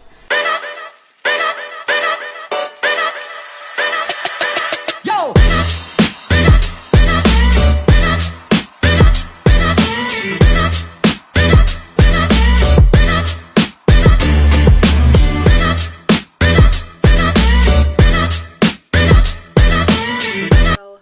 Hello, and welcome to another episode of Supportive Advice Live. Here with me, I have my moderator. I also have my crew, my teammate, my friend, Mr. Machismo. Dante, what's been going on with you? Johnny come lately, what's been going on with you? Johnny come lately. I knew that was you talking. Let's jump into it. Dante, have you seen this 50, and I want to specify 50 section TikTok series, Who the F Did I Marry? By Risa Teaser. I have not seen it, but I have vicariously lived through my Facebook friends as they've given a lot of indications that it's off the chain, as they say. And I don't know if I could commit 50.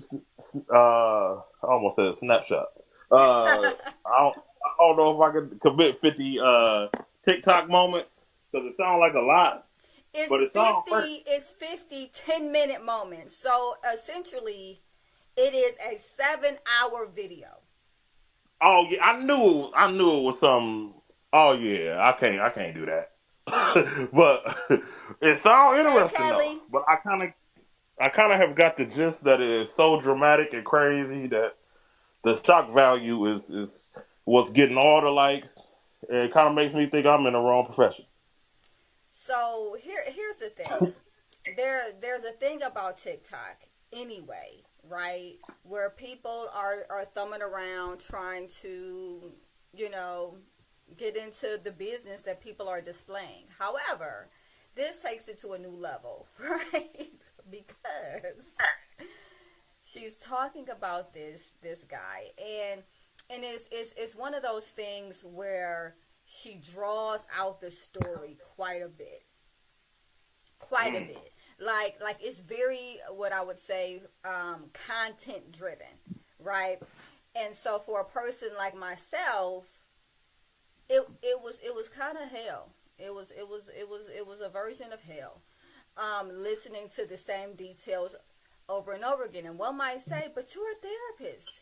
Don't you listen to the same things over and over again? Not really, right? And not and not for free either. So with that being said, okay, I was like,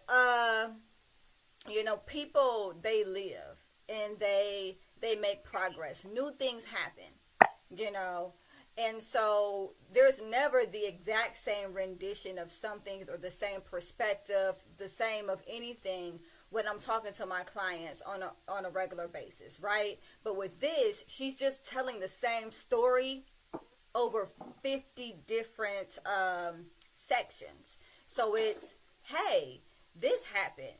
And then you go to the next section. Remember when I said this happened? Yes, because it was like legit the last session, right? And so I'm trying to keep the mindset that she's doing this because maybe they were filmed within a couple days of one another. Maybe they were filmed a week apart. I don't know, right? However, I watched them back to back. Nobody applauding, nothing, no cheers, nothing. I feel like I mean, that is a pat on the back. That is an accomplishment. If you're talking about 50 10-minute sections, yes. That is over 5. That is, I can't fathom, that sort of thing, because not on purpose. No, I done went down a rabbit hole many a times watching all type of funny videos and some cooking videos, and I can do it indirectly, but knowing I'm signing up for the long haul. Funny I can do, Dante. Funny I can do, Mr. Machismo. It wasn't funny. First off, it was not funny. So let me give you the gist, right? And also to you, Beatnik, thank you so much for listening. So anyway, the way that it goes is she met this guy, because of course there's always, a guy, right? And who the F did I marry? There has to be a guy, right? Or you know what? I take that back. That was assumptive of me. It could be a lady. It could have been a lady. We was doing good. But anyway, I guess. Hey. we love everyone, and we let others live their life as they would like to, because I don't care enough to hate it at all.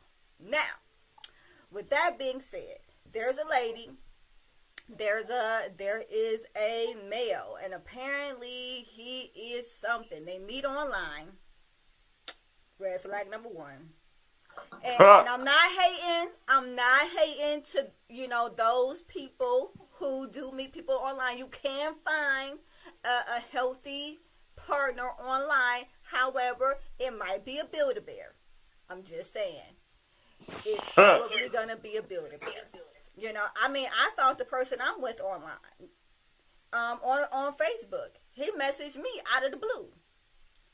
And Build-A-Bear he was. So, with that being said, you get real quiet whenever I talk about Michael, but it's okay. I love your loyalty. So, no habla English. No habla English, huh? So anyway, she meets this guy. I'm almost as bad as her, and he seems great, and they're gonna go out on a date, and he's telling her all this information, right? Oh, my brother lives here, and my sisters live here, and I'm from this place, and all talking to her on the first conversation. He's like just spilling his whole life story. So here's where I want red flag. Exactly. Here's where I want to say pause, right? Because as a therapist, one thing that I can say to people is whenever someone's giving you too much content, something's typically wrong. And Stage 5 clinger. So, you know, like when anybody comes into, you know, my office, if they're giving me way too much content, like stuff that just is completely unnecessary, 9 times out of 10 is because there's something else that they're covering up. So this guy gave her a lot of content about a lot of different things, said that he played football and arena football, which is a thing. And he was in California and he was married, but his ex, you know, cheated on him and broke up with him, and his ex lives in California and she has 2 kids that don't belong to him. But he's really close to that. I mean, when I say he's poured it on, he's poured it on. So she's like, oh, cool. You know, he's a sharer. All right. Cool. So they go out on a date at the Cheesecake Factory because, you know, why not? That's a great spot, right? And so they go for cheesecake, right? Her tire blows out on the way. Okay? And so he meets her where she is. He helps her get her car to a place where they can replace the tire. And then afterwards, he pays for the tire. Now, this is what looks like a green flag. He paid for the tire, right? And then they actually went out to the Cheesecake Factory. Now, after all of that, you know, I might have said, you know what, maybe another day, you know. But they were both some troopers. and they wanted to have this date. So they went out to the Cheesecake Factory. And he's telling her all his business and everything. And then they start talking about, like, purpose for dating, which I want to say is awesome. Okay, this is a great thing to do. If you're dating someone, put your purpose on the table. Okay, that's not. If you think that putting your purpose on the table is going to scare the person away, then they're probably not for you anyway. Facts. These are facts. Your purpose known, because what happens is people have what's called unspoken expectations. And so they have all of these things that they want, but they don't tell the other party. And then they get upset and they get resentful within the relationship or situationship because the partner hasn't all of a sudden guessed what they want, you know, which is unfair to the partner. And, you know, when it comes to consent, because consent is very important when it comes to relationships, you have to be just as clear about what you want and where you're headed as the person that you want to date, right? And so just keep that in mind. So she put her purpose on the table. He put his purpose on the table. And they both said that they were courting for marriage. Fast forward, because you have to. You just have to. Fast forward. COVID hits. Trauma bond, right? And so they're talking about where they want to quarantine. Now, he's told her that he works for this, like, big company or whatever, and they are going to put him up in a house. But for now, they have him in a studio apartment. Not nice studio apartment. And I'm just like, nah. I've gone on business trips, you know, and they put me up in nice hotels. They're not going to put you up. If this is a big company, they're not going to put you up in some rinky-dink apartment while they're waiting on this house to come through. Nevertheless, they decide that they're going to quarantine at her house because she has like a 3-bedroom, 2.5 bath townhouse. And of course he wants to get in on that, right? And so hey Carno, hey Joshua, thank you so much for joining. If you have any questions, you know, you can always put them in the chat. If you want to be a caller, you know, you can always do that, press that call-in button, and we'll hear what you have to say. Within reason. With that being said, they quarantine together. Now, mind you, this dude is paying all of her household bills. she's paying her own car note, which is reasonable, right? She's paying probably her own cell phone bill, but he is paying all the household bills. Clap, clap, clap. This dude, right? That's what's up. You know, that was what looked like a green flag. You know, hey, he seems to be financially stable. He's able to pay all of these bills. Yay him, right?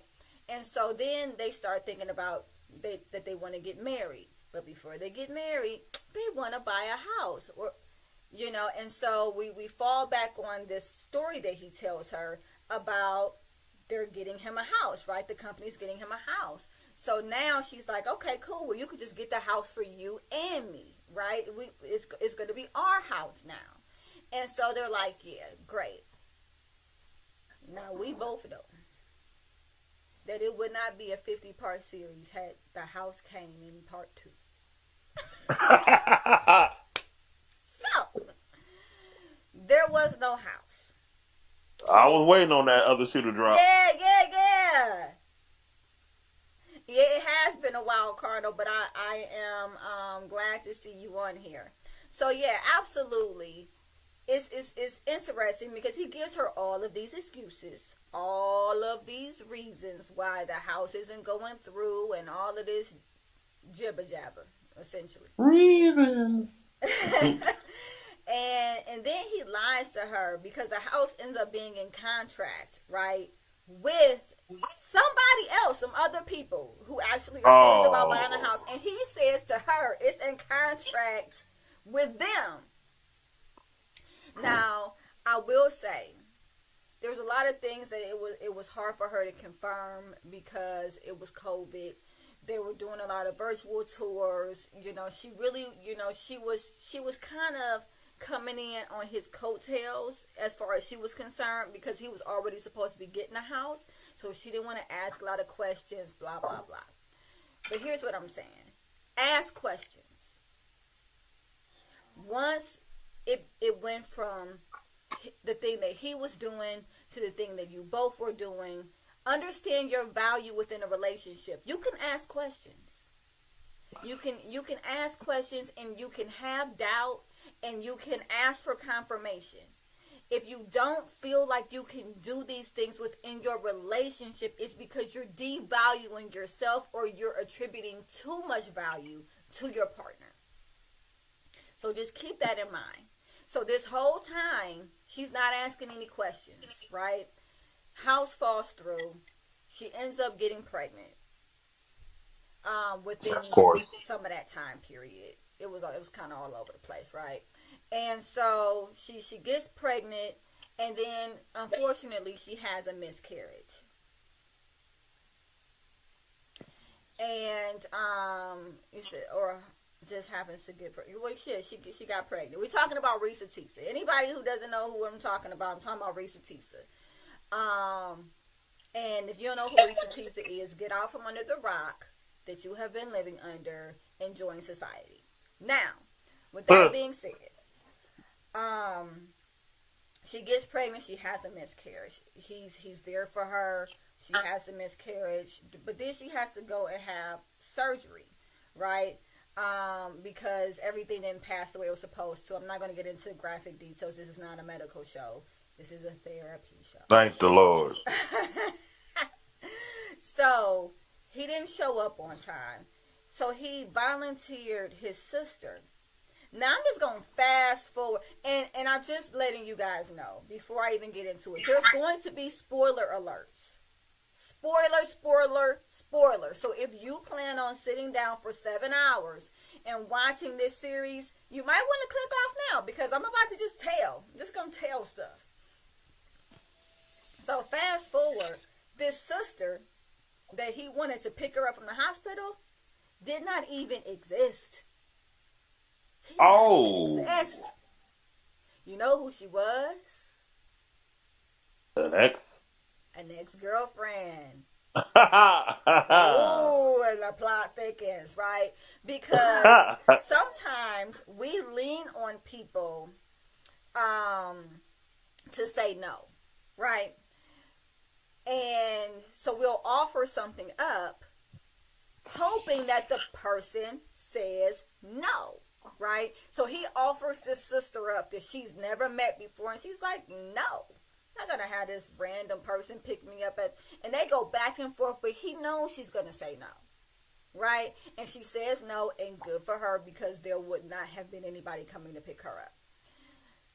So it unravels. Apparently there's another house that falls through. There's another pregnancy.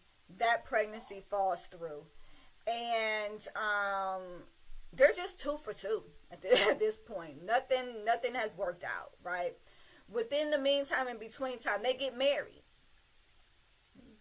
Don't ask me why.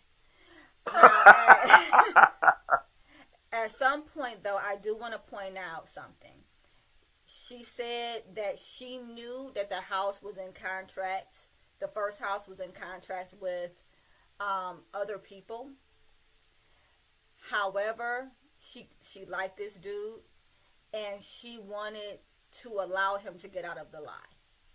So when That red flag was pink. That red flag was pink. And this is exactly what when I did the series Bagos with the students at Cuyahoga Community College around right after Valentine's Day. I was talking to them about setting their standards, right? And how sometimes you can start off with your standards very, very high, but then the more desperation creeps in, the lower your standards become. And this is a natural thing, right? Because all of a sudden it's like, well, maybe I'm not worth what I'm asking for. And if you're out there thinking that right now, I want to just tell you, you are. You're worth exactly what you're asking for. And I hope that resonates with someone. So she said that she knew he was lying, but who else was she going to get? He was good enough. And so she went with it anyway. And this is a big problem. There's one thing when there's unreasonable expectations. I want this guy to fly. He needs to have wings. He needs to quack like a nut. Like, okay, that's not all that stuff's not gonna happen. And if you see a guy with wings, we would be running, not dating. I would be running, not dating. Yeah. So, nevertheless, she had basic expectations. I want a man who cares about me, who has a steady income, who wants to be with me and wants to take care of me or build something with me. These things are not unheard of. But and then she wanted the person to tell the truth. But that was too much. The telling the truth part, that was too much to ask for. No, people, it's not. It's not too much to ask for. But she settled. And at that point, this is where a lot of the comments came in where they were saying, well, you're accountable. Yep.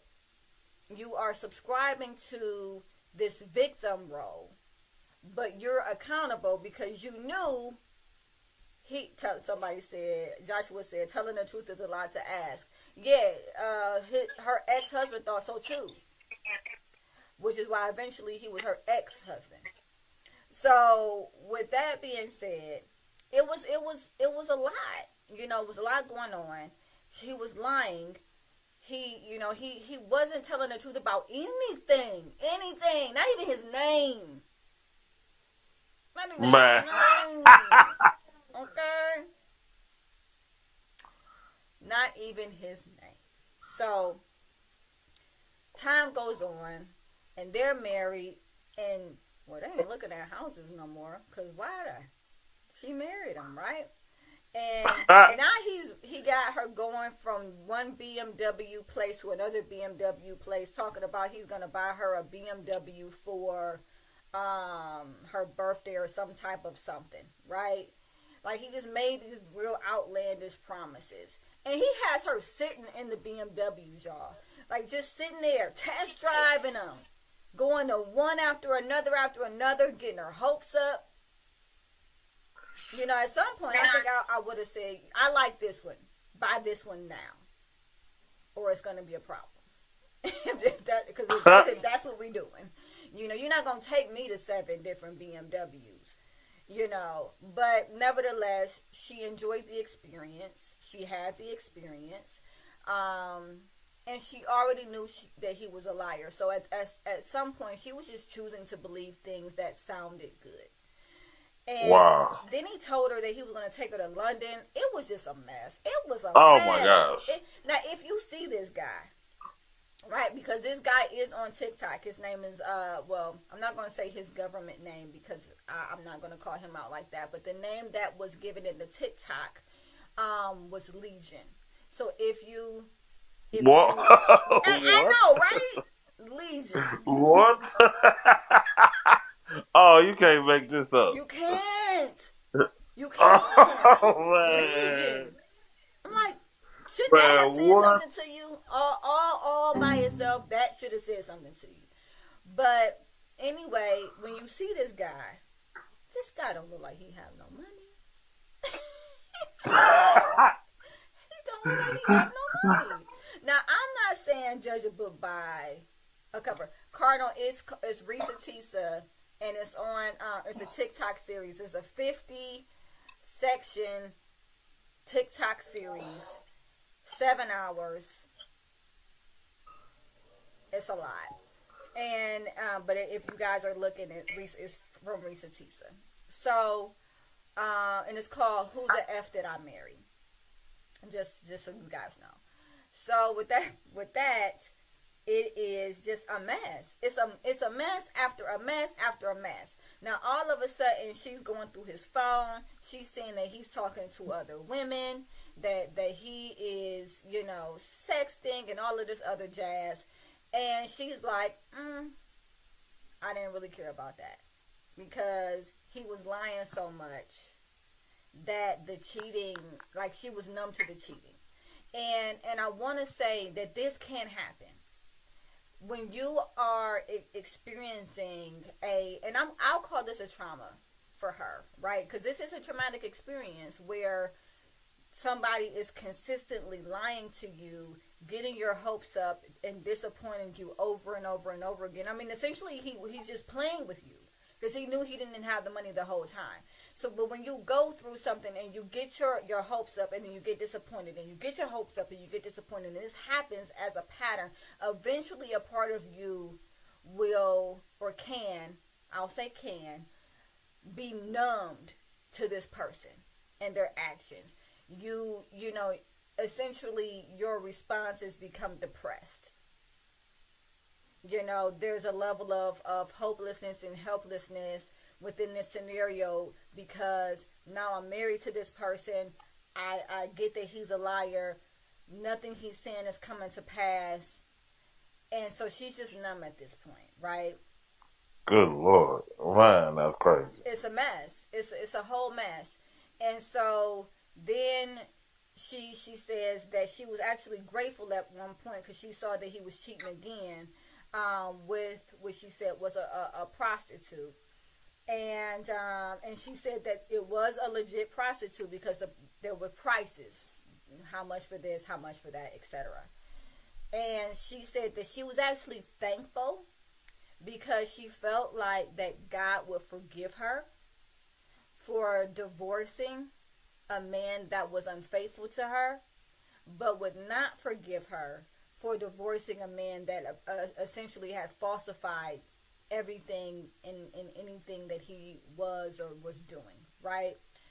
And I want to take a moment to say, I don't know what God everybody serves, and it's not for me to know. But I hope that no one is serving a God that wants you to be miserable with someone that is lying to you and breaking down your self-esteem and and manipulating you every single day. Every day. I'm going to step off my soapbox in a minute, but I will say, do you really think that's what Jesus died for? If you believe in Jesus, if you believe in all of that, which she claims that she was a Christian and she believed in the storyline of Jesus and all of that, if you believe in that, you really think that's what he died for? So that you could be held at this high regard around divorcing someone that is lying and manipulating you? Like, whatever. So anyway, I'm gonna step off my soapbox because, sometimes you got to. But she was excited because he had cheated, and now that was her golden ticket to end the marriage, I guess. He had lied about everything. The girl hired a private investigator at some point. At some point, she had looked up his social security number, and the social security number that he had gave her wasn't the same social security number that she had found on some packet. So it was just nonsense. And he said that he had went to a school in California and that he had played football and all this other type of stuff. And none of that was true.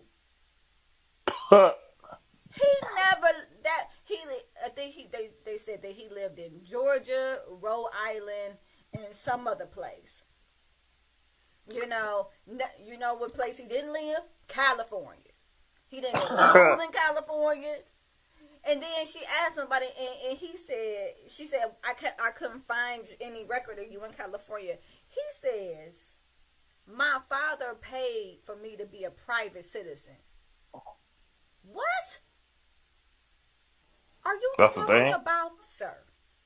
I'm about to say that's a thing. That's not a thing. Now, I didn't think it was. Now you can pay money so that your number isn't listed in like the white pages and stuff like that. Yeah, you can go to a website for that sort of thing. Yeah, like you can do that, right? But nah, player, if you live somewhere and you put your information in to get a apartment or anything, you leave a trail. If there's no trail, guess what, sir? There was no you. How about that? How about that? Okay? So she says to him, you lied about, California. And you lied about going to the college. And he's about to get defensive, and she says, just chill. Just don't even worry about it. Don't waste your energy. Because I looked it up. And you didn't go. So there. And she said that his eyes went dead. That he wasn't having serious emotional reactions to anything that she was saying, but his eyes went dead. Oh, ooh. So to piggyback off of last week, he is a sociopath. He is having, or he is exhibiting sociopathic behaviors. Okay. See, now you done learned me. Yeah, there you go. So and it's chilling because I've seen this. Because a part of therapy is building rapport and all of these, lovely things, right? But it's also a point in order to elevate anybody, you have to confront them where they are, right? If you never confront them where they are, they're never going to progress. So there has been times when I have had to confront a client and their eyes would just bloop. Just would go dead. And so I knew exactly what she was talking about. And that's a scary thing when somebody's eyes go dead like that. Because he didn't care. He didn't care. In all honesty, he wasn't there. After she called that out, he left. I don't know where he went, but he wasn't there. You know, and I've seen that multiple times, and I'm telling you, individuals that can detach from themselves and from reality like that, no. He went to California for a fat burger. That's where he must have been at In-N-Out in California. When she was asking him about San Diego, he had went to In-N-Out in California. You know, but it was sad, but it wasn't, because, you know, I think that by, what was it, episode 35, 40 or something, that by the time she had said something to him or whatever, you know, we were ready. We were past ready for her to have said something. We were like, can you please move this along? And so people said they were captivated. I just, I was not captivated. But I knew that I wanted to talk about it today on my podcast, so I figured I might as well, I have to watch it. Sometimes you just got to do what you got to do. So she finally confronts him. She tells him, you know, and he's faking some knee injury or whatever at this time. And she said that he's not eating. He's lost a lot of weight. She don't know what's going on. I think maybe he done told somebody that he had cancer, somebody else he was seeing. I don't know what's happening. Oh. You know, I mean, it tracks, right? Like, now he was you moving losing on. all this weight and all this stuff is happening and you hobbling around and you can't work and all this jazz. So I'm like, you know, but that's just me speculating. I don't know what he told anybody. So at some point she talks to his ex-wife, a cousin, a brother, all these different people. And then she finds out that he has the ex-girlfriend who he lied to. He has the ex-wife that he lied to. But then she finds out there was an ex-wife before that ex-wife. Wow. Yeah. So she's number 3 instead of number 2. And I'm not counting the girlfriend. She's number 3, the third wife. And wow. So, yeah, it's a... I would likely be single by choice for the rest of my life, thanks to my own experience.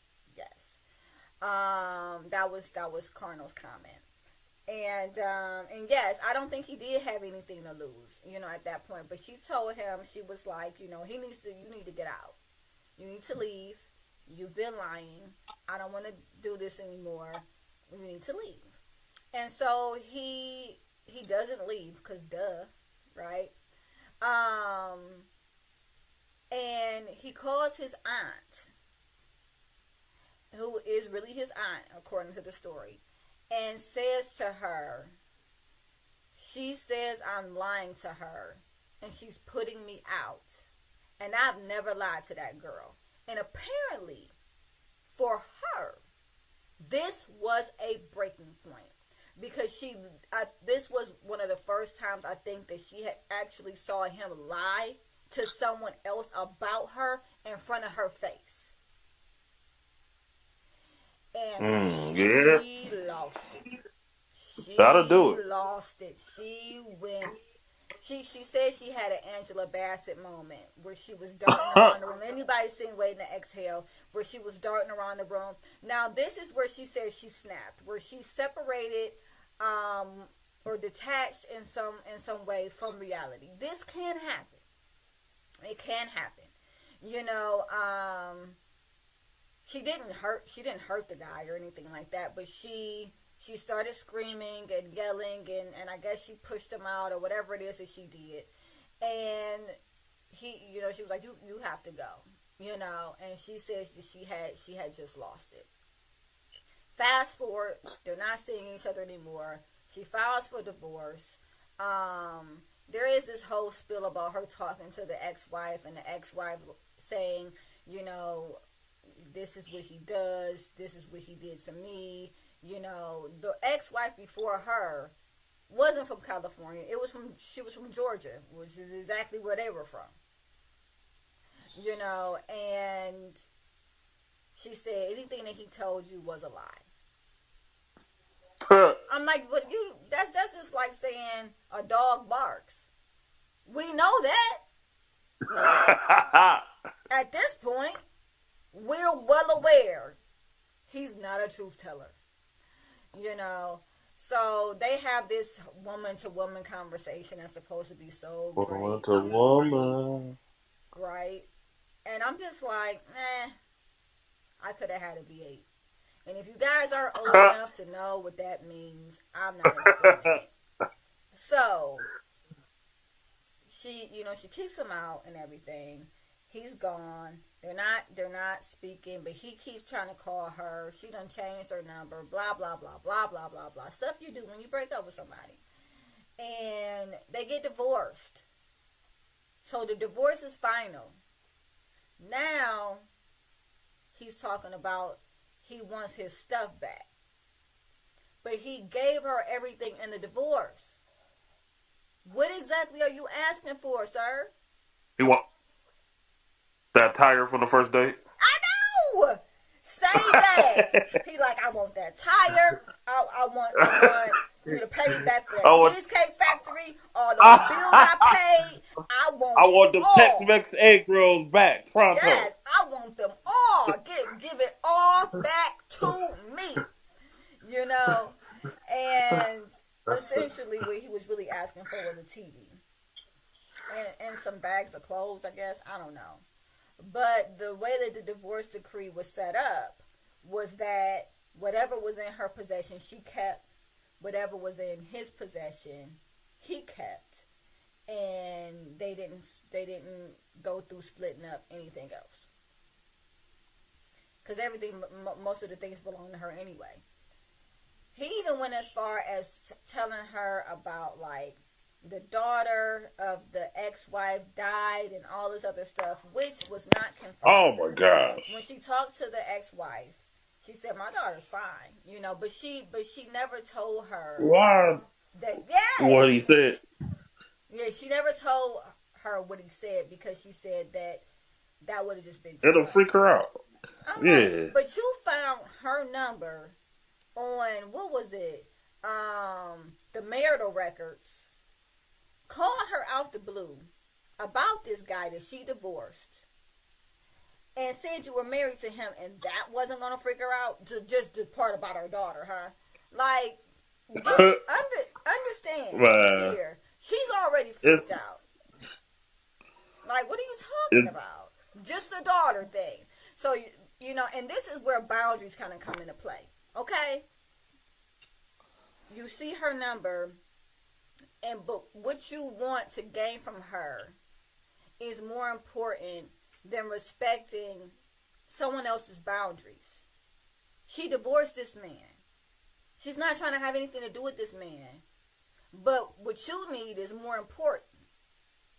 And I say that and I bring that to the table because a lot of us are around individuals who prioritize themselves higher than they do us. And then sometimes we become so, I'll just say, so used to it that we start prioritizing that person higher as well. Right? And we start to lose and forget about our worth within a relationship. It's always their thing. It's always what they need. It's always them, right? And at this point, she has prioritized her curiosity over this person's privacy, right? And the way that she rationalized it was, well, it was public record. Well, you couldn't have just got her phone number off of the information that was found online. She had to go down there in person and file to get that information. So wow. I'm not backing that rationalization, because anytime anyone's rationalizing to begin with, they already know they did something wrong. Or, I don't like to use the word wrong, but something that does not align with their values. Now, she talks to this lady, blah, blah, blah. She says this dude tells her that he's going to show up at her house. Now, she says this is not a good idea. He wants to show up at her house because he needs his TV. Like, really? Dude, at one point he said he had $650,000 to put a cash offer down on a house. This same dude tripping about a 40-inch television? Nah. But his lie had unraveled so much. At this point, he was just like, well, I'm going to keep it real. I want my TV. You know, I'm like, yeah, maybe if you would have kept it real in the beginning, we wouldn't even be in this situation. But he shows up to the house. The police are there. And apparently he has a warrant out for his arrest. Because why not? And so she says that when he got out the car, he was smaller than she had ever seen him. And she attributed that to him being homeless and not eating. I'm like, whatever is the reason. You know, some people in the comments said, well, it must have been his guilt. You know, maybe he was guilty. No. If he wasn't guilty after the first house, why would he be guilty after the second one? If he didn't feel any guilt after the first two BMW places that he took her to and had her get behind the wheel, smiling and test driving something he was never gonna buy, why would he feel guilty now? No, he just got caught, and now he's facing consequences. And one of the consequences is being hungry, apparently. So he has lost some weight. He goes to jail. And he get to eat. Yeah, 3 square meals, man. Her calling the cops was one of the best things that could have happened to you, bruh. You know, he goes to jail, and then she says that she doesn't see him. She gets a restraining order or something or other, and she doesn't see him anymore after that. Thank God. Oh my goodness, man, that was exhausting. And you're welcome, people, for me summing this up for you and saving you the agonizing 7 hours that it took for me to watch this series. Well, you might need a volume after that or something. Ain't that what they call? I needed a nap. That's what I needed. Man, that is wild. I was just like, come on. But that is too much. She says the signs were there, and she blames herself. My thing is, sometimes you want to believe the best about people. That's not a crime. It's not a crime. It's not a crime. However, it can't be at your own expense. Benefit of the doubt is one thing. But once it got to the point where the house fell through and you knew that he was lying to you, you had talked to the realtor yourself, you knew that this was another couple and he had been lying to you for months while you were pregnant, the character is coming out. Now, some people are like, well, he was a jerk. You know, according to a most recent video that she posted, I think she posted it a day or two ago, she says she talked to his brother, and his brother said, I want you to know that we know about him. The family knows that he is sick. And he lists a couple of diagnoses. He said that he had bipolar and schizophrenia. These are two very specific disorders. Now, interestingly enough, she didn't describe him as someone who went through various moods. She didn't describe him as anyone that was having the regular symptoms of mania, like not sleeping, taking on a bunch of tasks all at once, But he did have delusions of grandeur, and that's a symptom of mania as well. Well, what is wrong with me? I can't talk. I need some water. That is a symptom of mania as well. Delusions of grandeur. I like that term. Yeah. It means that you think that you're bigger and greater than you are. Which I like that term. begs the question, did he believe his lies? Because there may have been a part of him that was believing some of the things that he was saying. And being, schizophrenia, that's a very serious and dangerous disorder. Now, they didn't say he had paranoid schizophrenia, but he has a schizoaffective disorder, and so he consistently lies and he lives in his own reality, right? And so they said they knew this, and they tried to get him meds. But when he got older, he wouldn't take his meds, and that's the thing. You can't force somebody to take their meds unless they're inpatient.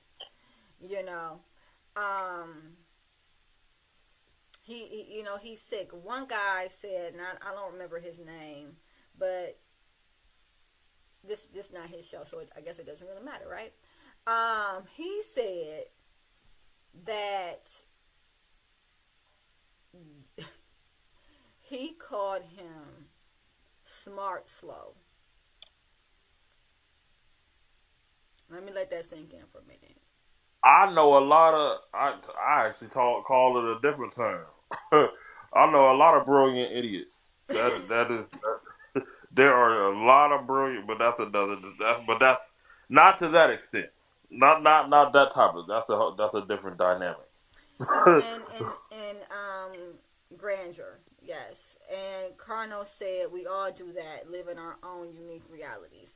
We all have perspectives, right? Based off of our skew, based off of themes of our lives, right? Traumas that we've gone through, whether we see the world as safe or unsafe, whether our locus of control is that the world is happening to us versus the world, versus us having control of what happens within the world, all of those things. However, this individual dragged somebody into his world, and I think that a part of him believed, in all honesty, what he was saying. I really do. Especially if those diagnoses, okay.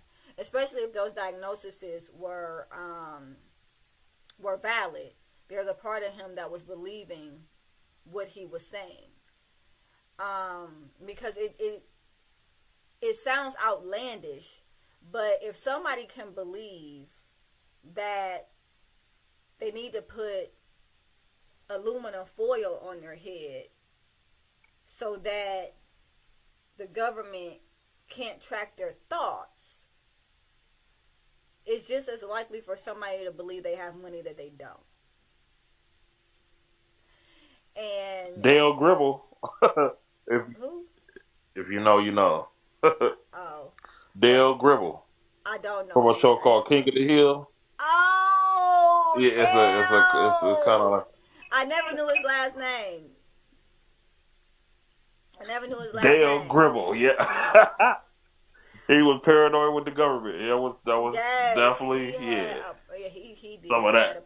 He was paranoid with the government, but he didn't realize that his son looked just like the Indian dude down the street. You know what I'm saying? That's your own reality. You want to believe what you want to believe. What's wrong with you? Wait, you guys don't put aluminum foil on your heads? No, I don't. Oh, yeah. I'm reading the comments, and I'm reading them out of I know, order. So I was just like, oh, he was being facetious. That's fine. No, we don't. Facts. And nevertheless, he believes some of the things he's saying. But when the guy was talking, I think his name was Tony Gaskin, who said he was smart slow. And he described it. He said that he works with individuals with different cognitive delays. And he called them mental retardations. And he said that just because these individuals have cognitive delays doesn't mean that they're not smart and that they don't know how to manipulate people. And so he gave examples of people that he's worked with that will say to him, you know, if you don't do X, Y, and Z for me, when this millions of dollars comes, you're not going to get any of it. And they kind of believe it. A part of them is like believing this story. It becomes their narrative. And I give it to Colonel. We all do it in our own way. You know, we fall into our own narratives. However, I think that this guy, you know, he could have some cognitive delays.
Transition, they typically don't think of a state in which you're not moving or choosing not to move, and waiting.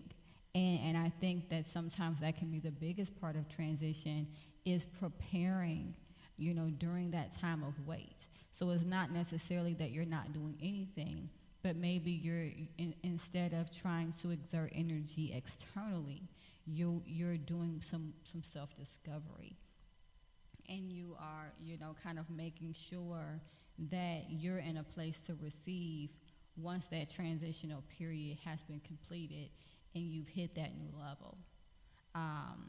So I really think that that was an amazing point, you know, that you had brought up last episode. And, you know, for anyone who missed it, definitely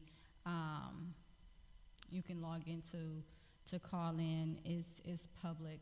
And you can also go on again, Google Podcasts, Apple Podcasts, or Spotify Podcasts, see that, as well as YouTube and Facebook Live, supportive advice. And I think on YouTube it is Aquila Wheatley LMFT. Don't ask. Name is long. That's fine.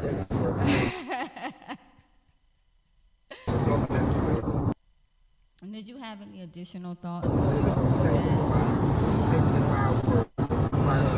Well, I think, well, of course, I'll give you the 2-for-1 special. Procrastination, oh, instant gratification kills the nation. But seriously, definitely like with transition, like the transition, like for me was moving too fast and doing too much to sitting and being almost like a cat waiting to pounce, if you will, where you kind of get into a posture of calculated moves as opposed to just movement. And I think that's something that is harder to do, especially with today's society where someone who doesn't look like or seem like or even smell like a certain thing that is the expectation is seen as a sore thumb. Where really they really on to something most times. What I saw like a super nonconformist when I say this, but what most people kind of like or gravitate to kind of makes me concerned. Like why is it so popular? What's wrong with it? What's going something is wrong. Like that's also my inner conspiracy theorist too, but I'll digress with that. That's a whole nother subject.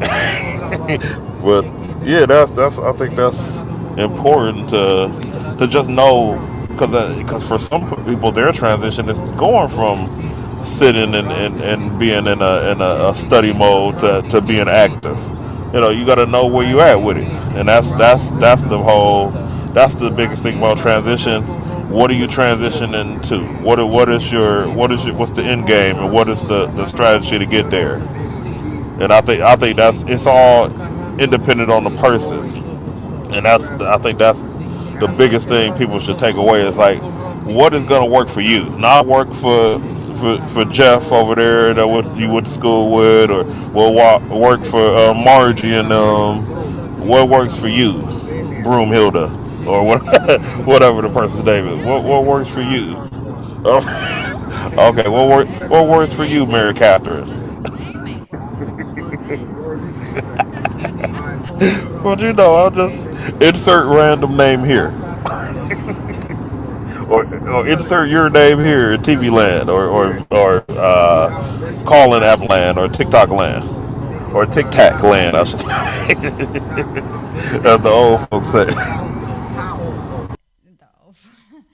So, I 100%, agree that it is all about, what works for you. Now, granted, we have external motivation, which is typically societal expectation, right?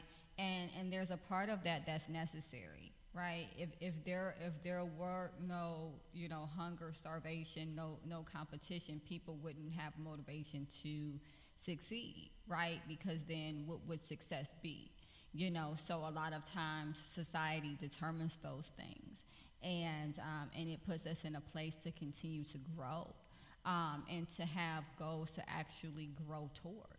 If those things aren't in place, then it's essentially, um, we can become stagnant. But everybody has their own road, so to speak. Everybody has their own purpose. And so it definitely is important to make sure that whatever road you are on or wherever you're going toward is something that is going to take you towards self actualization versus something that is just going to help you conform. So with that being said, I am going to transition into the Am I the Asshole Reddit, because I just love it. Yay! I just love it. I love it. I love it. And I didn't didn't get a chance to do that last week, but I'm not saying that begrudgingly. I'm definitely glad that the conversation took the turn it did, because hopefully it really was helpful for those that were able to tune in. And again, I thank everyone who did tune in. So, oh, Monique, Mo, I thought you. See, this is what I be talking about. You know, Mo is actually on the line. I'm going to invite you to be a speaker. Hey, Carno, how are you? Jam Pop is stupid and can consistently do stupid stuff. I try to avoid the idiocy. Okay, yeah. Better this. Well, I'm glad you're doing better this week. Definitely. Um, and I'm glad that you are here to listen as well as share. Hey Mo, how are you doing? I'm surprised to see you.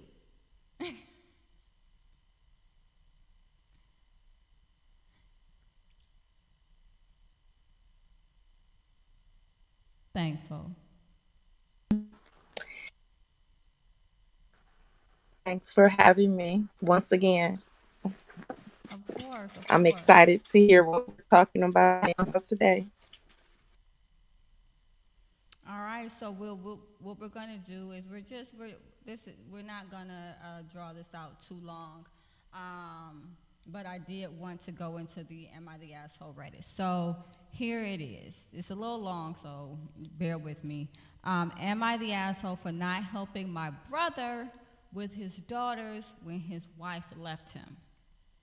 Um, Apparently this person is a 30-year-old female, is single, child-free by choice. She dates occasionally, but no long-term relationships. This is due to many reasons, like I love my freedom, I want to enjoy my life unencumbered with responsibilities, and I want to really focus on my career. So I can already tell now that this person is kind of setting us up to understand why they don't want to help with it with their brother's children. Basically, what I'm seeing here is a layout of sacrifices. Hey, you know, I sacrificed relationship. I decided not to have my own children. I really enjoy my freedom, and it's worth those sacrifices, et cetera, et cetera. And so it's kind of, and that lets me. It kind of creates an environment where, you know, you have to wonder why this person is already starting to overcompensate in the conversation, and we just started, right? So it says, my older brother, who was 34, got married when he was 26. He has 2 kids, both female, 7 and 4. They had a traditional household. He wanted a partner who stayed home and looked after the family while he earned. She had apparently dreamed about being a homemaker and taking care of children. But during the last couple of years, she showed signs of hating it. Yeah. She wanted to study more and work outside, build something of her own. But my brother refused to step up or help. I warned him once, but he told me it's none of my business how he runs his household, so I kept my mouth shut. His wife left him a month ago. She just wrote him a letter saying she can't do this and she wants to explore her life. She left kids with him and basically vanished. We have no idea where she is. Jeez, that sucks. The thing is, my brother doesn't know how to do even the most basic things. He is the kind of guy who never changed a diaper or toasted bread. The moment my brother found that his wife left, he called my mother, who rushed in to save the day. She thought it was short term, and in my SIL would be back. Oh, sister-in-law. And my sister-in-law would be back, but she hasn't. My father is unwell and needs her home soon. They live hours away. My brother suggested she take the kids home with what? No, brother. We're not doing that. My dad said no. He is retired and they are both getting old. He does not want to have kids in the house full time, taking up their energy. Since that was a no-go, my brother asked me to either move in with them to help out or take kids in with me. I refused. From what I see, he is a grown adult and these kids are his responsibility. I made a choice to live the way I do, and I do not want to sacrifice my life for his choices. My family is pressuring me into this stuff, blah, blah, blah, blah, talking about how my brother does not know how to take care of kids. The little girl needs a woman in her life, other little girls, and blah, blah, blah, blah. So, am I the asshole? Okay? What, that's a lot. That's a lot. I'm kind of chuckling just a tad, because he's like, all right, Mom, take him. Like, here, take, like, no.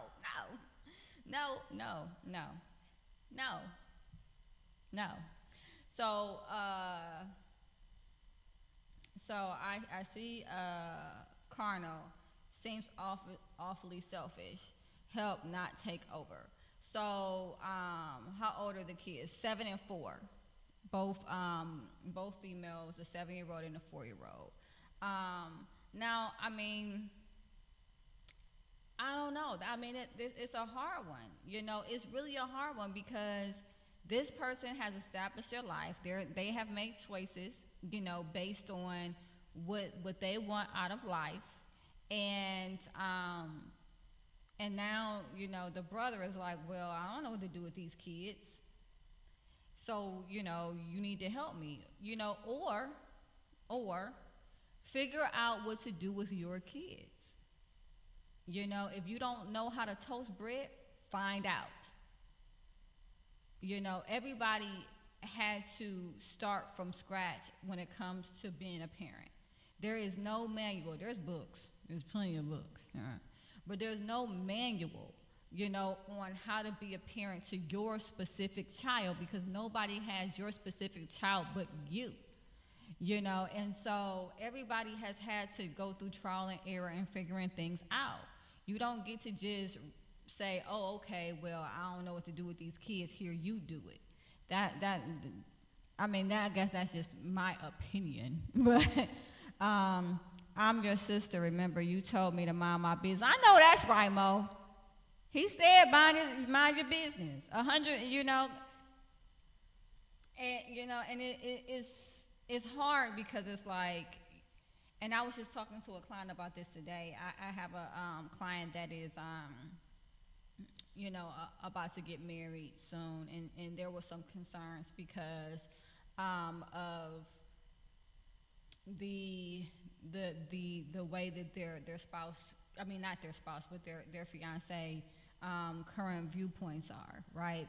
And one thing that I said was, viewpoints change, people grow, needs change, wants change, you know, and it's important to understand that, because in this scenario, at some point, she wanted to be a stay-at-home mom, and then she decided it wasn't for her, but she would not have known it wasn't for her until she actually attempted to do it, right?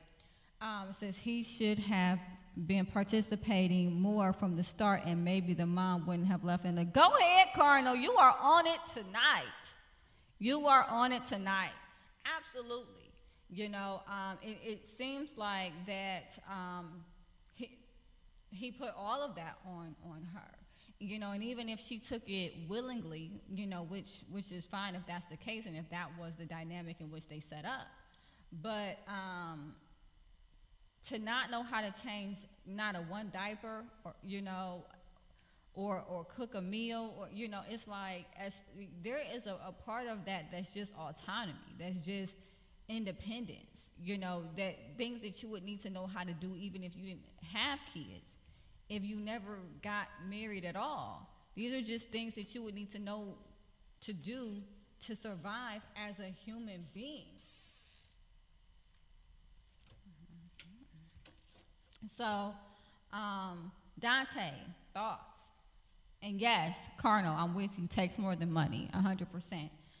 Mr. Machismo, is she the a-hole?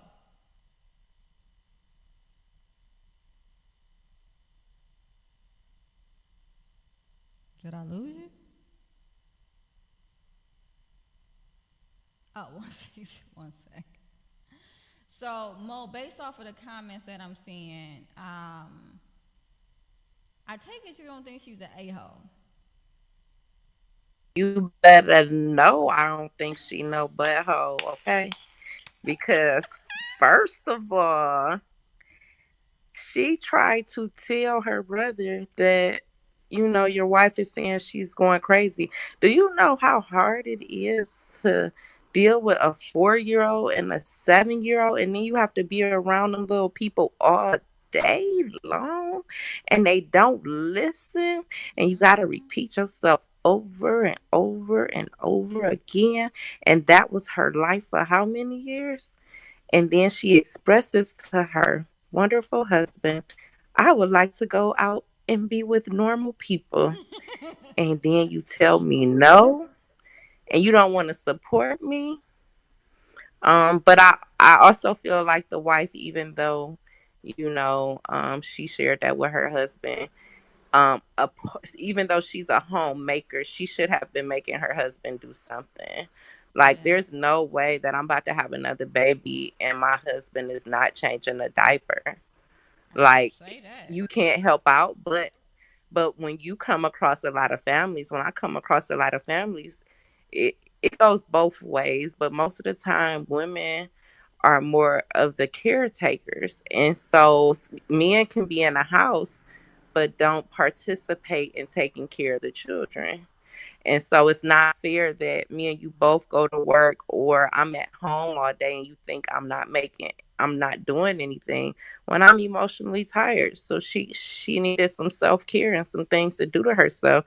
And I think people fail to realize those who are at home with the kids the most, they need some self-care to get away from the kids too. So Yeah, I mean, there's no way 100%. that I can. Yeah, no way. You're gonna change the diaper, sir. When that baby wake up, you're gonna get up and go hold the baby. This time, it's your turn. It's your turn, Big Daddy. Go get that baby. Go get Junior. He's Big Daddy. So Big Carnal, Daddy, go get Junior. I know that's. I mean, I'm with you. I am with you. My oldest daughter, who we've talked about plenty of times. She's 19, and not, with her, it was just me and her. So there was no taking turns or anything like that. It was nobody that hand anything over to. But you know, um, my daughter and my son, you know, it was definitely equal responsibility, essentially. Very active, paternal figures, and I'm so appreciative, of that. And I think I was even more appreciative of that because I knew what it felt like not to have that. You know, um, Granted, on the other hand, a part of why we might hoard some of the responsibility is because then we don't have to run things by someone else. We don't have to get someone else's opinion. We don't have to discuss things and have conflict or get someone else's approval or come to compromise about things. And that was another aspect of it that I realized because when it was just me and my oldest daughter, I didn't have to ask anybody anything. Whatever we were going to do was whatever we were going to do. But then with with paternal involvement, now there is somebody who has an opinion. There's somebody who also has that child's best interest. There's somebody who was possibly raised differently than we were. And so sometimes part of hoarding their responsibility is not wanting to have to share in the decision making. And so that's another concept. But I did want to make sure that I'm getting to Carnal. And he said women need to get their heads out of the clouds too, though, because they all want that millionaire lifestyle where they don't have to do much of anything. And then also he says discipline and structure, not until they are about 14 or so, And then yeah, but he was at work all day. How was he gonna come home and work more to give you a break from nothing? Um, so I think that essentially what we're saying is that there's different types of work. There are individuals that might go out and work outside of the home, and in that they're bringing in income. That income, supports those that are inside of the home, including that person. But then there is also a person who works inside of the home, and that is just as important, right? Because as he's seeing now, as he's seeing now, um, there's a lot that needs to get done that he's having a very hard time doing. So had she actually been doing nothing, then we wouldn't be having this conversation because he wouldn't be freaking out because there's nobody at home to take care of the kids. So that role, as you can hear, in the dialogue there, was very, very important. Just as important as his role outside the house. If ladies want the man to do more, then they have to uh, cede the lead to him. I don't know. Not fight him at every turn about every little thing. Women are fickle and chaotic. And so I'm going to kind of redirect just because I want to stay on point. Because in this particular case, Colonel. huh? In this particular case, right?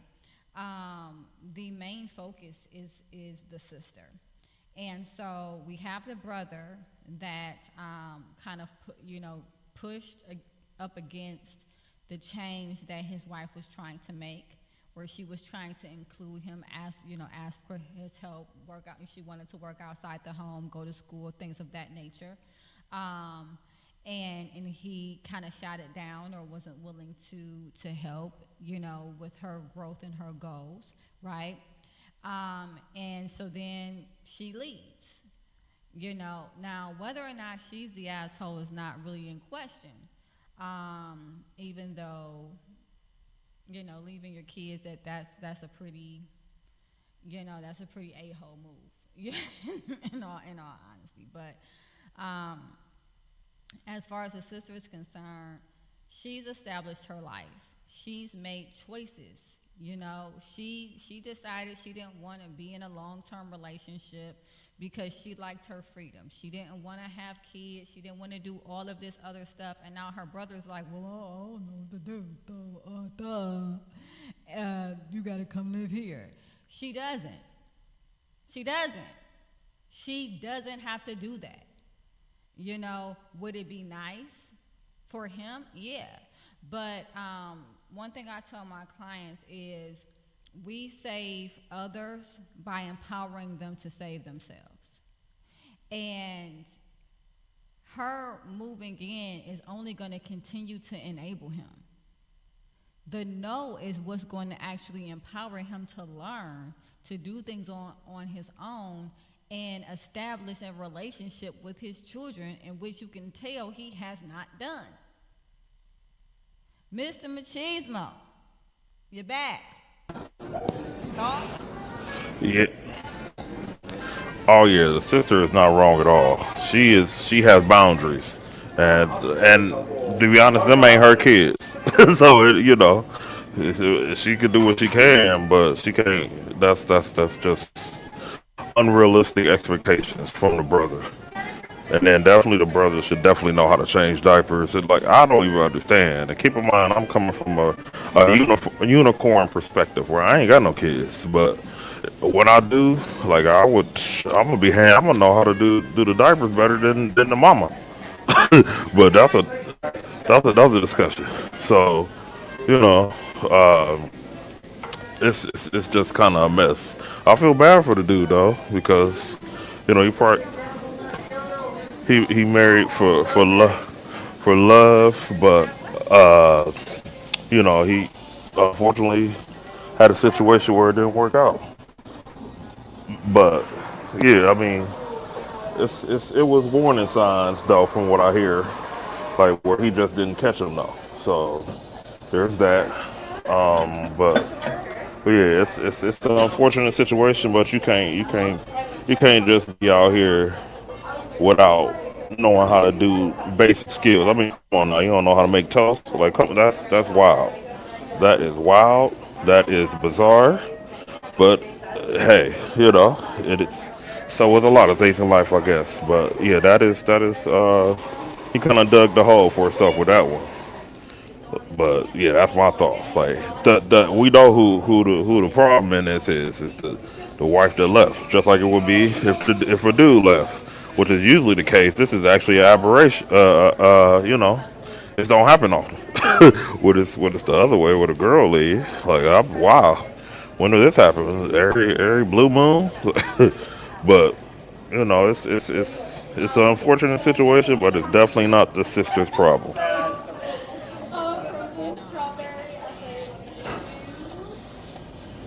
I also wanted to go into Carnal's questions. What is she doing?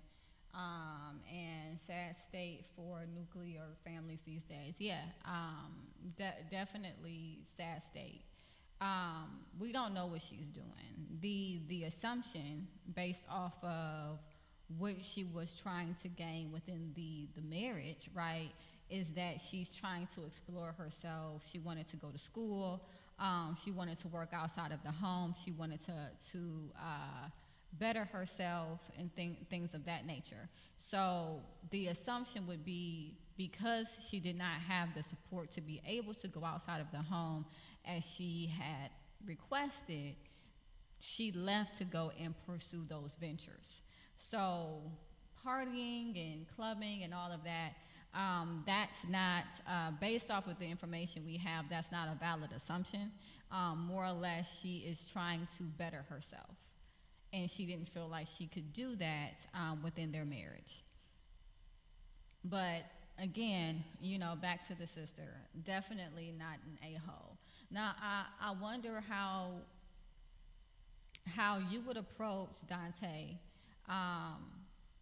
having a significant other that, they say that they want a family, that they want to settle down, that they've always wanted to be a stay-at-home mom. And so you all communicate your roles before you get married, before you have children, and then you're 7 years in, and all of a sudden your spouse says, psych, never mind. I don't want to do this anymore. I would like to do something else. I want to explore a different side of myself. I want to get out the house. I don't want to be a homemaker, whatever the case may be. What would be that conversation for you? How do you think you would respond? As far as her like saying she want to leave, or the part that led up to it, right? Because it definitely was not her leaving, but like after several years, her going from, hey, this is the road that I've taken on, and this is, I'm a wife, I'm a mom at home, I take care of home, to, I don't really want to be at home anymore. I want to go back to school. I want to work outside the home, and just essentially, wanting to change the roles around that had already been established in the relationship. I signed up for that. Unfortunately, well, depending on how that work out, I signed up for that. So that's the whole thing. When you get There was something else that you thought was going to take place before marriage. I mean, you kind of gotta have, for better or worse, till death do us part. That's part of it. So that's why you gotta. Oh yeah, somebody take care of something. But yeah, that's what you sign up for when you get married. Like that's why you have to invest the people that you marry. That's why you kind of gotta. And of course, it's not a perfect science. Yeah, you hear all type of stuff. but it's not a perfect science with that backing it up. But it's a look like a propane truck or something. But I mean that's a tough situation. But I mean, old boy backing it up. If he don't know how to make toast, he obviously ain't. He's oblivious to the wants and needs of the girl that he loves. So that's one issue, and that's the issue really. He don't even know what he signed up for, and I don't want to sound pretentious, but I mean that's what he could. You got to know your personnel. Like that is wild. But I think we had a similar discussion about the girl's search history. About you might not know certain stuff. You gonna know. I'm nosy. I'm gonna know stuff. I'm gonna ask stuff. I'm gonna know stuff.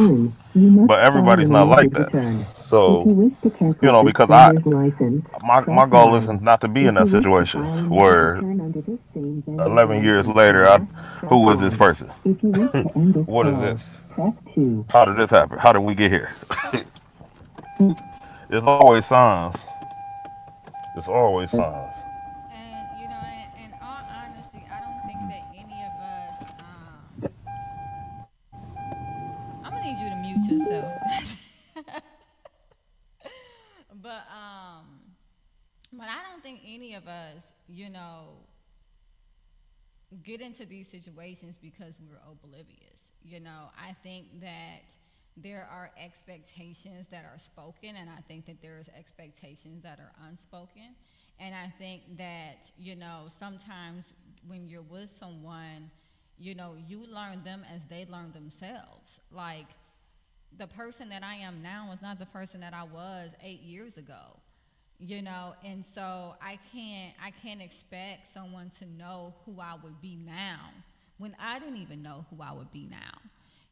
And so it's not necessarily always realistic, to think that you would know. um Nevertheless, you know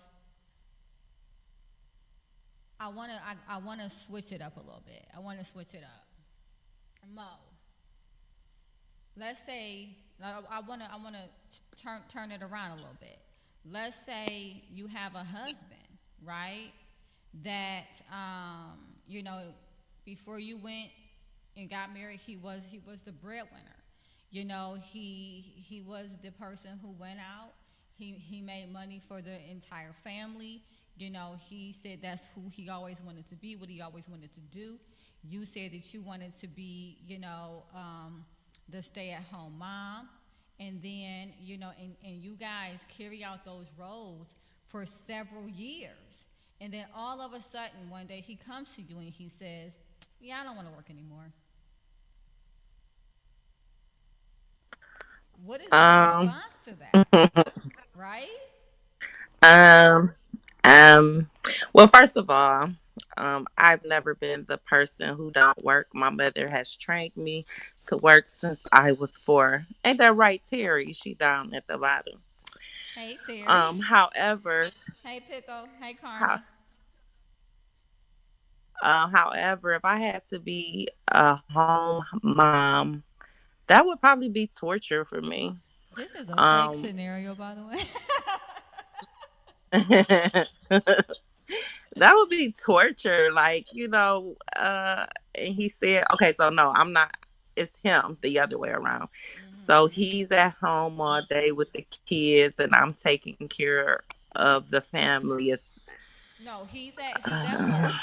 This is the scenario. oh, he's at work. Your husband is at work, right? He works full time. He's always worked full time. That was the roles that you guys determined. You stayed at Mhm. home with the children. 7 years Jesus later, he comes to God. you and he says, "I don't want to work anymore."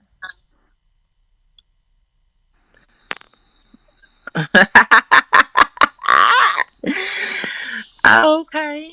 All right. Well, yeah, who's going to pay the bills? I'm agree with Colonel right now. That would be hard for me to swallow and deal with that if I'm been the homemaker all this time and he's been out there making all the money and now he doesn't want to work. Um, but at the same token, I'll probably gladly go find a job. I'll probably already have one a job lined up, you know. That would be that would be hard because the roles did change and I was used to my husband um taking care of everything.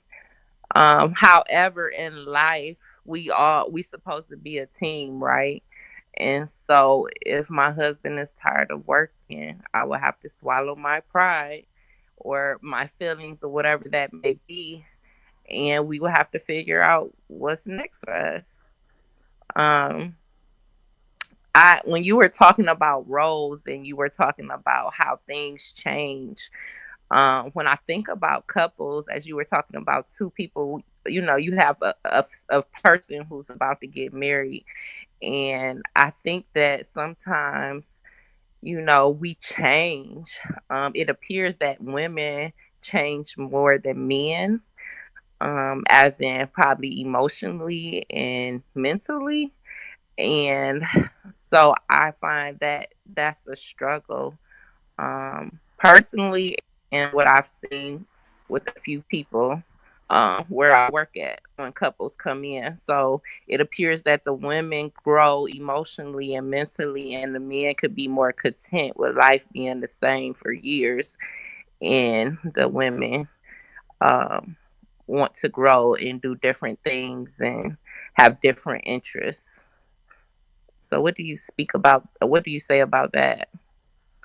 I say that if that were generally true, that females change more consistently or more often than males, then there would not be midlife crisis.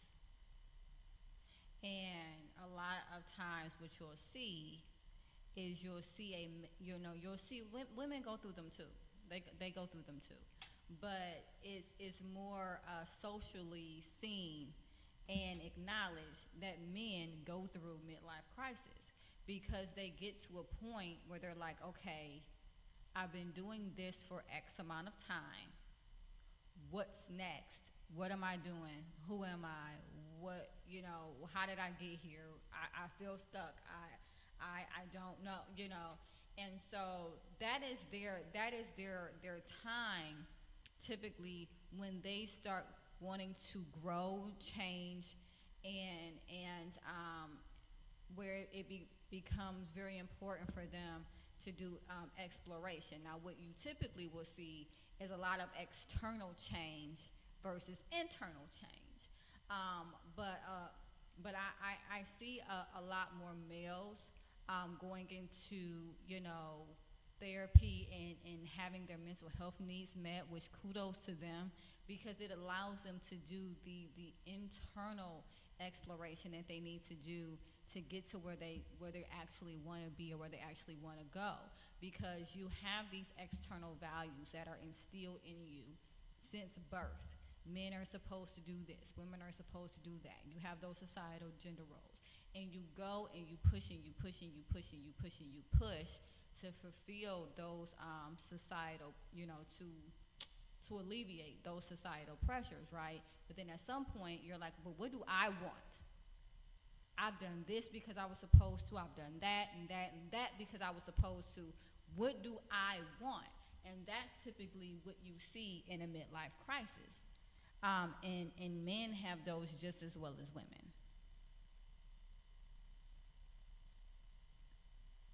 In what way did evolution determine these roles, Carnal? I'm curious.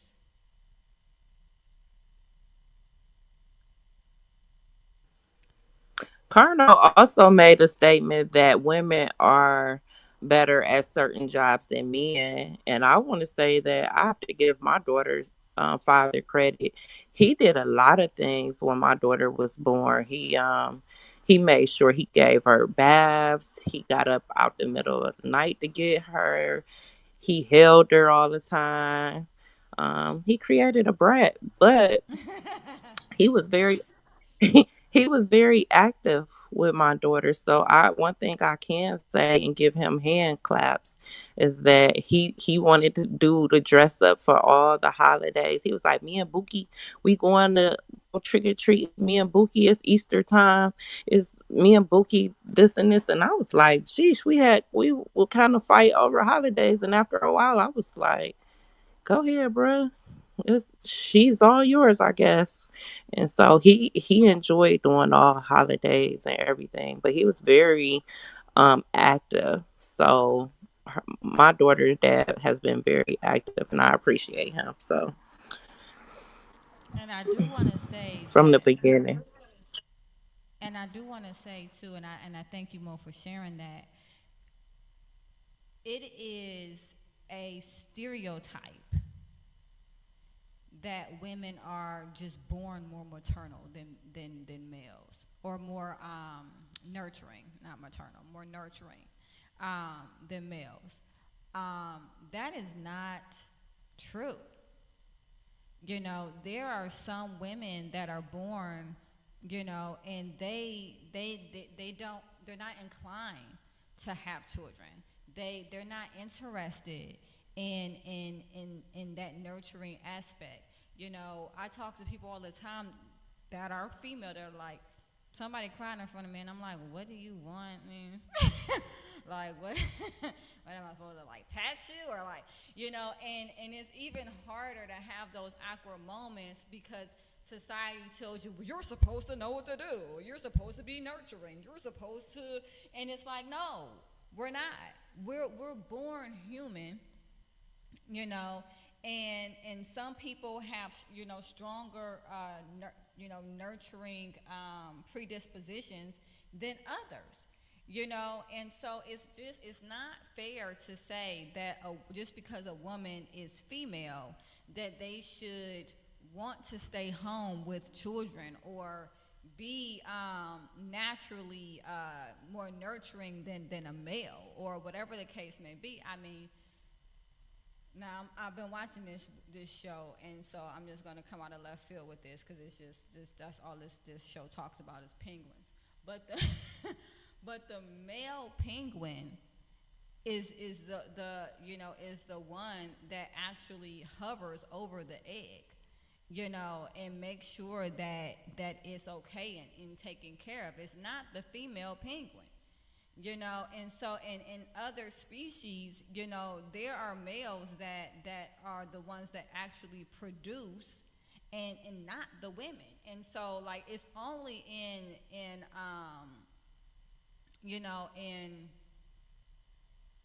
I guess I'm looking for a word. It's escaped me. It's late. But anyway, it's only in our species where we have these roles where it's like, oh well, you're a female, so you're supposed to, and you're a guy, so you're supposed to.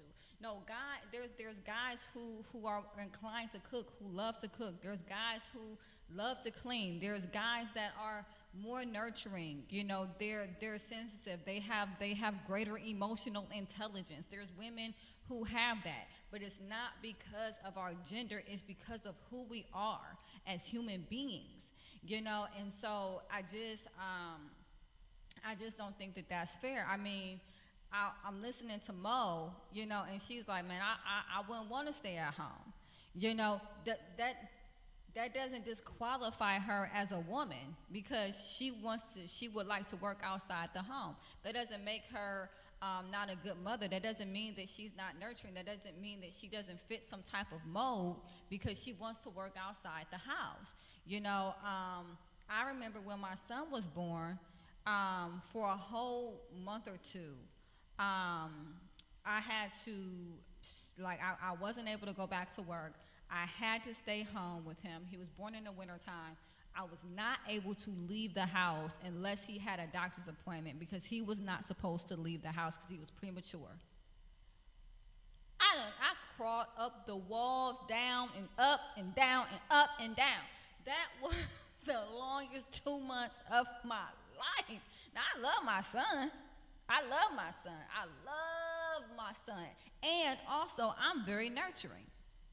But staying at home, not being active, not being able to go out, learn, grow, and experience social growth. That was horrific. I couldn't imagine that being every day for no, no, no. I couldn't. I couldn't. It's like COVID-19. Oh my God. Sitting in the house all day, It is not. It's like not being able to no. have interaction. Horrible. Yeah, it's that. It was.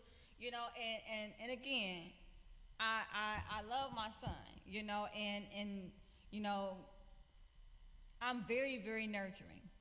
But there is a part of me that needs to be able to go out and do other things. There's other parts of me outside of being a mother. I'm a whole human being.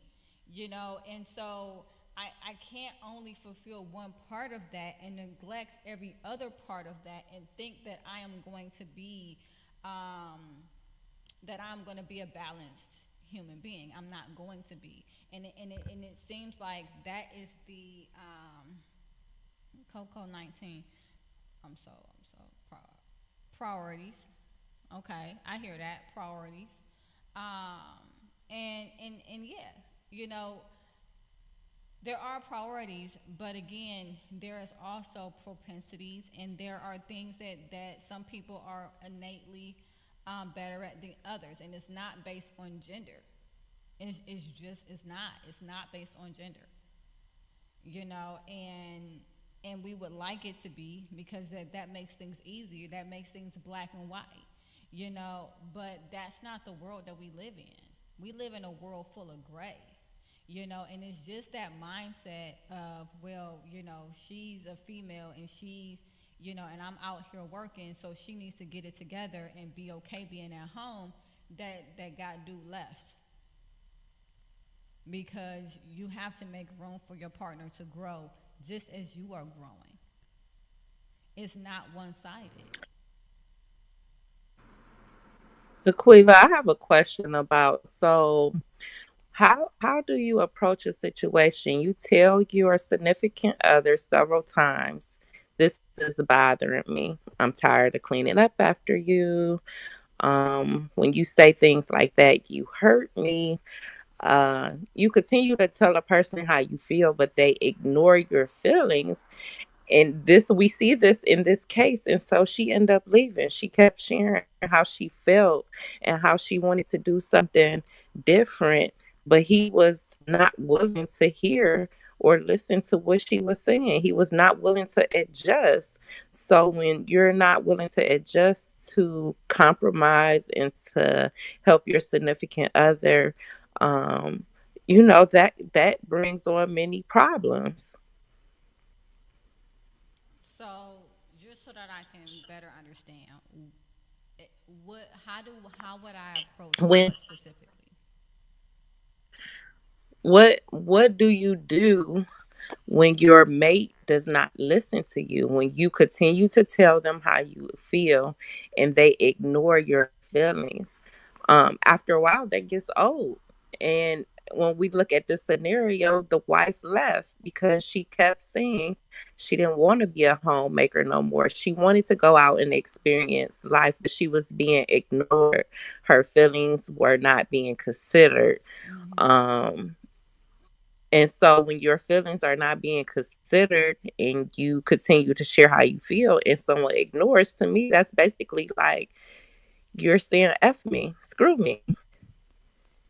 And that is a that is definitely a concept that is shared, by many.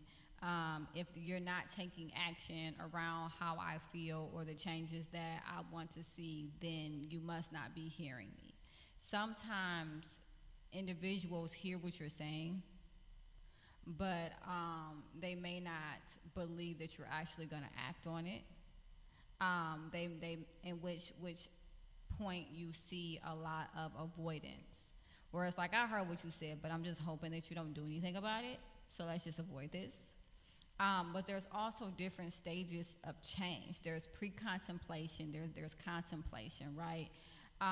Those are the first two. Pre-contemplation is when you're in a space where you don't even know that anything is going on, right? Contemplation is when you're in a space where you understand that there's something going on, there's a problem, but you're not ready to actually do anything about it. And so, as a system, they were in contemplation, meaning that the wife brought up something was going on with her husband. He heard what she said, but he wasn't ready to do anything about it. He wasn't ready for change, nor did he accept the fact that there was a change that needed to occur.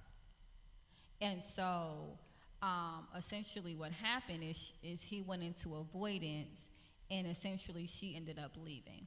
Now, typically, what I would do is interpersonal effectiveness training, with a couple, and that has a lot to do with like assertiveness training, which is how you express yourself. What is your stance? Are you confident in what you're saying?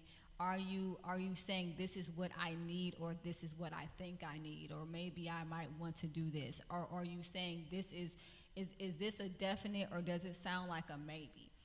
Just making sure that we're communicating in a way that our partner understands that this is either a yes or a no, and so that they can know how they need to move forward.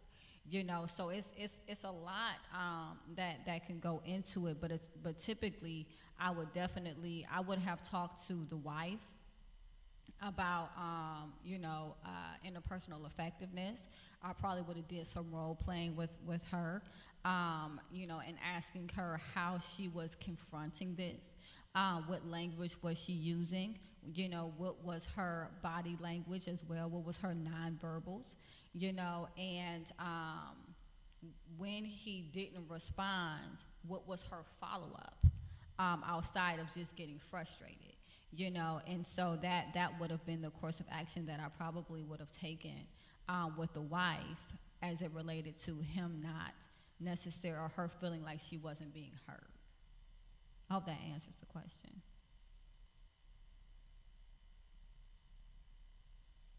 That was me quoting my wife.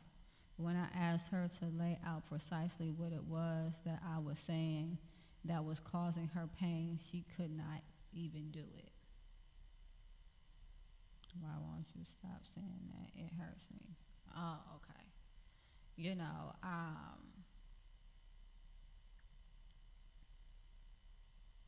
And it also, I don't know you and your relationship, Carnal. I don't. I've experienced you on this show a number of times. If you are even a tenth as aggressive in your relationships as your conversation has been at times in the chat, that's not that may not be a place where someone feels comfortable being vulnerable, right? And again, I don't know the situation. I wasn't there. I don't know if the aggressiveness that you have now is because of the situation that you went through, or if this is kind of somewhat how you were within your relationship, right? So I don't know that, but I will say that if you are even a tenth of the amount, or your conversation is even a tenth of the way that it is at times, and in the chat here, I can definitely see why maybe someone wouldn't feel comfortable going into it, or maybe being afraid to kind of dig into it, or even being shocked that you don't understand what it is that is hurtful. And so there's a lot that goes into that. But again, interpersonal effectiveness is really good with that, because there is Dear Man.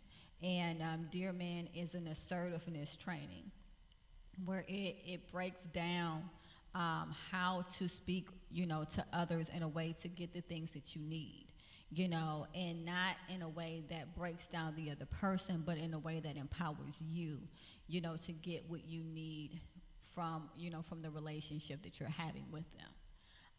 And there's also Give, which is another interpersonal effectiveness training, where it is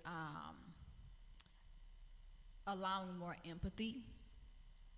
So individuals that might struggle with aggressive communication, give is something that I would typically use and work through with them, because it is all about, having empathy and, and listening to hear, and making sure that you're giving that person the space to be vulnerable, and making them feel safe in the process.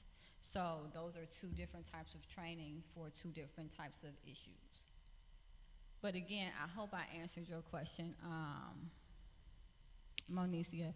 So at this point, I want to thank Carnal, I want to thank Pickle, I want to thank Terry, Vincent, and Brian, who just joined, for coming on. Again, I am here on Thursdays, typically at 6 o'clock. And if you missed the session, I don't know why I want to keep saying session. If you missed the show live, you can definitely catch the replay on YouTube, Aquila Wheatley LMFT, or you can catch it on Facebook Live as supportive advice. You can also catch it on on Supportive Advice Live, Google Podcasts, Apple Podcasts, and Spotify podcasts as well. So I want to thank you all again for listening. Definitely subscribe.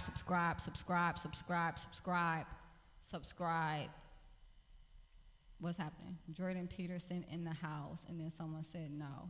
I don't know what's happening, but I'm going to let that chat be the chat. And I'm going to again thank you for coming in, and I will catch you all soon. Thank you so much, you guys. Have a great evening. Bye, everyone. Bye, Mo. Thank everybody for Have joining. a good night.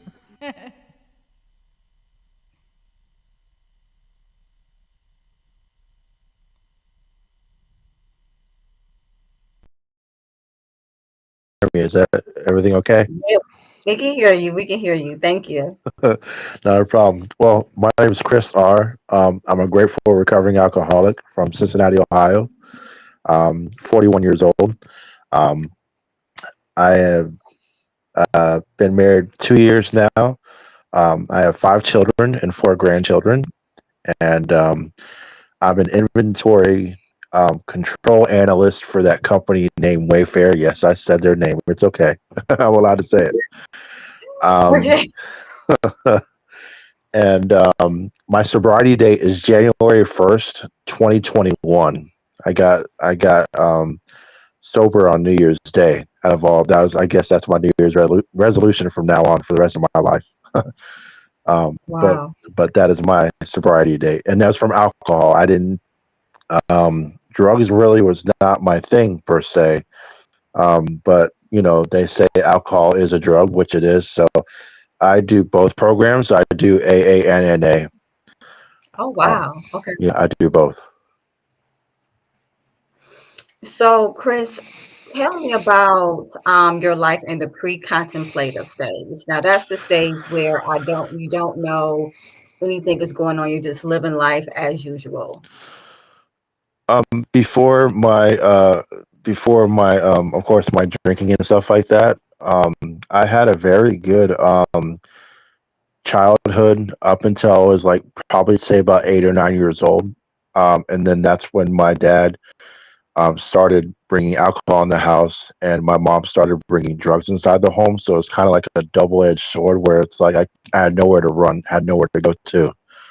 Wow. My grandma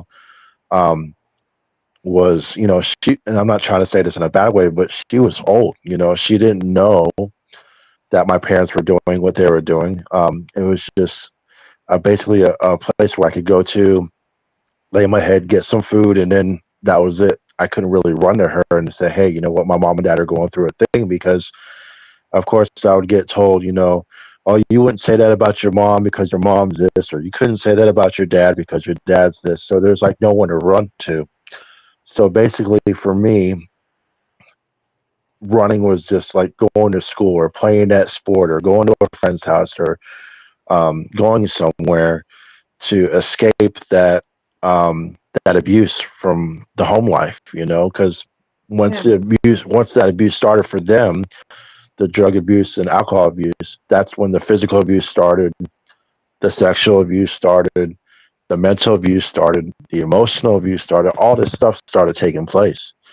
And I Yeah. was one of 6 children, so there was 4 girls and 2 boys in a home, so I wasn't the only one that was being stuff was happening to. So and I was the baby out of all of them. So go figure. It's, oh, you got the baby, you got the the not the short end of the stick, but you got this or you got that.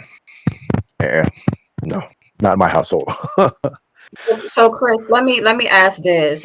As the baby, did you notice your siblings having a level of protective capacity over you? Were they able to help out more with um, you? my sisters, not per se, because my sisters, and I know I'm on a program to speak truth, so my sisters are really promiscuous, if you per se, because of course they saw my mom going through what she was going through, so they were sleeping with whoever and whatever. But my brother, oddly enough, he was in a gang, and that just took off. Once I found out my brother was in a gang, I was like, okay, well, can I join? It's just like kind of like you got those Michael Jordan tennis shoes. Can I have a pair? And Yeah. that's all it took. My brother said, okay, you sure you want to do this? And I was like, well, absolutely, because mom and dad aren't there for us, so who else is going to be there for me? And obviously you're not, because you're doing this, and our sisters aren't doing anything because they're not doing anything with their life besides going to school and, like I said, sleeping with whoever and whatever. Um, so I joined the gang with my brother. So yeah, my brother. So I'm going to fast forward. When I talk about the pre-contemplative stage, I think I'm more or less talking about your life while you were drinking before you realized that it was a problem for you. Okay. Well, I started drinking. I want to say when I was like 9 or 10. I went to a football game with my dad. And it was actually a Dallas Cowboys football game, so it's actually my favorite team. Don't shoot me. Okay. Um, but at the end of the day, that was my first game I went to as a Cowboys game with my dad. He just told me, take a sip and shut up. And so I did. And he gave me some big red gum to chew it off. And my mom really didn't care because, of course, she was doing her thing. But I still felt bad for lying to my mom and saying I didn't drink anything. But I'd probably say when I was like 9, and I fast forward a little bit, like you said, I just on and off, on and off, on and off, on and off. And it didn't really stick till I was actually able enough to buy it. Once I was able to buy it and I was legally to buy it, all bets are off. I was buying with cases and quarts and you name it. It was like the liquor store in my house 24/7, and I was a functional alcoholic. I would bring it with me to work. I would go to church with it. I'm not gonna lie. It just no matter Yeah. wherever I could go, I brought it with me. Everybody's, oh, that's Sprite. Yep. That's Sure. that's apple juice. Yep. So there's no need to fabricate anything. If I could get my hands on it, and if I was able to buy it, guess what? Chris was going to get it, and a lot of people we used to refer me when I was little as Red from Shawshank Redemption. If you ever saw it, he was able to get anything and anything. That's how Oh yeah. yeah, that's how I was with the alcohol. If you wanted it and you couldn't get it, trust me, I could get it for you. And yeah. Describe to me what, in your eyes, it means to be a functional alcoholic. In my eyes, it's like, just getting up, taking a sip right away, not even brushing your teeth, going to work with it, putting in your locker, going to break, drinking some more, going back to the floor, drinking while I'm on the floor, doing my job, taking another break, drinking some more, driving home, drinking some more. Yes, I was driving and drinking. I don't recommend it. No, no, no. But this guy did. And then going just repeat. Hardly ever eating. I remember going to the grocery store buying all this food and all this alcohol, and I remember just stuff would get freezer burnt, stuff would get molded, stuff would get curled, stuff would get out of date because I was more consumed about drinking than eating. Like the only Right. thing I could really eat was just bread. And I would just eat bread to fill me up because I didn't really care about nothing else. I didn't really care about, oh, I got a T-bone steak in the freezer. Who cares? I just wanted that shot, or I wanted that beer. I wanted this. I wanted that. I wanted this. I wanted that. I didn't care Right. about eating. All I wanted was to do was drink. Right. Right. So And that that makes sense. So going from the pre-contemplative where we don't know that anything is wrong, we're just kind of living life as it is. What happened in your life that switched you from pre-contemplative to contemplative where you realize, okay, maybe I have an addiction to alcohol? two things. One is when I went to the liquor store, I went to go check. I went to go to my old liquor store I used to go to, and my card. I want to go use my card, my debit card, and it said insufficient funds. I had literally ran my credit card over like over $2,000, like literally no, just boom. And the owner said, you can't use your card here no more. And I'm like, well, why? He's like, because it said you don't have no money. You can't, you know, it's not going to work. You remember if you had, now if it was clear, of course you could buy some, but if my card was not taken, I was in a negative, like almost 2 grand. And then I went back to the hotel room I was at, and I actually detoxed myself. I don't recommend it. I didn't go through a doctor. I didn't go through no facility. I didn't go through nothing else. I did all the shakes, the throwing up, the going to the bathroom myself, all that stuff by myself for like almost a week. And then once I got come to, I was like, I think, I think I need some help because, one, I don't have nowhere to go. Two, my card is insufficient. Three, I need to figure this out. And of course, the Passages of Malibu commercial came on TV, and I'm like, oh, I could probably go there. But I was like, I'm not gonna, no program is gonna be like playing pool, or not pool, but playing, waking up every day by the ocean and stuff like that. So my friend had recommended me the Salvation Army, Okay. and so I actually went there here in Cincinnati. That's where I went. But before I went and pulled up on the door, my daughter's the one that gave me a wake up call and said, Dad, this is your life, not mine. Mm-hmm. And I need you to grow up. And if you can't grow up, then I'll see you from afar. And she hung up the Yeah. phone. And she hung up the phone. So Wow. that's what made me like, oh, okay, I need to do some work because if I gotta meet my higher power, which is God for me. Right. I gotta meet him halfway. I know he can do everything, but I gotta do some work. Yeah. 100%. So that's what made me push was my daughter and me, of course, doing through the detox stuff myself, which I don't, like I said, I don't recommend, but I think that's what scared me was the detox thing by myself. And then of course my daughter telling me that don't call me, don't text me, don't write me, none of that until you graduate. When you graduate and you become an adult, and I'll think about having you back in my life. Until then, click. Yeah. I was like, man, she hung up. I tried to call her back and I couldn't because it went straight to voicemail. And of course, I Yeah. had to turn my phone in. I couldn't have a phone while I was there, so I was without a phone for almost a year. And so what you're describing is what happens a lot of times when there is a parent struggling with a level of addiction, whether it's alcohol or otherwise, where the child, which is normally older by that point, will put a firm boundary, a rigid boundary. and they're like, listen, I'm not going to allow this to affect my life anymore. I want to be, be around you and all of that, but I'm not going to do it you as you are. They set an expectation, and they say you have to either rise to this expectation or this relationship is no more. And so that is what Chris is describing. Now, I want to go back to this detox because I want to be clear. You know, detox is nothing to mess around with. Okay.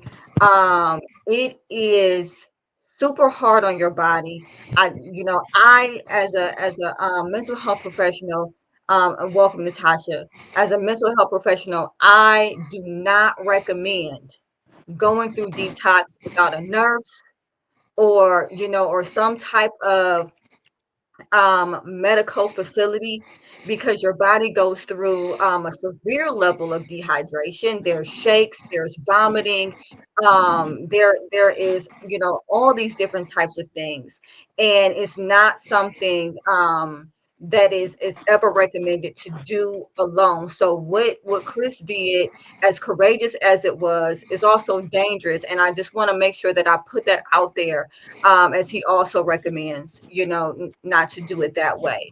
So so what I'm hearing you say is, after you detox and you went through the severity of the detox, you then understood how serious the disease actually was. Yes, ma'am. I saw, and I'm not trying to be crazy graphic, but when I threw up, I kind of felt like my life was like being like all what I've been through in my life was like being thrown up out of the way. It was time for me to make a change. It's kind of like, okay, you go on that crazy ride out at a theme park, and you're like, it's your first time going, and then you throw up, and then it's like, and then you're back to normal. You feel you want to get back to normal. You want to get back to you. You want to be a brand new you again. You want to be, what? Okay, that's cool. I could go back on it again. Um, and that's what I felt like with me. I was like, you know what? I did what I had did, and now it's time for me to make a change. Now it's time for me to clean up, and that's why I tell people all the time, I was a mess up. Now I'm a bless up, because at the end of the day, I was messed up, I love that. I love that. and now it's time for me to rise up, because now I have kids. I wasn't married yet, but I have kids. I have responsibilities. I have to go to work. I have to do this. I have to do that. I have to be Chris again, but the real Chris. I have to be, what my mom and dad, if they were still alive at that point, I wanted them to be proud, even though they'd done some crazy stuff. But I wanted them to know that, what, your son was able to get healed. Your son was able to go through a program to get help, and he was able to stick with it, and graduate and do what he had to do, and and be successful, not just be, and I'm not trying to say this in a mean way, a statistic. I wanted to be somebody that rose above that and be like, what, if he could do it, I could do it. Yeah. And that's what I looked at with the guys that I was in the program with, because I was in a program with like 95 other guys. So that's 95 other people talking about their drug problem, their alcohol problem, 95 different personalities, 95 different perspectives, 95 different backgrounds, and just trying to have that one common goal, and that's just to get better, to get right, so they can get right with God and get right with themselves, so they can get up out of there and be a change. So that's what I wanted to do for myself and for my children. So, and I think that's very inspirational. I want to focus in on the fact that you went through detox as your preparation stage. Now, some Mhm. people think, well, detox, well, that must be the action phase. No, detox was the preparation phase. Mhm. That's when he realized, oh, this is not just as easy as not picking up a drink, and all of those things were kind of together. And then he went and got help. That was his action phase. When he went to the Salvation Army and got help, that was the action phase. Mhm. What was the Salvation Army like for you? A, a rude awakening, if that makes Yeah, sense, because I did not believe what I did not believe in God until I got there, if that makes sense. yeah, It's a Christian-based program. So I went from not going to church at all when I was a child to now going to church as an adult 3 times a week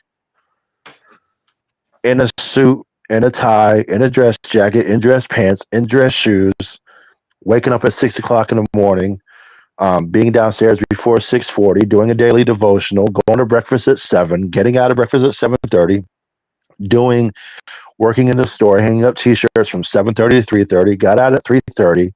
Went to go into a Bible study class for about an hour. After that was over, go to dinner. After that was over, go do a course study. After the course was just so much stuff for 6 months. yeah, But the first phase, they have 4 phases. The first phase is 28 days. They call that personal reflection time, where you can't leave the property whatsoever. All you could do is just go outside for some fresh air or smoke a cigarette if you had cigarettes, and go right back inside the building, and they'll breathalyze you.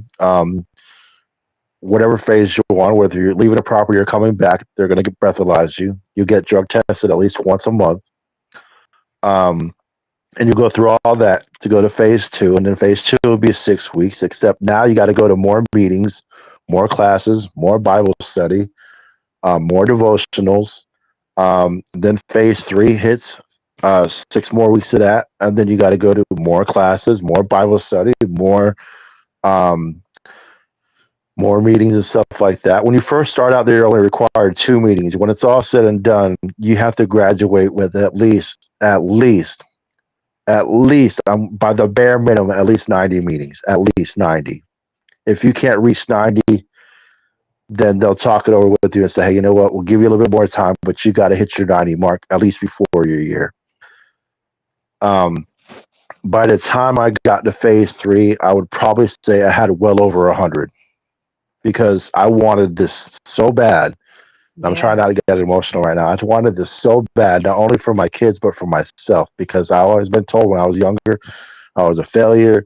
You're not going to amount to nothing. You're never going to be nothing. You're a piece of that. You'll never get married. You're too big. You're this. You're that. Well, guess what? I'm married. I'm still big. I'm a recovered alcoholic. Now what? It's like, come on. Say it. you You know know, but you it's an intensive program. If you want Jesus, or you really want to follow God, you believe that your higher power is God, which he is mine, then he will show you that even though while you're in that building, that the world's not going to stop. The world's not going to stop spinning because you're in that program. yeah, However, like I said in the beginning, you have to do some work. You can't expect to think that they have pool tables there, they got video games there and all this other stuff. I'm just going to play pool all day. I'm going to do this and I'm going to do that. And you got some work to do from 7 to 3:30.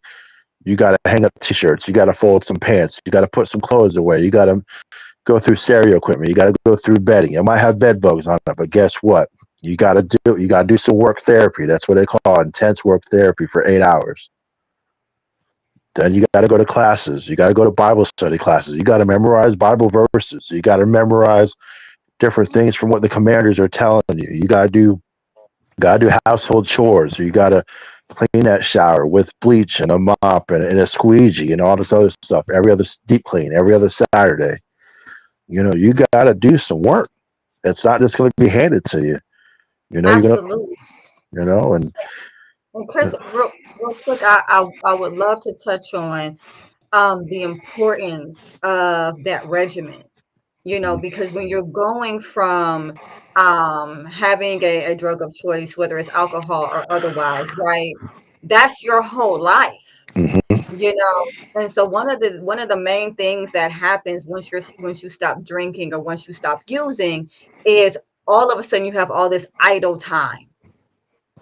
And I and it's just like, oh my gosh, going into programs like that, where it's so regimented, where your schedule is planned out for you, where they have all of these things for you to do with your time. Can you talk about how important that is for someone newly getting into recovery?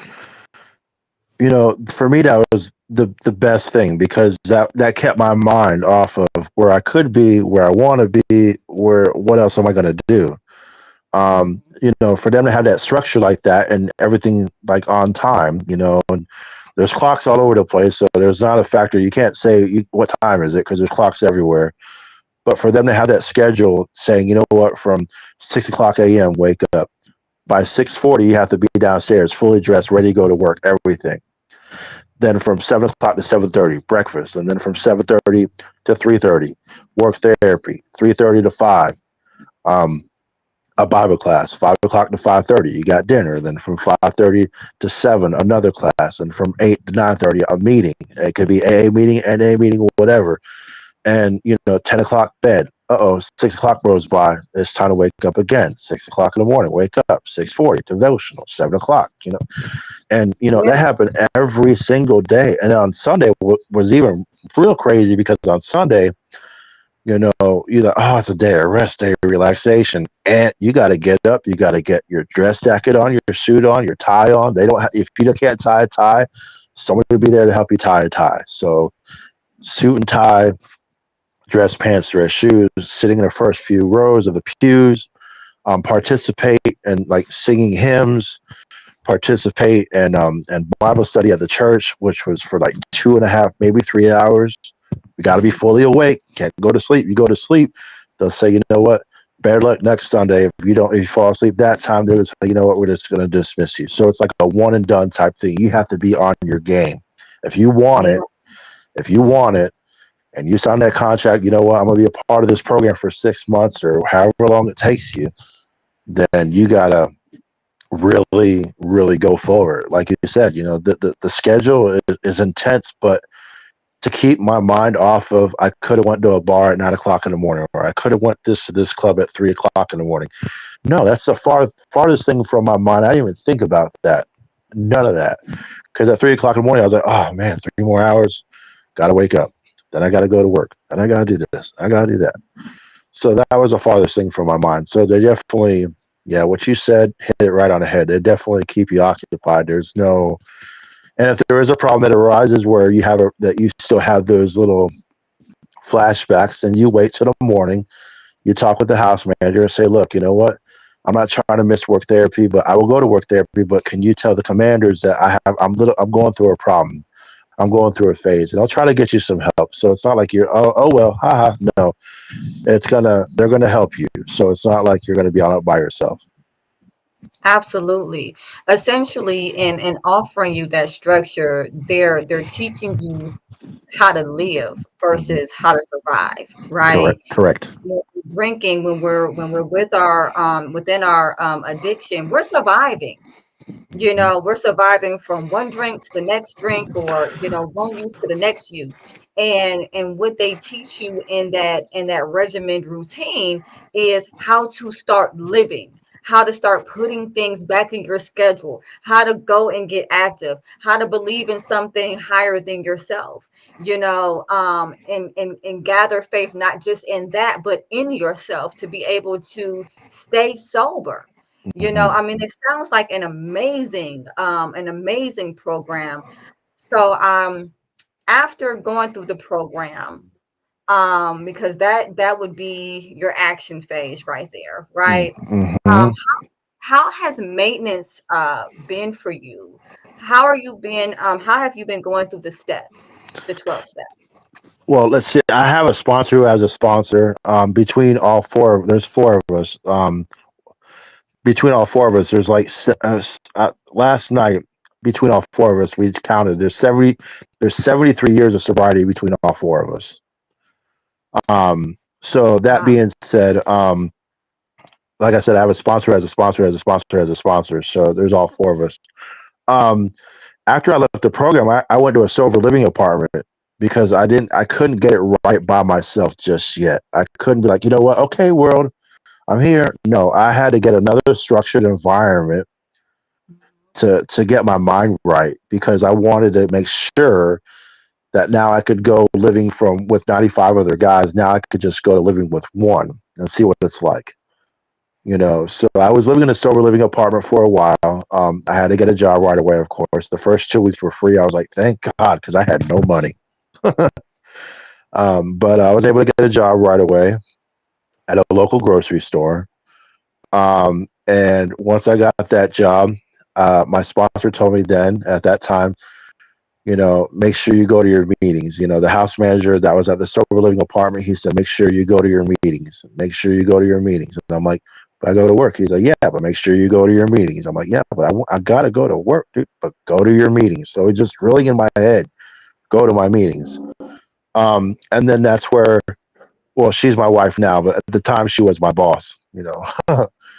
So yeah, kind of 13th step a little bit, but it's okay. It's all good. Um, but she held me accountable too. She's like, before we go on a date, don't you got to go to a meeting? I'm like, wait, what? We're supposed to go to Buffalo Wild Wing and watch this football game. She's like, no, you better go to that meeting first. I'll see you at halftime. What? But the one thing I love about her more than anything is when we first started dating is that she held me accountable so much that she sat in front of the bar. I was sitting in front of her and she would pray with me. She would talk with me. She said, "You know what? We're not gonna go forward until you get yourself right. You have to get yourself right first before we can continue going on this dating journey. Before we can think about going to the next level, before we can think about going to the next phase, you have to get yourself right." Wow. So that's And that's one thing that she has done from back then, and she still does it to this day. She's like, "Hey, did you go to this meeting? Did you do this? Did you do that? Did you do this? Did you do that?" And I'm like, "You might as well become my sponsor because you're man." But it's a good thing because I needed that, right? I needed that, and I still do because, like I said, I got 3 years in this, and almost 4 years. January 1st will be 4 years, and for her to hold herself, myself, accountable by going to meetings with me, chairing meetings with me, going to different meetings with me, going to different places with me, and sharing these meetings and giving my lead and doing what I got to do. She just inspires me that much to just keep on going forward with my life because, not only as I'm not only her husband, but I'm her best friend. yeah. And she could tell me, look, you know what, you're kind of slipping a little bit. You didn't go to this meeting this week, but it's okay. It's okay to not be okay in her eyes, just like everybody we know. But I had to ask her daughters first before I could, marry their mom. I said, hey, you know what? I was thinking about marrying your mom. But the first thing they asked me was like, she might drink. Is that going to be okay? And I'm like, wait, what? She might have a drink in front of you. You're going to be okay with that? Are you going to throw a fit? Or are you going to get into an argument with her? Are you going to drink with her? What are you going to do? So her daughters had to ask questions, and those questions got answered really quickly. Look, she drinks. She drinks. I don't care. I don't. All I want to do is put a ring on it. That's all I care about. I don't care about nothing else. But So you brought up a very good point, right? Because we go through the sobriety journey, and we go into our maintenance phase, right? Which I love the fact that you took it a step further and went into sober living, because a lot of people will end it right at the Salvation Army and then hmm just kind of go out into the real world which has pretty much no structure again, hmm and then fall back into old habits. So I really encourage individuals that go through that Salvation Army program or any program to try to get into sober living if you can, because that helps give a new perspective to life without drinking, and it still holds you or using, and it holds you accountable. But I really want to dig into having a spouse, because this could be a spouse, this could be friends, this could be family, right? hmm That still drinks, because like you said before, the world still turns. hmm Whether we're detoxed, whether we're sober or not, the world is still going to turn. Everybody in the world is not going to become sober because we're sober. You True. know what I mean?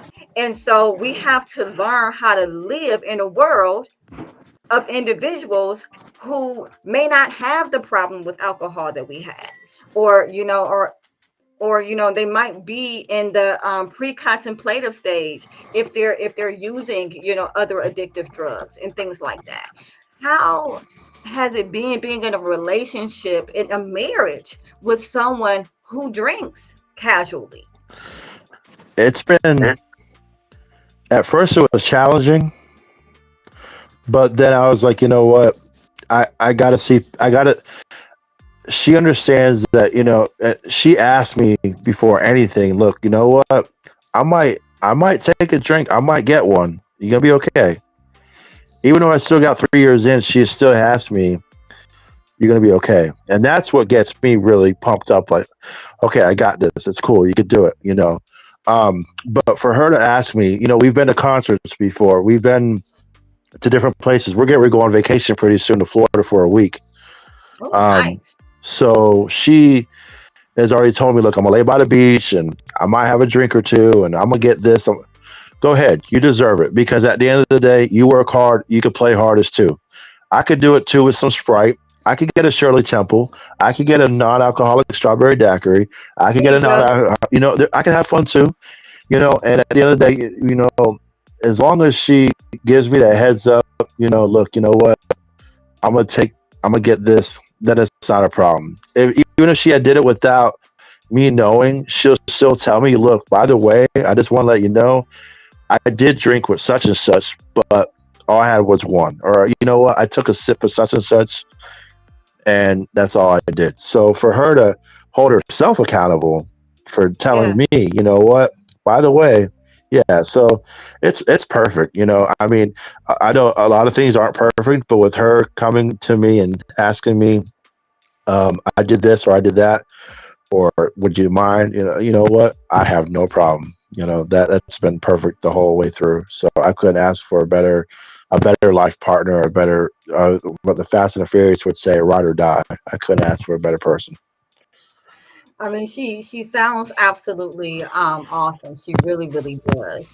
Um, so part of recovery, right, is making amends. Hmm. And so I know that you at some point mentioned your daughter and the rigid boundary that she had set while you were going through that process, right? And hi Sarah, by the way, thank you for watching. And I would like for you to go back to that relationship and talk to me about the amends process and where you are with that and your daughter. Well, for me, it was first before I made the amends to her, I had to make the amends to my parents, which both of them had passed away. So I got a balloon. I took an envelope. I wrote a letter to both my parents, and I sent them off twice. And I don't know where it's at, but all I know is I wrapped up with an envelope, and it just went up. I just went up in the air. Yeah. And then I made an amends to my sponsor right away because I wanted to tell him I'm sorry for taking his time, for him, coming to see me on the Salvation Army 3 times a week when he was just recently, a new husband and a new father, taking away time from him, making amends to his wife and saying, I'm sorry for taking your husband away, but I really needed some help. Making amends to all these people. I mean, I have my amends list is like super long. If I showed you, you'd be like, wait, what? I'm still doing it. Um, but for my kids, because like I have three stepchildren and I have two biological children. But I might as well say I have 5 children. I don't say step, I say 5. So it was really difficult. Um, but I was glad they accepted that apology, and I was glad they could tell me, you know what, Dad, I'm glad you got the help. I'm glad I could call you. My wife's children, they call me Dad. Um, and so for that aspect, that's awesome. And just getting that respect back. The amends process is painful. It is not some. It is not some walk in the park. Like I can't just say, you know, I'm just gonna say her name's Vicky, even though her name's not Vicky. I can't just say I'm sorry, Vicky, love Dad. No, Right. Vicky got 3 or 4 pages, and then she got I'm sorry, love Dad. And that's everybody. Everybody at least got 2 or 3 pages. I even made an amends to my wife. You know what? I'm sorry for not being that clean husband. I'm sorry for not being that husband that was not right away pure. I was sorry for not being not that good for you. And there was a time where, like, you know what do we do? What are you talking about? Divorce? I'm like, wait, well, no, no, no, no, no, no. What I was saying was, and so, but in her mind, because she's not an alcoholic, she didn't understand the concept of an amends. She thought I was writing a letter telling her, you know what, this is it. We're not going to be together no more. She thought it was going to be that kind of letter. So the amends process is really, really painful. Like I said, I do these steps Monday through Sunday, every single day. Right now, I'm on step one now. I just finished 12 2 weeks ago. So now I'm on step one where I realized that I was powerless over my alcohol. So yeah, I do them every day and every night. And I work with my sponsor like twice a week over the phone, 2 hours every Tuesday and Thursday. And I just get into it. We're like, you know what? Let's knock this out because we both need it. Not only is he helping me, but I'm also helping him because I have to also reach out to him and ask him how he's doing because guess what? He took the time to come out and reach out to this alcoholic. Now it's time for me, this alcoholic, to go reach out to him and say, hey, you know what? You're good? Okay, let's get to work. So, yeah. Part of the amends process, and you mentioned that it's painful, and it definitely can be. Part of it, though, is actually listening to the hurt that we've caused other people. Some individuals that go through the 12 steps might use that as a time to acknowledge just what they feel they've done wrong, and and then say, well, I'm sorry about that, or apologize for that, or write a letter for that. But they don't want to sit and listen to their children or their family talk about the actual hurt that they went through. Um, how was that process for you, or did that process happen for you?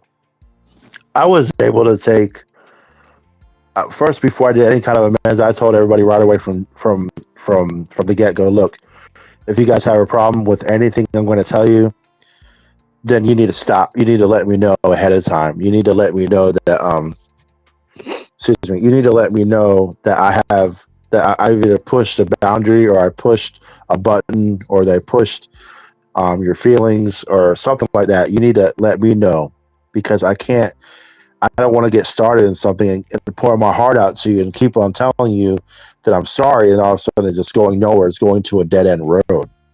You got to help me, help you, help me, help you. It's a two-way street. It's not, I can't do everything 100 and you just reciprocate and only give me 25%. You got to give me back 100, just like my relationship or with my marriage. I got to put 100% in. She's not. If I put half-ass in, excuse my French on your show. If I put half tail in, then I'm going to get half tail results.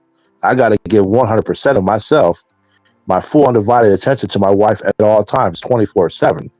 When I leave this household, not only am I a father, I'm also a husband, a grandfather. Yes, I have grandkids. I have 4 of them. I'm a grandfather. I'm an employee. I'm a son. I'm a son-in-law. I'm a brother in Christ. I'm a brother-in-law. I have all these titles, but ultimately, I'm still Chris, and that's what I want to stick.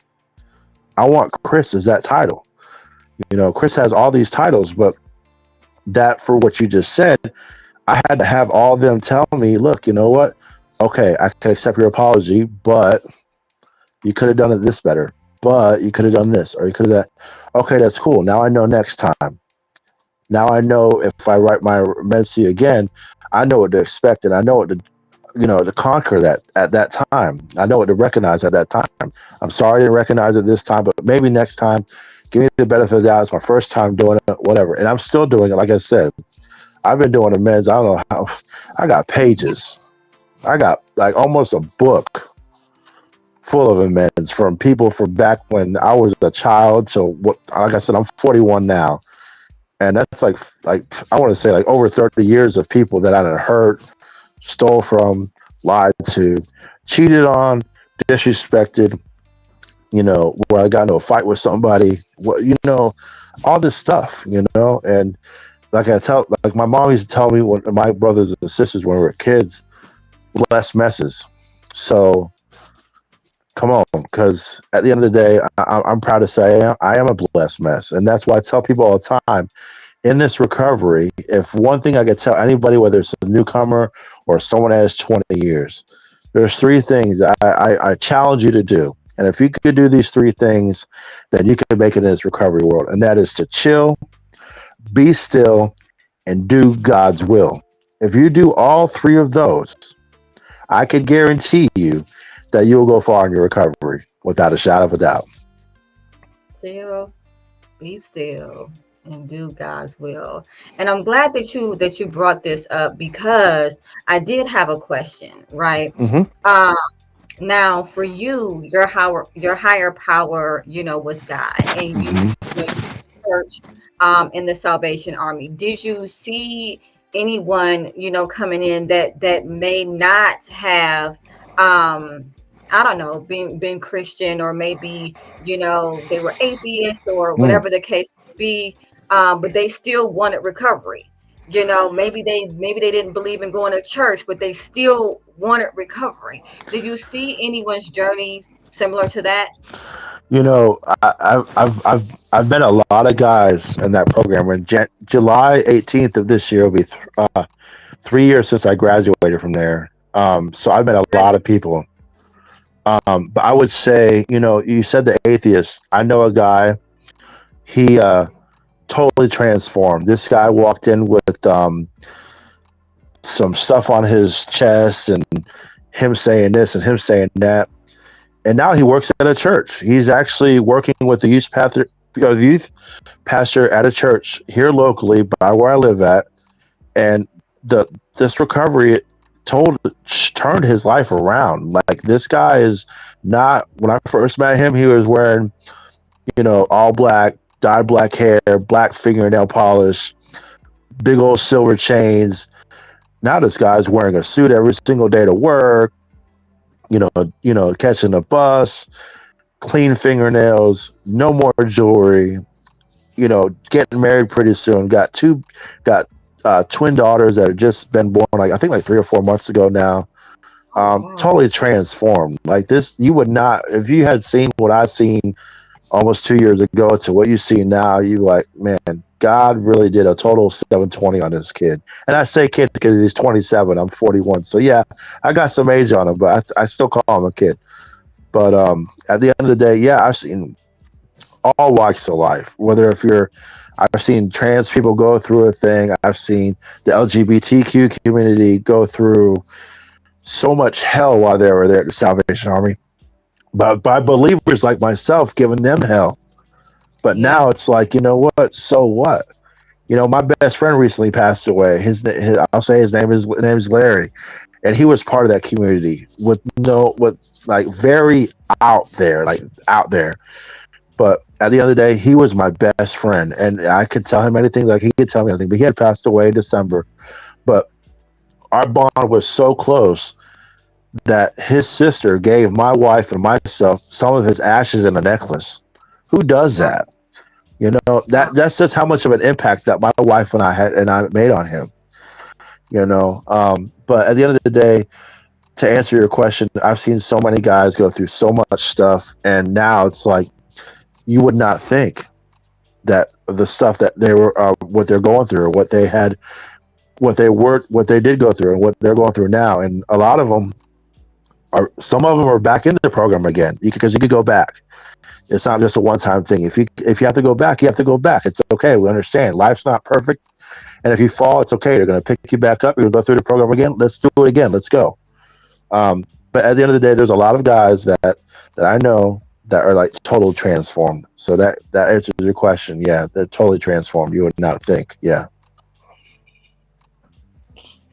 And I kind of want to touch on just briefly. You were saying, some of the people in the LGBTQ community had, some issues going through the Salvation Army program, and may not have been treated in a way that, it sounds like, you know, one would aspire to be, Mhm. be treated.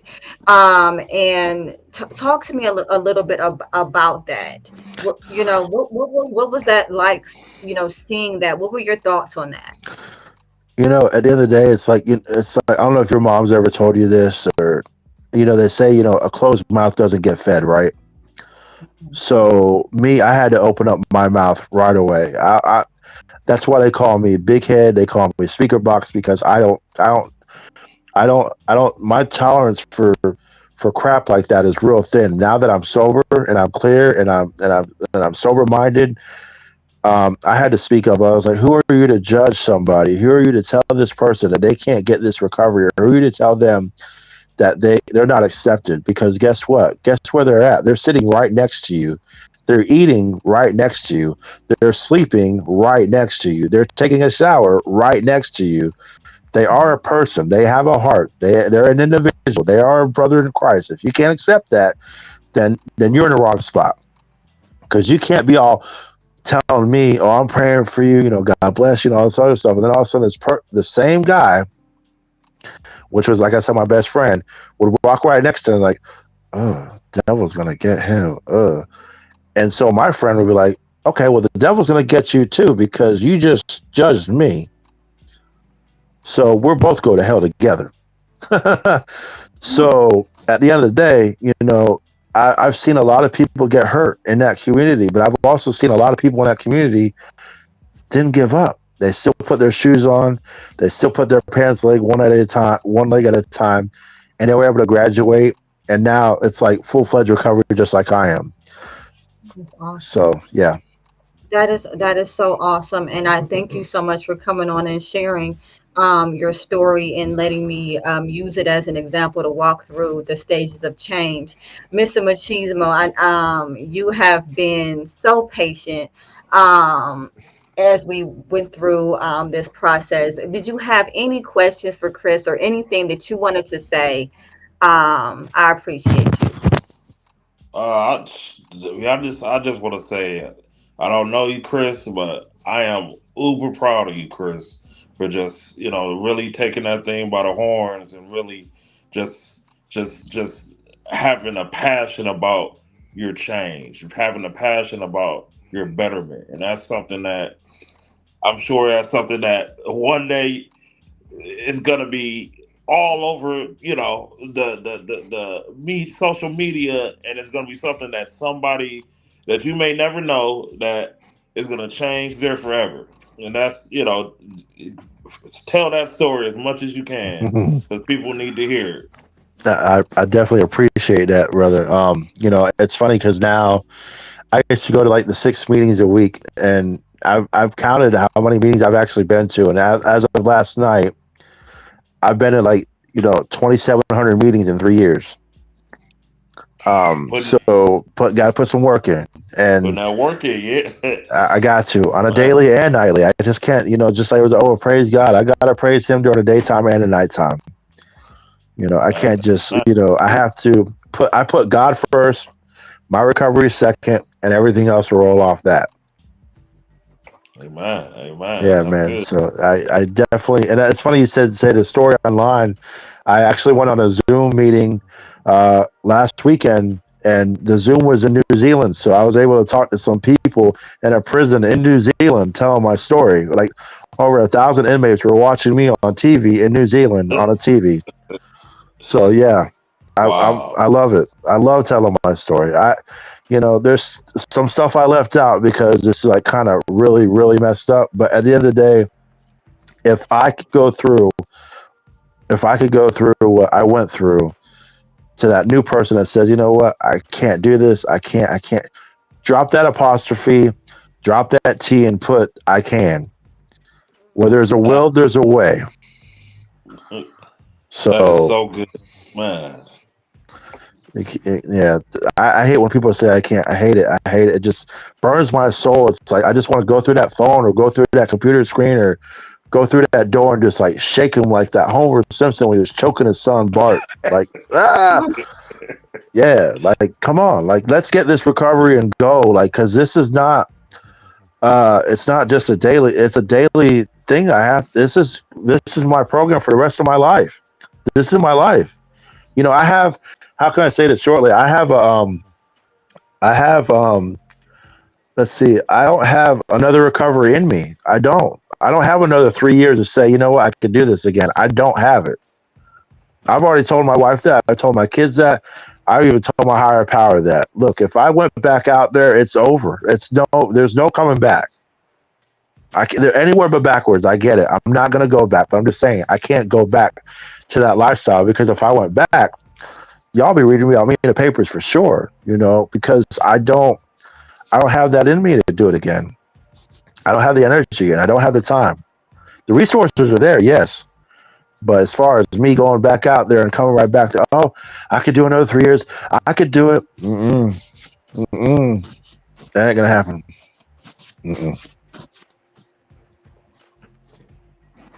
So I wanna thank you again for coming going. Are there any are you a part of like any organizations or any, anything that you would like to give credit to, maybe give a link or, names of, where people who are looking to recover can go. We want to shine some light on some of those resources you talked about. Yeah, if you call, you can contact the Salvation Army. It's a program. So anybody, we love the free word, right? Hey, free, hey. So that right there program is good for you for 6 months up to a year. And it's in different cities. So if you're a woman or a man, because they have some cities that have women, they're good for women and men. Different cities vary by, of course, there's different cities in different states, but you got to call your local Salvation Army to see if they have. It's called an Adult Rehabilitation Center, the ARC. So you can call and see if your city has both for men and women, or just men, or just women. They have that. And if you're an Alcoholics Anonymous, like myself, they have an app that you can go on Google Play Store. It's called Everything AA. And they have anything from, you could put the time and it will show the time you have in the program, like how many days, how many hours, how many minutes, how many seconds. It will show you about the big book. If you can't read, it's okay. Press the audio button and it'll be able to tell it to you. You'll be able to hear it, whether it's the 12 and 12 traditions, the AA big book, or if you can't find a meeting, excuse me, if you say, well, I don't want to go to an in-person meeting, that's okay. They have Zoom. Download Zoom, and there's a link. It's called Online Meeting Finder. You can go to meetings all over the world, all day and all night. Like I said, I was in New Zealand last week, and I'm sitting right here in Cincinnati on my couch. So everybody keeps saying, I can't go to a meeting because it's impossible. If you got a smartphone, like 98% of us all do in this crazy country. Yeah, I said it, in this crazy country. Then you could get to a meeting. There's no excuses. They'll do email verification. They'll do court verification. And there's some meetings that are on it for 24 hours. I've been to a meeting one time. I was on it for 6 hours. I was tired, but you know what?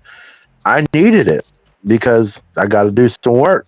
And yeah, so you'll be able to go on Google and find meeting finder and find local meetings in your area. They got this thing, Founders Day, coming up in June pretty soon for the AA, for how it was founded, the Alcoholics Anonymous in Akron, Ohio in June. I wish I could go to that, but I gotta go to work. But they have that coming up. They got different things probably around your city. Volunteer at a church, do some things to keep your mind off that alcohol. Yes, we know it's still going to be there. We know it's in the back of your brain, but keep on going. Keep going forward. Backwards is not an option. And if you fall, guess what? As a brother in Christ and as someone that's been through this for over 3 years, I'm going to help pick you back up. And I'm going to help you get whatever you need to help, whatever you need with, whether it's going to a meeting, getting a sponsor, whatever you need. Let's go. Let's get back your time again. I can't speak for me because I'll be able to have this time back again. But I know I can help that newcomer. If they had like 5 years and they slipped up, but they came back up and said, you know what, Chris, I got a problem. You know what? Let's get them 5 years back again. Let's not dwell in like, oh, I'm never going to be about anything. I'm a mope and I'm going to do this. I'm going to do that. No, that's a bunch of crap. We have a purpose. Because guess what? Even broken crayons still color. All right. Say that. That is all. Even broken crayons still color. Yeah. 100%. And I'll second what Mr. Mochismo said. Definitely proud of you and your journey. I know it is one day at a time. It's a never ending decision, that you're making. 100%. Keep telling your story. Keep telling your story. Um, we were able to bring Chris on today because he reached out via email. So if you also want to be a guest on Supportive Advice Live, email me, um, Aquila Wheatley at supportiveadvice.com, and I'll put it on the screen. Aquila Wheatley at supportiveadvice.com. And I thank you so much, Chris, for reaching out. You have given us some invaluable information, and bless you in your journey. Bless you too, and thank you for having me. And bless you both. Standing prayers for you both, and for your platform, and prayers for your practice. And keep up the great job. I've seen testimonials from people, and I tell you what, I might be giving you a call myself, because you know what? At the end of the day, we all, that's it, all of us, we all in this world need some help, and we all could get it. We all need it. So I really appreciate you and your platform. I appreciate you. Absolutely. Thank you so much. You have a great day, Chris. You too. Thank you so much. All right, so we're going to fade out with a commercial. And thank you, everybody who joined in. Thank you again, Chris. We really appreciate you and your story. Please keep telling your story every day. Keep telling your story. And anybody else that's out there that's going through addiction, no matter where you are in your journey, whether you're pre-contemplative, contemplative, whether you're in preparation, action, or maintenance, reach out for help. That's what it's for. That's what people like myself, therapists, are here for. That's what the Salvation Army and other facilities such as that, like Harbor Lights, for another example, that's what they're for. It's not too late. It's not too late to start your life over again the way you want to. So with that being said, we are going to end with a commercial break, and I thank you all for watching.